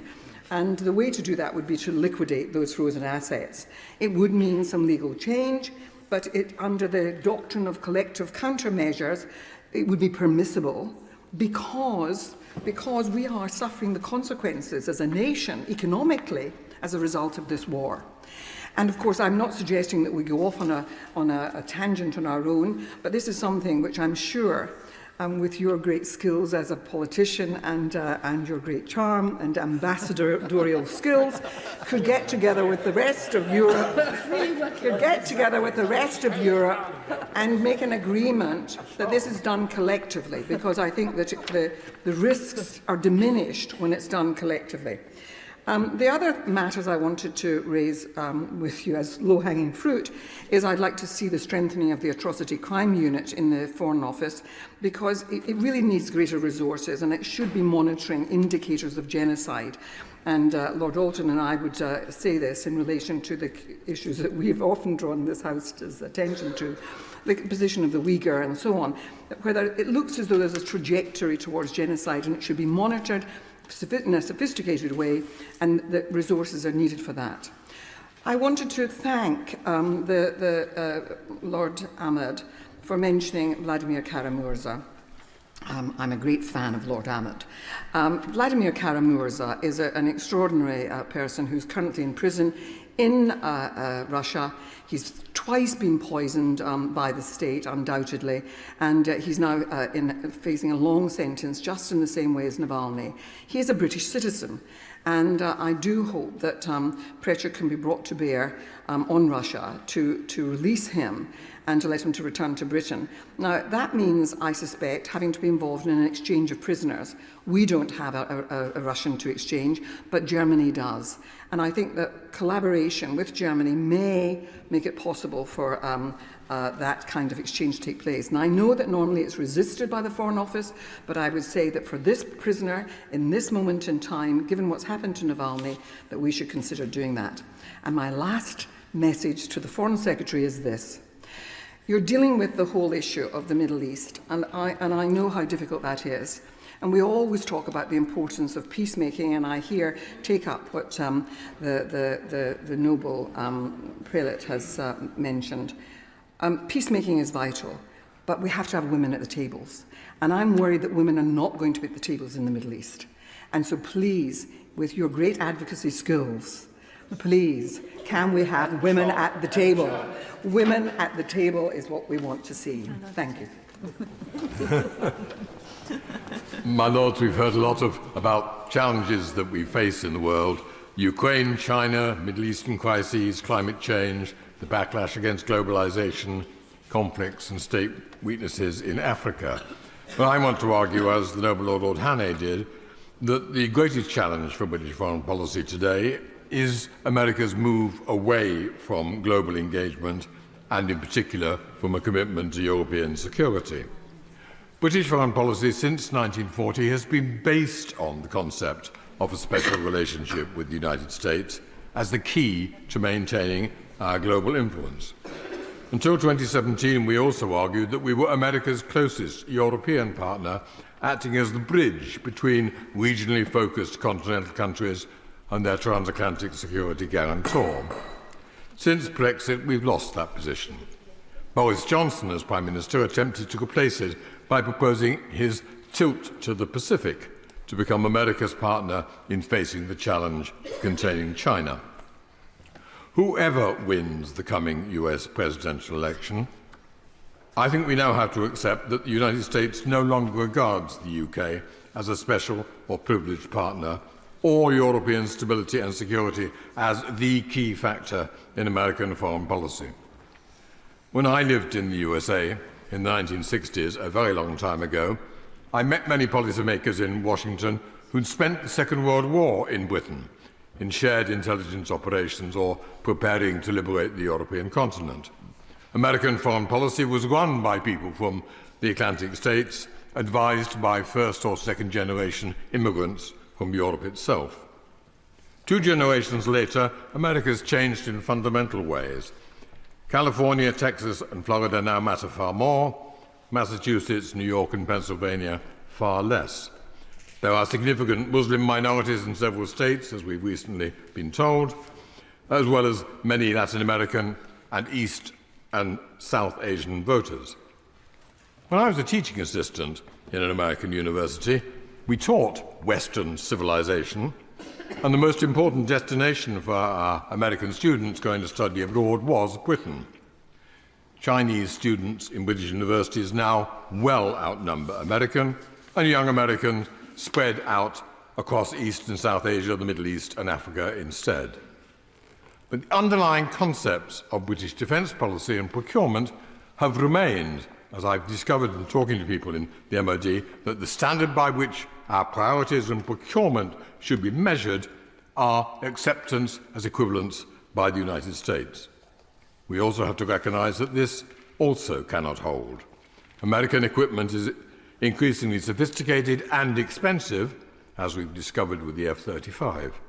Unless we substantially raise the scale of our defence spending, we cannot contribute significant additional forces to American deployments. Boris Johnson's dream of contributing a British task force to the Indo-Pacific was always fantastical. The reality of a British carrier dependent for support ships on the United States and other allies has shown how limited our naval capabilities now are. There are other nostalgic echoes which we have to leave behind. When I became a very junior minister in the coalition government, I was struck by the overemphasis of some of my Conservative colleagues on the value of the Commonwealth. Half a century and 2 generations after the new Commonwealth countries had become independent. One cabinet minister remarked to me that the Indians were dependable friends because they remained so grateful for what British rule had given them, which is something that I doubt the current Indian Prime Minister accepts.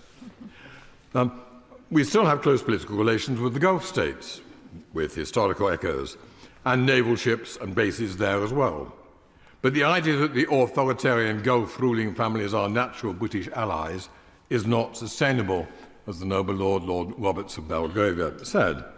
Conservative ministers also doubt that people close to a Gulf state ruler should be allowed to own a conservative British newspaper, and that's because they argue that they are hostile to our democratic values. The tilt away from Europe was a post-imperial dream. Our natural partners in this now hostile environment are our European neighbours. Our priority must be to rebuild that partnership with neighbours who do share our democratic values. And, as many noble lords have already said, if we want to maintain influence in Europe and across the world, we will have to prioritise spending on defence and on international development over tax cuts.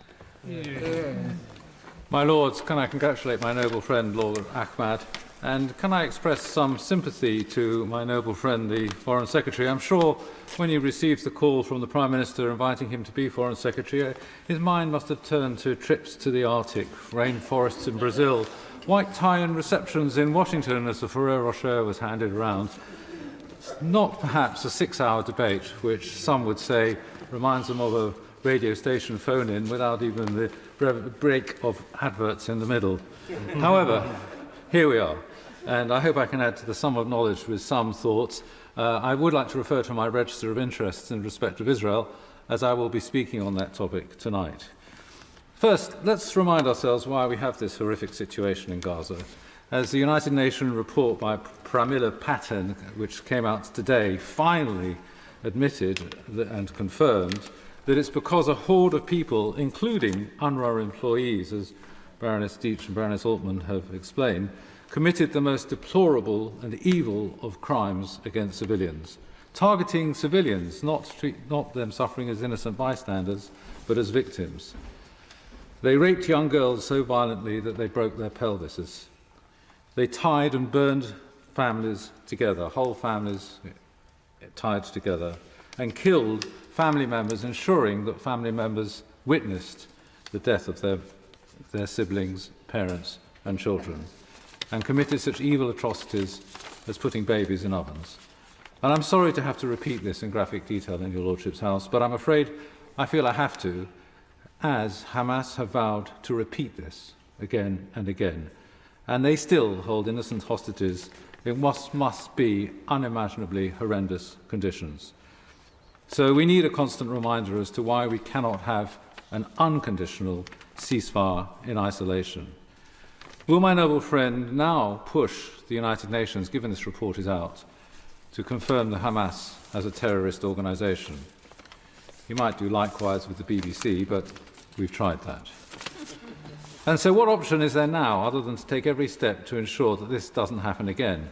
If UK citizens, members of any of our families here in this chamber, were abducted on our soil, I would want to be sure that my government pursued the perpetrators to the end of the earth, even if there were civilian losses on the way, which, while deeply, deeply regrettable, are, as my noble friend Lord Roberts of Mayfair, the distinguished military expert historian, and many others have pointed out, much lower than one might expect in this type of challenging and terrible urban warfare. To suggest that the IDF is carrying out a genocide is hugely insulting to the genuine victims of a genocide and to the IDF, which has been recommended by our own military as the most humane army on the planet. They largely are civilian conscripts and have taken more steps than any other army in the history of human armed conflict to try and reduce harm to innocent civilians. I applaud my noble friend's valiant attempts to try and find a way through the current situation. He has set out his 5 clear objectives, and I, for one, would like to support them. I would, however, focus on one of his objectives, which I believe needs some clarification, and that is his horizon of an irreversible pathway to a state of Palestine. That needs much further thought.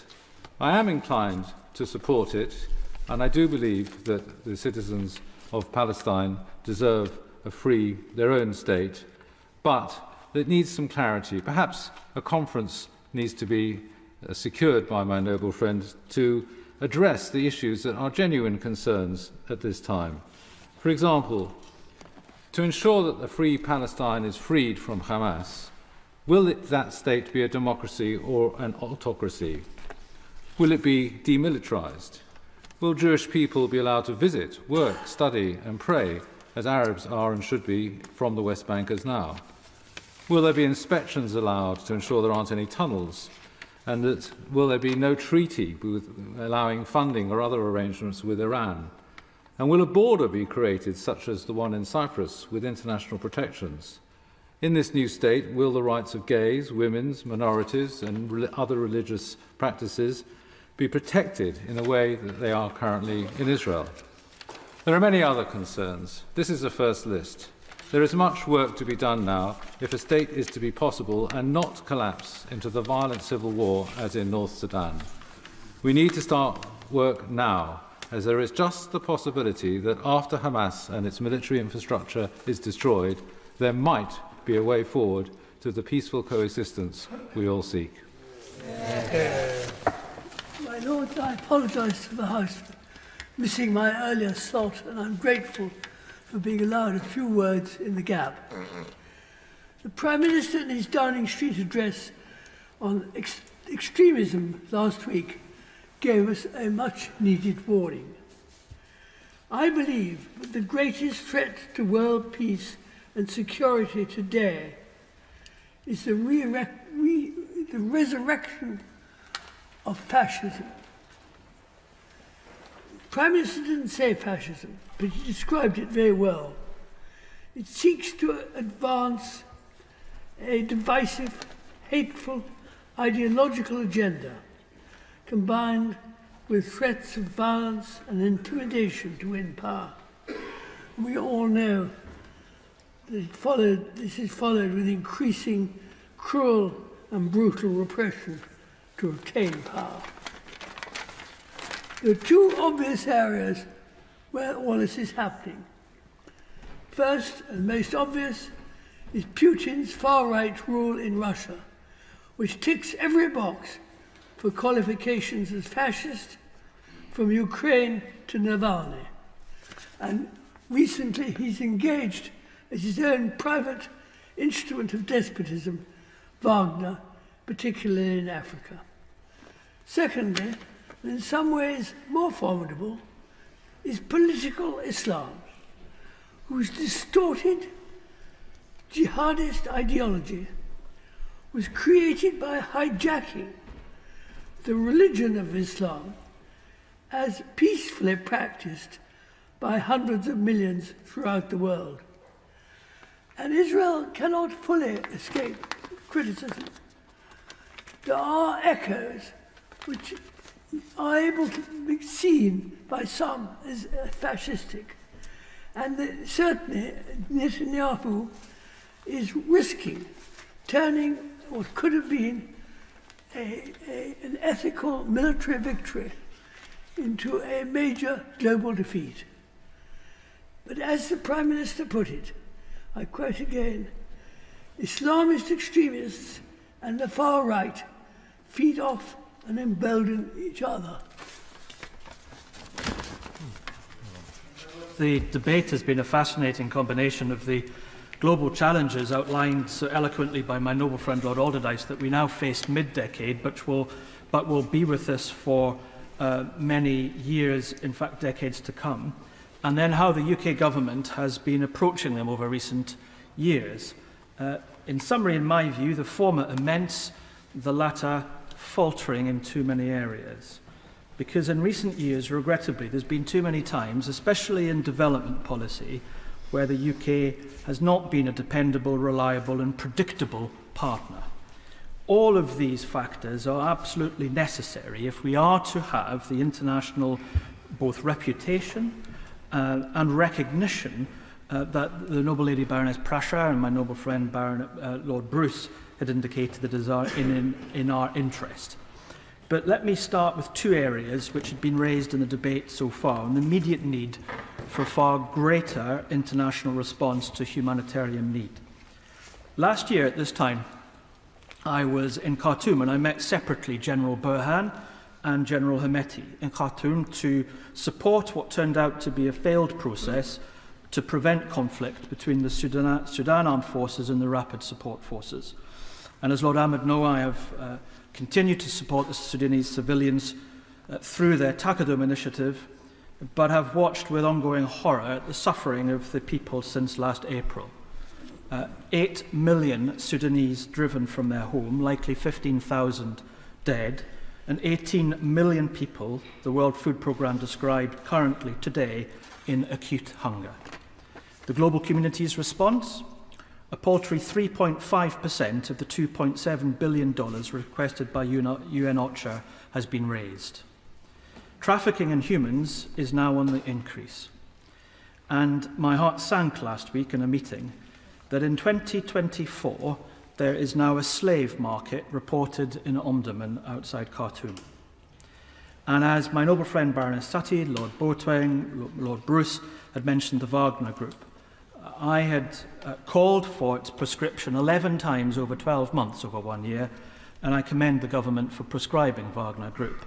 But in his speech this evening, I would be grateful if the Foreign Secretary could give an assessment of what impact that has had on the capability of the Wagner Group. Sudan is the world's worst humanitarian crisis, the least reported, and has had the worst global response.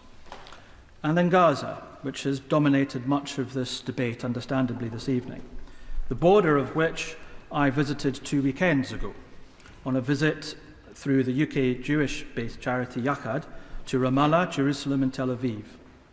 And as my noble friend Baroness Jank said, of the reported 30,000 Palestinians killed, it is estimated now that 70% of those are reported to be women and children.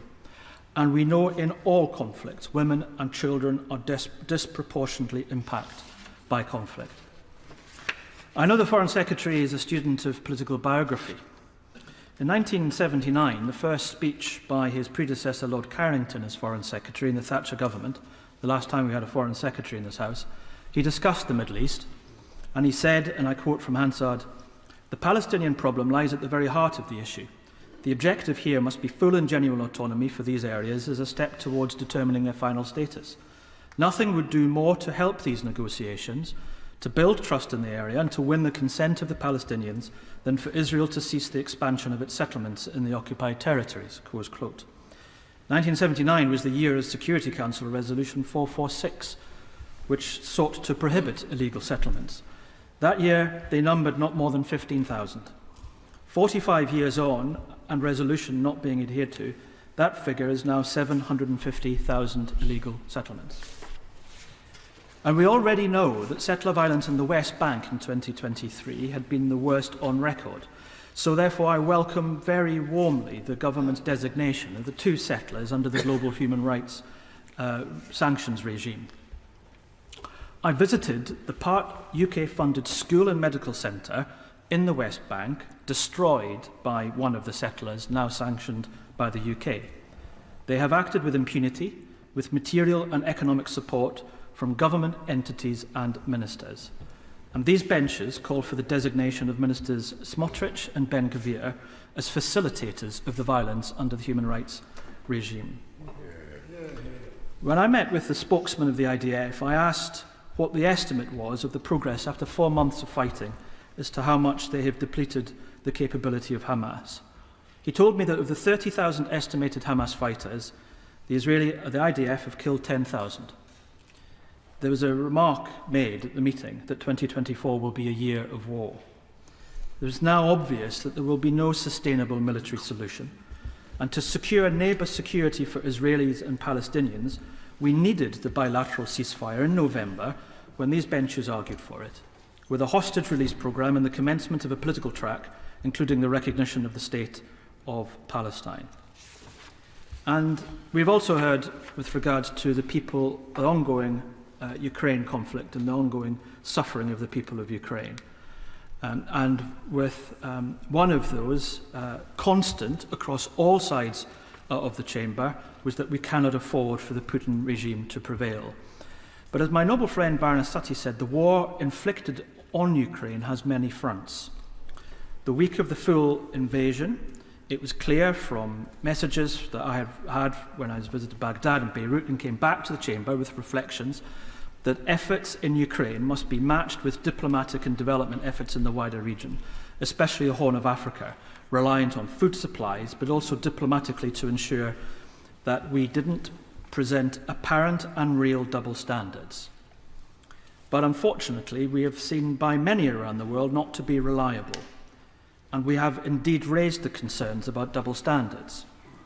We've welcomed the shelter to Ukrainians fleeing disaster, but we've criticised the closed-off routes for those from Sudan, Yemenis, Iranians and Rohingyas. Indeed, the Foreign Secretary confirmed to me on the 16th of January that funding had been diverted from supporting Rohingyas to pay for the Ukrainian resettlement scheme. And the welcome UK Aid for Ukraine scheme has been offset by cuts to famine support in the Horn of Africa, meaning our response to famine there was far lower compared to a lesser famine in 2018. These actions are significant because Putin's objective is to undermine the very rules-based international order, to highlight its double standards and hypocrisy, and instead present a multipolar one, even though we know that it is deeply threatening to neighbouring states. China seems aligned with that broad approach. Lord Ahmed rightly referred to trade and development, and he's absolutely right. But the UK has little credibility when we challenge developing economies to ask them to pivot away from China where they know that the UK has by far the largest trade deficit in goods with China than any other nation on earth, over £50 billion. That deficit means that we are dependent in key sectors on China, whilst government policy has made it much harder to trade with Europe. A cost of £100,000 per typical business in extra trade, friction, bureaucracy and form filling. And as my noble friend Lord Wallace said, it is now of geostrategic importance of reconnecting with Europe on trade, but also security and intelligence. And it is an irony of Putin's horrors against Ukraine is that Europe is now more united and less divided. And this will be potentially a supremely important contingency should a second Trump administration happen in America. I declare that I co-chair the All-Party Trade Out of Poverty group, and I agree with the Minister, Lord Ahmed, when he said that trade and the Commonwealth offer significant opportunities. But not a single FTA with a Commonwealth country that's been signed by the UK under this government has had a Commonwealth chapter allowed by the WTO in it to pursue and to promote intra-Commonwealth trade. I hope the Foreign Secretary, before he leaves office, whenever that is, as my noble friend Baroness know, that will change tack and speak to the business department to ensure that's corrected. So whilst we've become a less reliable partner, we've also become a less dependable one too. The Development Minister, Andrew Mitchell, at the UN last year said that the UK needed to regain and rebuild trust in the development area. But how can we do this when the government doesn't even acknowledge that we've lost it? And as my noble friend Lord Oates has indicated, we need to have dependable relationships too. The average tenure of an Africa minister over the last 8 years has been 9 months. I was speaking with a diplomat during one of the many reshuffles when he said that the Foreign Office was currently finding out whether the new Minister for Africa had ever been to Africa.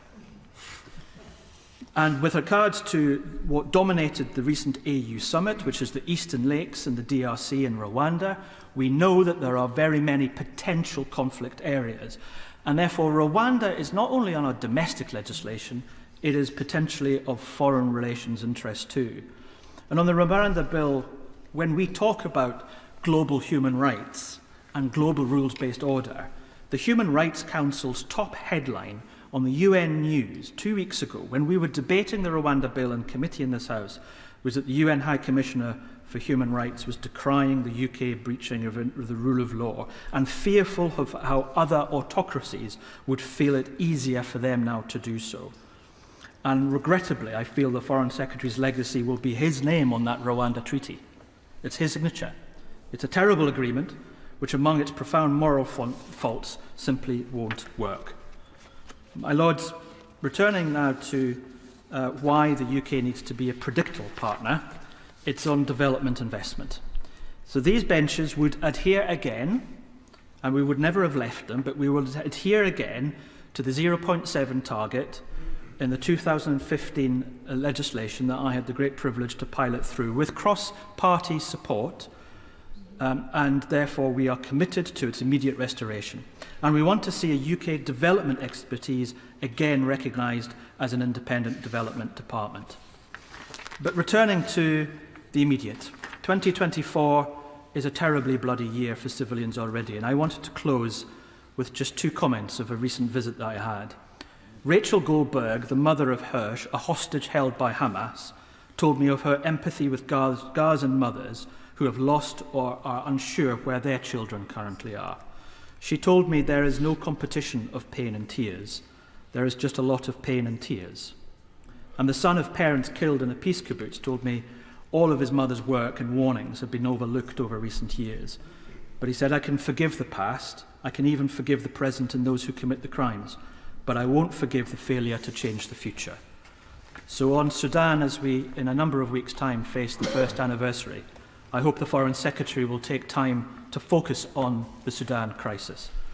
And in Gaza, the US and UK must now change policy and call formally for an immediate bilateral ceasefire. Because if we are to have a process after the day after, we need a day before. And if we are to fight for the rules-based international order, there must be order, and we must adhere to the rules. My Lords, can I first congratulate the noble Lord Ahmed on his excellent introduction to this debate. For this government, he has broken all records.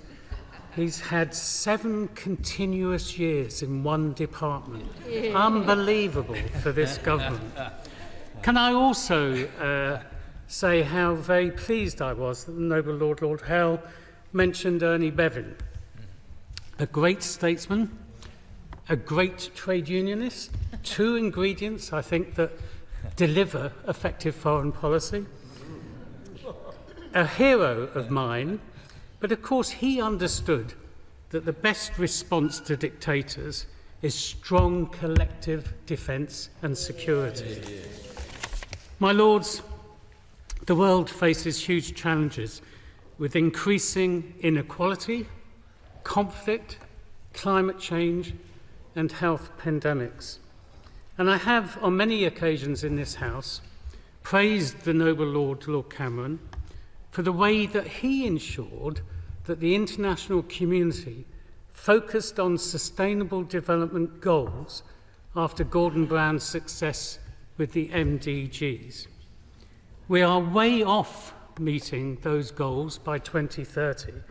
So can I ask the noble Lord, does the government have a response to the UN Secretary-General's call for a global SDG rescue plan involving international partners, civil society and business? My Lords, as the noble Lord Purvis said, we had a political consensus around development. Sadly, under the direction of Rishi Sunak, we've seen development target cut from 0.7 to 0.5. And can I say, it's not just the size of those cuts, but the speed of their implementation that caused so much damage to people who most needed it. And it's to this country's reputation and credibility as a trusted partner that was so damaged. We also saw the bungled merger between DFID and the Foreign Office, deprioritising development, sapping morale and pushing out expertise. And I know the noble Lord, the Foreign Secretary, opposed that merger at the time. My Lords, also in his introduction, the noble Lord Ahmed spoke of a more strategic and coordinated approach on diplomacy, development, and of course, defence, which I won't go into too much detail because we're talking about foreign affairs, but those 3 Ds are very important ingredients to a successful policy. And of course, what we have had is sadly, the words have not really been matched by reality, as argued by the most reverend primate and also the noble and gallant Lord Stewart. And of course the publication of the integrated review was followed with the refresh, where we had to refocus on the threat of the Russian invasion from Ukraine. But of course what the refresh also said, that the so-called Indo-Pacific tilt has apparently been completed. Yet the UK's diplomatic presence in India and China had been cut by 50% over the past 8 years. My Lords, we need a strong and consistent approach to China, working with partners and allies, engaging where it is in our interests. The Intelligence and Security Committee report described the UK's approach to China as completely inadequate and said that Britain was severely handicapped in managing future security risks. My Lords, despite announcing a China policy with its interrelated strands of protect, align and engage, we still do not have a clear strategy. This is vital to engage our businesses and civil society as well as our international partners. My Lords, the refresh also recognised the need for changes to the multilateral system, and many noble lords have referred to this. And of course, the noble Lord Ahmed also mentioned proposed reforms. And of course, the refreshed document included the recommendation for additional members of the UN Security Council with permanent representation for Africa, so solely missed out of this government's priorities. Can I ask the noble Lord, the Foreign Secretary, what progress has been made on that? And does the noble Lord agree that a broader review of the working methods of the Security Council, including looking at ways to amplify civil society voices, could also give the Global South a greater voice? My Lords, we've also seen the International Development White Paper, another attempt at a strategic approach, and I think there's much in that white paper we can welcome, and I certainly welcome its vision of a much more longer-term approach to development. And as the noble Lord, the Foreign Secretary, knows, I've raised that one of the major barriers to development is access to finance. For many of the most heavily indebted countries, that is unachievable. We need a fairer system between private creditors and countries in debt distress. Now, the noble Lord has responded to me on what the UK government is currently doing at the G20 and the Paris Club, but the situation is getting worse, not better. Are there reforms that the government is considering for international financial institutions like the World Bank to help developing countries deliver clean energy infrastructure? Vital if we're to address some of the issues of climate change. My Lords, by 2050, climate change is predicted to increase the risk of hunger and malnutrition by 20%, a point made by my noble friend Lord Boateng, and also by the noble Lord Oates. And of course, last year's Global Food Security Summit gave us a chance to put malnutrition back on the global agenda. But could I ask the noble Lord, the Foreign Secretary, what progress has been made on delivering the very clear and strong commitments promised by this government at the Nutrition for Growth Summit in Tokyo, which we've not received any clear progress reports on? Can I also turn, obviously the issue that we've most focused on has been the Middle East, and David Lammy said last week, and I'll repeat it again, that it is through diplomacy, not debate in Westminster, that we will ultimately secure an end to this war. And as the noble Baroness Mubarak said, most people in this House agree that both sides should stop fighting now, and all hostages should be released. And I agree with the noble Lord Hannay when talking about a two-state solution. We need, as the noble Lord, the Foreign Secretary, said earlier this month, to work with our international partners to give hope to that process and move towards recognising a Palestinian state, not wait for the end of the process. And I hope the noble Lord, the Foreign Secretary, agrees, there is an opportunity here now for the government and the opposition to work together to support the diplomatic process to deliver a two-state solution. My Lords, the ICJ said that Israel must take measures to ensure humanitarian access to Gaza. Does the noble Lord believe that a full-scale Rafah offensive would be consistent with that ICJ ruling? My Lords, we need to focus on getting aid in. And one of the issues my noble friend Baroness Smith raised is, of course, humanitarian workers who've had their visas expire or withdrawn. And many are facing deportation at a time when Palestinian people need them most. I hope the noble Lord, the Foreign Secretary, can reassure us tonight that the government will make the strongest representation to ensure that these visas are extended and renewed. Now, the government's last statement on the Middle East referred to the increase in aid, airdrops and more trucks going through. But as the Noble Lord Ahmed said at the time, it's not enough. And at the weekend, President Biden announced that the US Air Force began further airdrops over Gaza on Saturday afternoon in a joint operation with the Jordanians. Can the Noble Lord tell us what we are doing? Can we work with allies to ensure that further airdrops take place? And I understand what the Noble Lady, Baroness Morris of Bolton means when she says they don't get to the people most in need.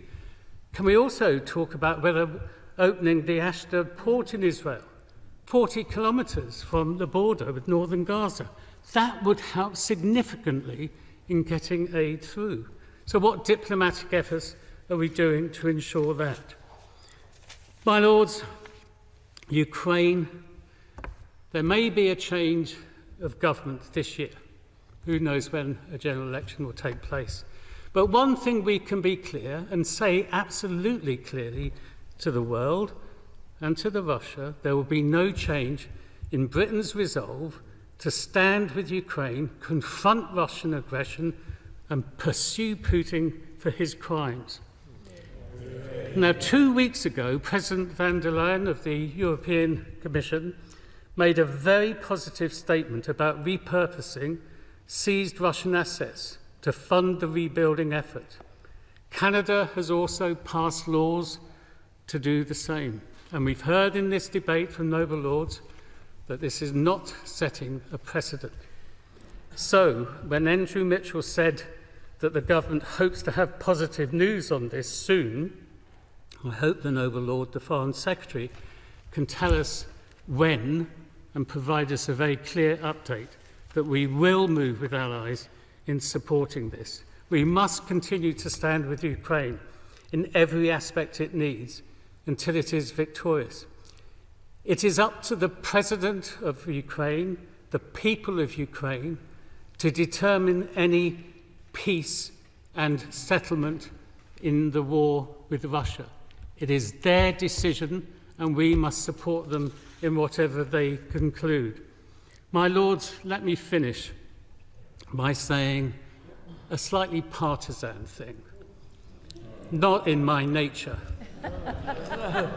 After 14 years of chaotic government and chaotic governments, changes that we've had, Britain has lacked the leadership it needs to succeed in the face of a world characterised by conflict, the climate emergency, and the erosion of the rules-based order. In contrast, Labour foreign policy will reconnect Britain to deliver security and prosperity at home. We will return to being a reliable partner and a dependable ally. Yeah. Thank you. Can I thank all noble lords for their contribution today, and can I say that it's great to follow Lord Collins, and let me tell him, in the spirit of cross-party politics, every morning I'm proud to walk up the steps in King Charles Street, walk past the statue of Ernie Bevin and recognise a truly great British Foreign Secretary who stood up for this country. He was absolutely right to praise my partner, Lord Ahmed, who's been in post for 7 years. In fact, my last job was 6 years, but between us, 13 years, I think. And I can tell him we're both looking forward to many more years in these posts. Today has been an opportunity for me genuinely to benefit from the accumulated wisdom and experience that resides in this chamber, and it really has been a fascinating debate. We've ranged from Nigeria to Armenia, from universal jurisdiction to sanctions, from individual cases to current crises. And as Noble Baroness Smith said in her opening speech, we're having this debate at an absolutely critical time. Now, I'll try my best to respond to the many comments made. But let me just say by way of introduction, as I've said before, I can't recall such a dangerous time in international affairs during my political career. This was a point Baroness Eaton made, the Noble Lord Alton made this point, referring to a time of despots and dictators, but I thought it was very refreshing when the Bishop of Leeds reminded us it is actually the anniversary of the death of Stalin, so some of these things at least come to an end. And Lord Milesford, I think, was right to draw attention, as the Prime Minister did on Friday, to this combined threat of the far right and Islamist extremism. We must respond to all of these threats with strength and unity, and we must always be clear about where British interests lie. And I thought Noble Baroness Ashton put it particularly clearly when she said, as I always do, at the heart, those interests are about our prosperity and our security.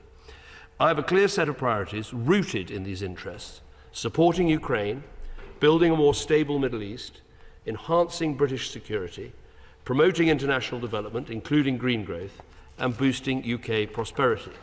And the Foreign Office is working with departments across government to drive these priorities forward. And what I'd say we've done in the last 100 days since I've taken on this job is we've tried to surge our activity to respond to new developments and crises. In the last 113 days, I've visited 26 different countries. I've spoken at 8 different multilateral gatherings, and of course I've tried to account to this House. And I want to thank the Noble Lord Trenchard for kindly saying that I should be focused on this House rather than appearing at the bar of the House of Commons, as entertaining and as fun as that might possibly be. One must always be conscious, but perhaps particularly in this job, not to confuse activity with action.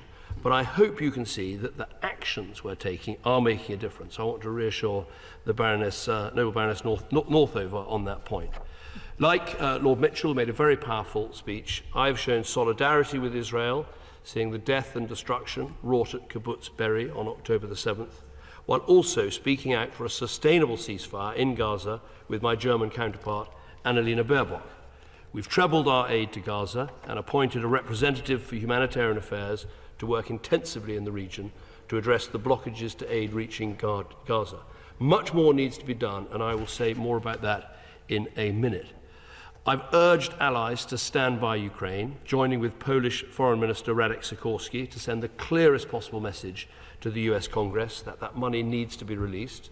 Like the Noble Lord Alderdice, I'm proud of the record we have in the UK, and I listened very carefully to what the Most Reverend Primate, the Archbishop of Canterbury, said about we must will the means to the end we want as well as that end. And I think the Noble Lord Fowler was completely right when he said this has to be our highest priority. I've got the 5 things I set out that I want to do, but Ukraine is number 1, and I will say more about that in a minute. We've surged in terms of publishing our sanctions strategy, the first one Britain has ever had.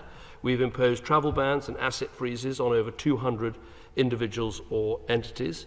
To those in the debate, Lord Hannay and others, the opposition front bench, who mentioned the terrible nature of the Navalny case, the UK was the first to put in place those sanctions on the people that helped to bring about his death, and we should be proud of the action we take. And I'm afraid I don't agree with the Noble Lord Skidelsky on this issue. Sanctions can be an effective weapon, and in this troubled world we need those sorts of weapons at hand.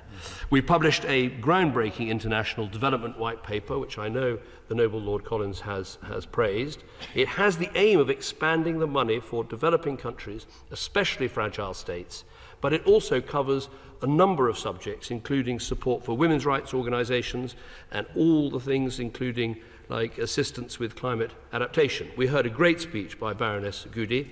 We are committed to the SDGs. We are also committed to getting back to 0.7, and I just gently point out in the spirit of cross-party cooperation that while it was the Labour Party under Gordon Brown that committed to 0.7, it was a Conservative government, a coalition government indeed, under my leadership that achieved 0.7, and I think it's worth remembering that. I won't reveal what Nick Clegg said to me privately when we were pushing for 0.7, because that would be unfair. Action... be careful. Action has also involved talking to people that we don't agree with, including sitting down directly with the Iranian foreign minister and delivering some very tough messages about what Iran is doing in the region, around the world. And indeed, I've had some pretty frank bilateral conversations with my opposite number in China. We've equally surged to strengthen our network of alliances and partnerships around the world. And let me reassure Baroness Sooty, that Central Asia is one of those networks where we want to do better. I'm planning a visit there. I'm going to be holding a round table with anyone who knows the industries and businesses and voluntary bodies and educational organisations that we should be talking to there, and she's very welcome to come and join my round table in the Foreign Office and to talk about that. And I think Lord McInnes is absolutely right to include Armenia in a country where we should be thinking about how we try to include them in our network. We've also surged, as it were, to seize the chance for a more constructive relationship with Argentina's new government, without in any way shying away from defending the Falklands' right to their self-determination. And let me reassure Baroness Smith, the noble Baroness Smith of Newnham, that we are fully committed to the defence of the Falklands. I met with the forces there while on my visit, as well as meeting a number of penguins and others. And I can tell you it is very well defended, with some extremely capable air-to-air missiles and all the other things you'd expect, including typhoons. Let me reassure also Viscount Waverley, the noble Viscount Waverley, that we're working hard for a deal between the EU, UK and Gibraltar, and I'll look specifically at the point he raised in his speech. We are, of course, investing in our partnership on climate, defence and digital with Brazil. They are hosting the G20 and chairing COP30. What I would say to both the noble lords, Lord Purvis and Lord Collins, is that I had the opportunity to explain at that G20 how we're going to expand the balance sheets of the multilateral development banks to surge money into helping with the SDGs. That is our strategy. Let me now turn to other points made by noble lords across the House, and let me start with Gaza. We had powerful speeches from the noble Baronesses, Baroness Morris, Baroness Fall, Baroness Mubarak, Baroness Janka, and the noble lords, Lord Sahota and Lord Anderson. But we are facing a situation of dreadful suffering in Gaza. There can be no doubt about that. I spoke some weeks ago about the danger of this tipping into famine and the danger of illness tipping into disease, and we are now at that point. People are dying of hunger, people are dying of otherwise preventable diseases. And the situation is very bad because we've been pushing for this aid to get in. We've had a whole set of things we've asked the Israelis to do, but I have to report to your Lordship's House that the amount of aid that got in February was about half what got in January.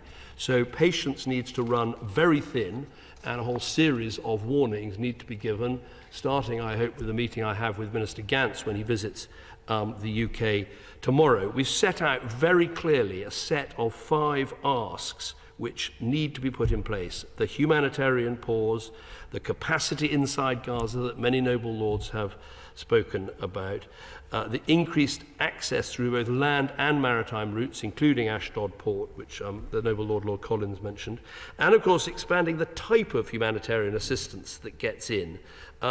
Too many items are sent away because they're supposedly dual-use goods, and some of these things are, things that are absolutely necessary for medical and other procedures. And we also need to see a resumption of electricity, water to North and South Gaza. Let me say again at this dispatch box, Israel is the occupying power. It is responsible, and that has consequences, including in how we look at whether Israel is compliant with international humanitarian law. So I think that is the most important thing on the issue of Gaza. Turning to the political process and how, as many noble lords said, how do we try and turn this moment of such disaster into a moment of opportunity?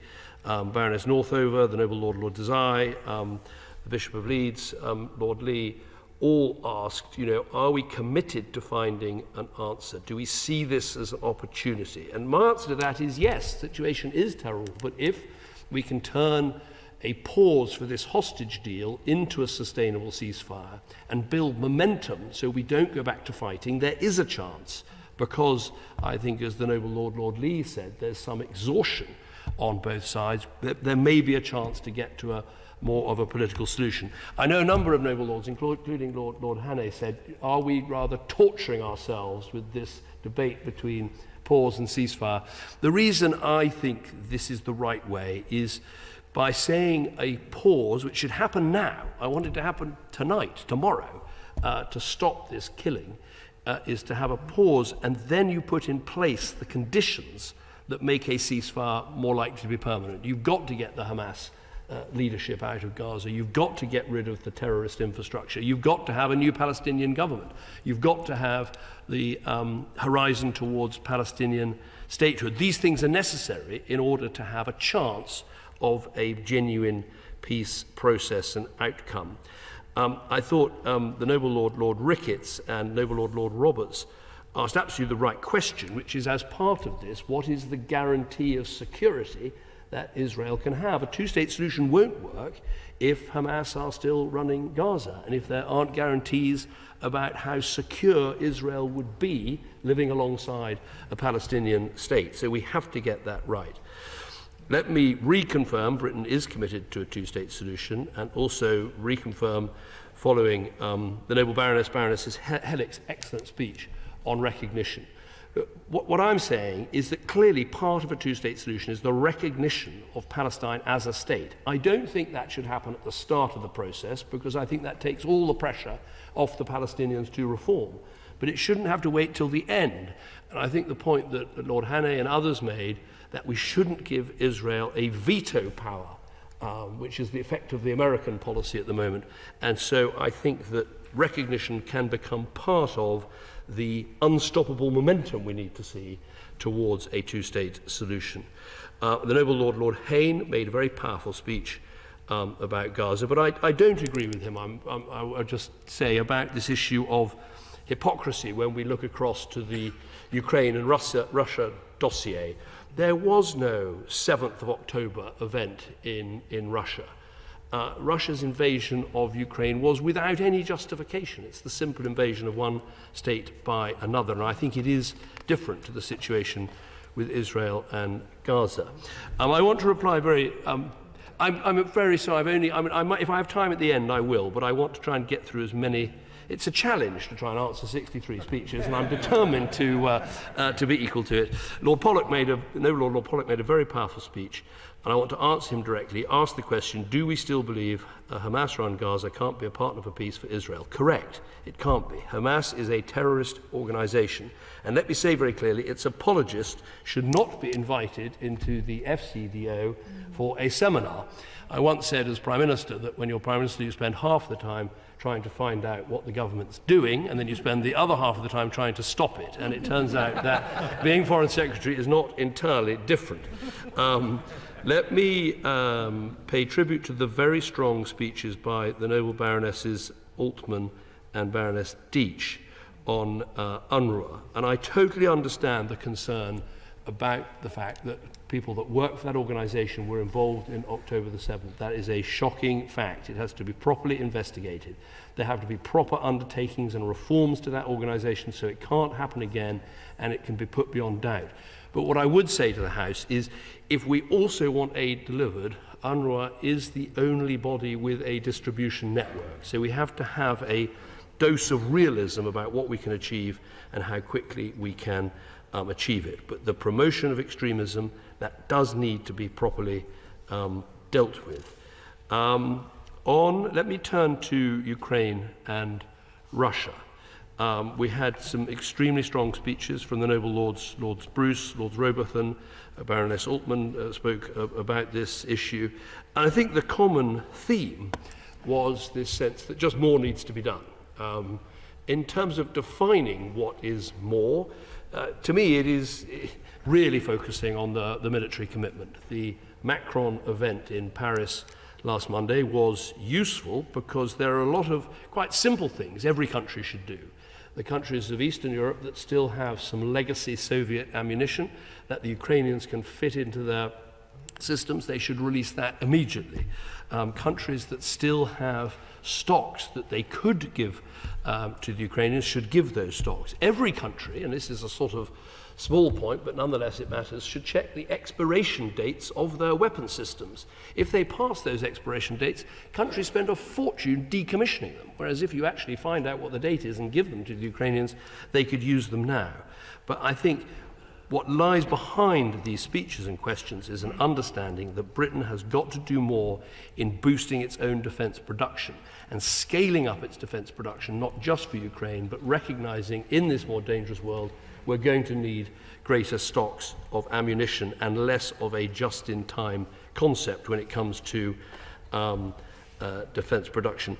The noble Lords, Lord Stirrup and Lady Baroness Ashton made very powerful points about when this conflict really started, pointed to 2014. I would point more to 2008. I think that was the moment when we saw that Putin was in the mode of grabbing land and territory without justification. Number of noble lords, Baroness Kennedy, the noble Lord Roberts, talked about frozen assets.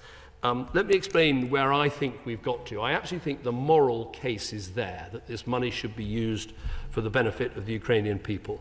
I think the economic case is very strong. I don't believe, and here we are in the city of London, as it were, one of the great financial centres of the world, I don't think this will disadvantage us in any way.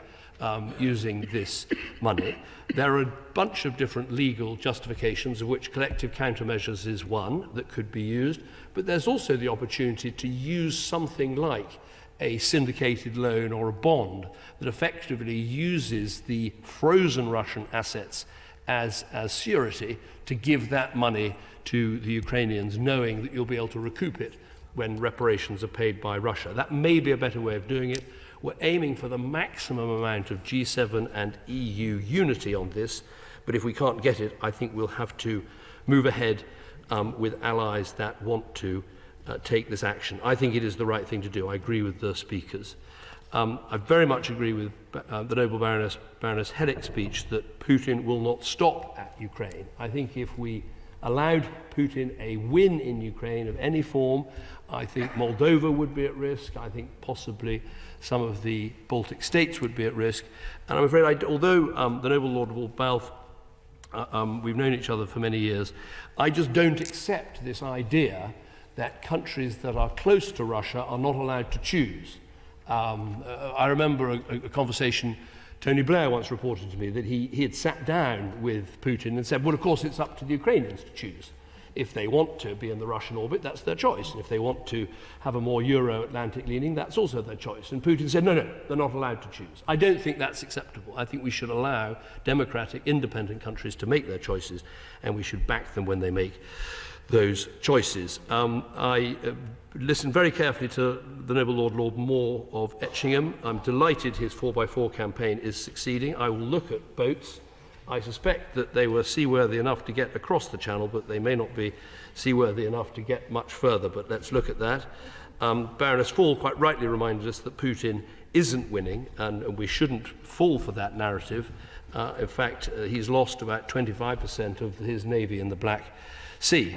Moving on to defence, we had a number of very strong speeches, I would say almost unanimously, coming from whatever benches, whether noble Lord Robertson, Baroness Goldie, and others calling for an increase in defence spending. I would say in this government's defence we are heading towards 2.25 fairly rapidly. We have a rising defence budget, and also if you look at the new equipment that's been put in place, whether it's F-35s, whether it's Typhoons, whether it's aircraft carriers, Type 26 frigates, Type 45 destroyers, there's been an enormous uplift in the capacity and capability and quality of what we do.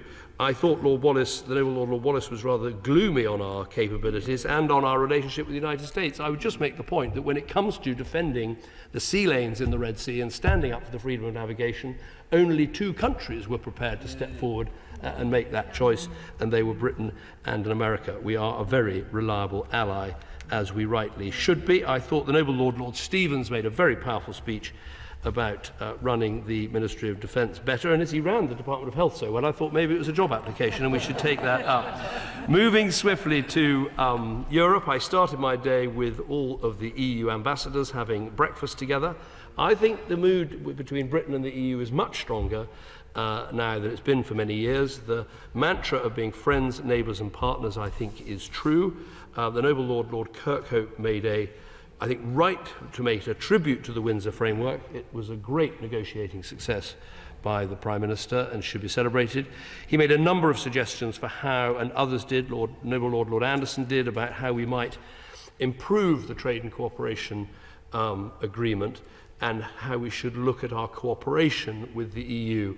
I think we should pursue this with some thought and some care. I think some of the options of very structured dialogues don't always get you what you want, whereas I think a little bit of ad hocery from our new position might be better, but I have an open mind.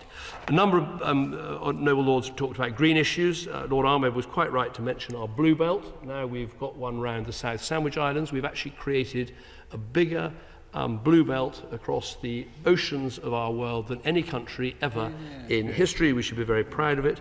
Baroness Northover, Baroness Bennett, the noble Lord Oates all spoke about the importance of climate finance, and of course we've got the 11.6 billion committed over the 5 years. The noble Lord Naseby made a plea about helping small island states. I very much agree about that. I think it's a good moment to think about that in the run-up to the Commonwealth Conference, and we'll have more to say about that soon.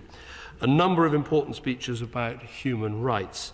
Can I absolutely agree with Lord Mackenzie about the case of Vladimir Kara-Murza? I was honoured to meet his wife and his mother in the Foreign Office last week, and again we should call for their freedom, his freedom at every available opportunity. The noble Lord Alton talked about the importance of gathering evidence of war crimes, something we do and must do more of. The noble Baroness Prashal and others spoke about how we should act in a way that enhances our moral authority, something that William Hague always used to say, and it sticks with me, that it is important if we are to be taken seriously. The noble Lord Farmer talked about the persecution of Christians. Let me tell him that he mentioned Fiona Bruce and what a great job she does as the Prime Minister's envoy on religious freedom, and a bill is being passed through the other place and hopefully will come here that will put that on a statutory footing. And that'll be the first time one of those envoy roles will be treated in that way, and I think it's quite right. In terms of Saudi Arabia, let me say to the noble Baroness Bennett, we always oppose child executions, and happy to oppose the ones she mentions. More than that, we oppose the death penalty in every circumstance, and we always raise these cases, and I think the noble Lord Ahmed has done that in his recent meetings.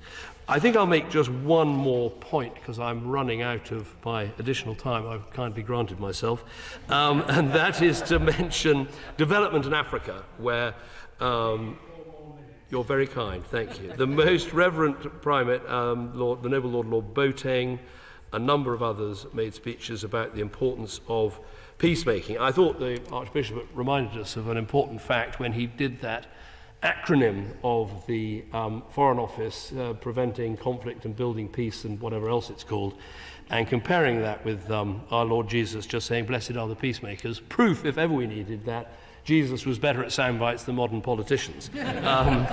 What I would say to him is we do now put over 50% of our aid into fragile and conflict-affected states. But I think he's right that as part of that, we've got to think what more we can do to surge peacemaking and peacekeeping. A point also made by Lord Purvis, and the Bishop of Leeds spoke about Sudan, noble Baroness Cox about Nigeria, and I would say to them and to noble Lords Lord Bruce and Lord Oates that actually the aid to Africa, bilateral aid to Africa, where we've just signed off the bilateral agreements, it is going up by 50% this year. So there's some proper big bilateral programs to countries in need, like, for instance, Ethiopia.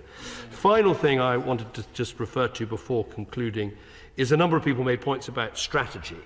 I agree with Lord Young of Old Windsor and the noble Lord Howell about the importance of the Commonwealth, particularly in this year. I also want to make the point that to those who said they worried about our ambition in terms of diplomacy, Britain does still have the third biggest network of embassies and high commissions and missions around the world. In fact, we just said we're going to open a new one in East Timor, and not every country does that. A lot of discussion of the future of the UN. We're in favour of UN reform, but I would say to noble lords that if we want to see a rules-based order, and we want to see countries obeying those rules. There are times when the UN Security Council can't deliver because of the Russian veto, because of the Chinese veto, and there are times when you need coalitions to come together to help make that happen. My Lords, to conclude, I'm grateful for all your contributions and for listening so attentively as I close my first debate in this chamber. I've tried to directly address as many noble Lords' contributions as possible, but it was hard to do all 63. I'll follow up any remaining in writing and place a copy of the letter in the library of your Lordship's house. To return to where I began, I think on issue after issue, you can see the difference we are trying to make together with others. With Ukraine getting grain exported from the Black Sea, with a number of allies signing those long-term bilateral security guarantees, with Jordan and Qatar delivering life-saving aid by land and by air, with states like Kosovo and Moldova boosting their resilience, and with the US and the Commonwealth, we've stood by Guyana. With the multilateral development banks, we're beginning to unlock billions more in development finance. With our overseas territories, we're expanding our magnificent Blue Belt programme. With the Department for Business and Trade, we're negotiating new free trade deals. With the Ministry of Defence, we're increasing European defence production.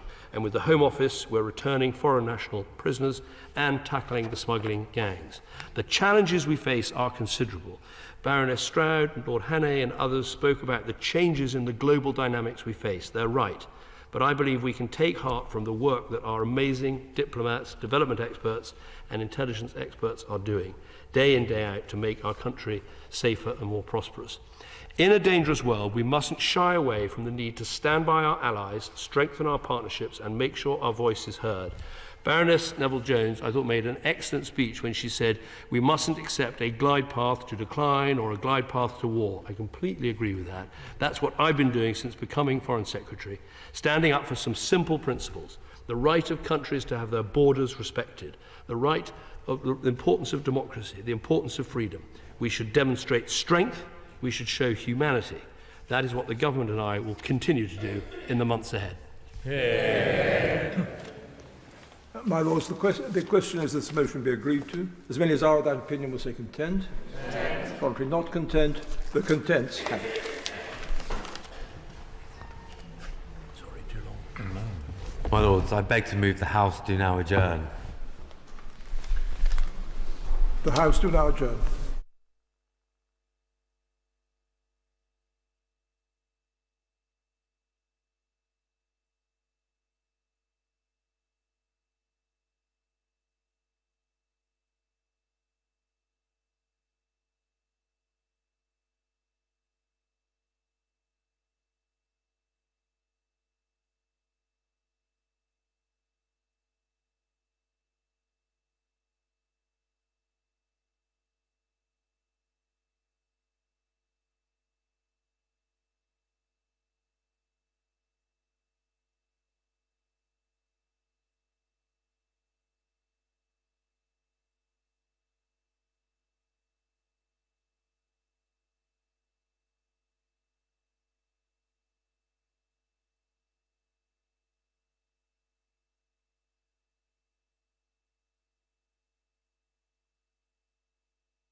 House of Lords sound.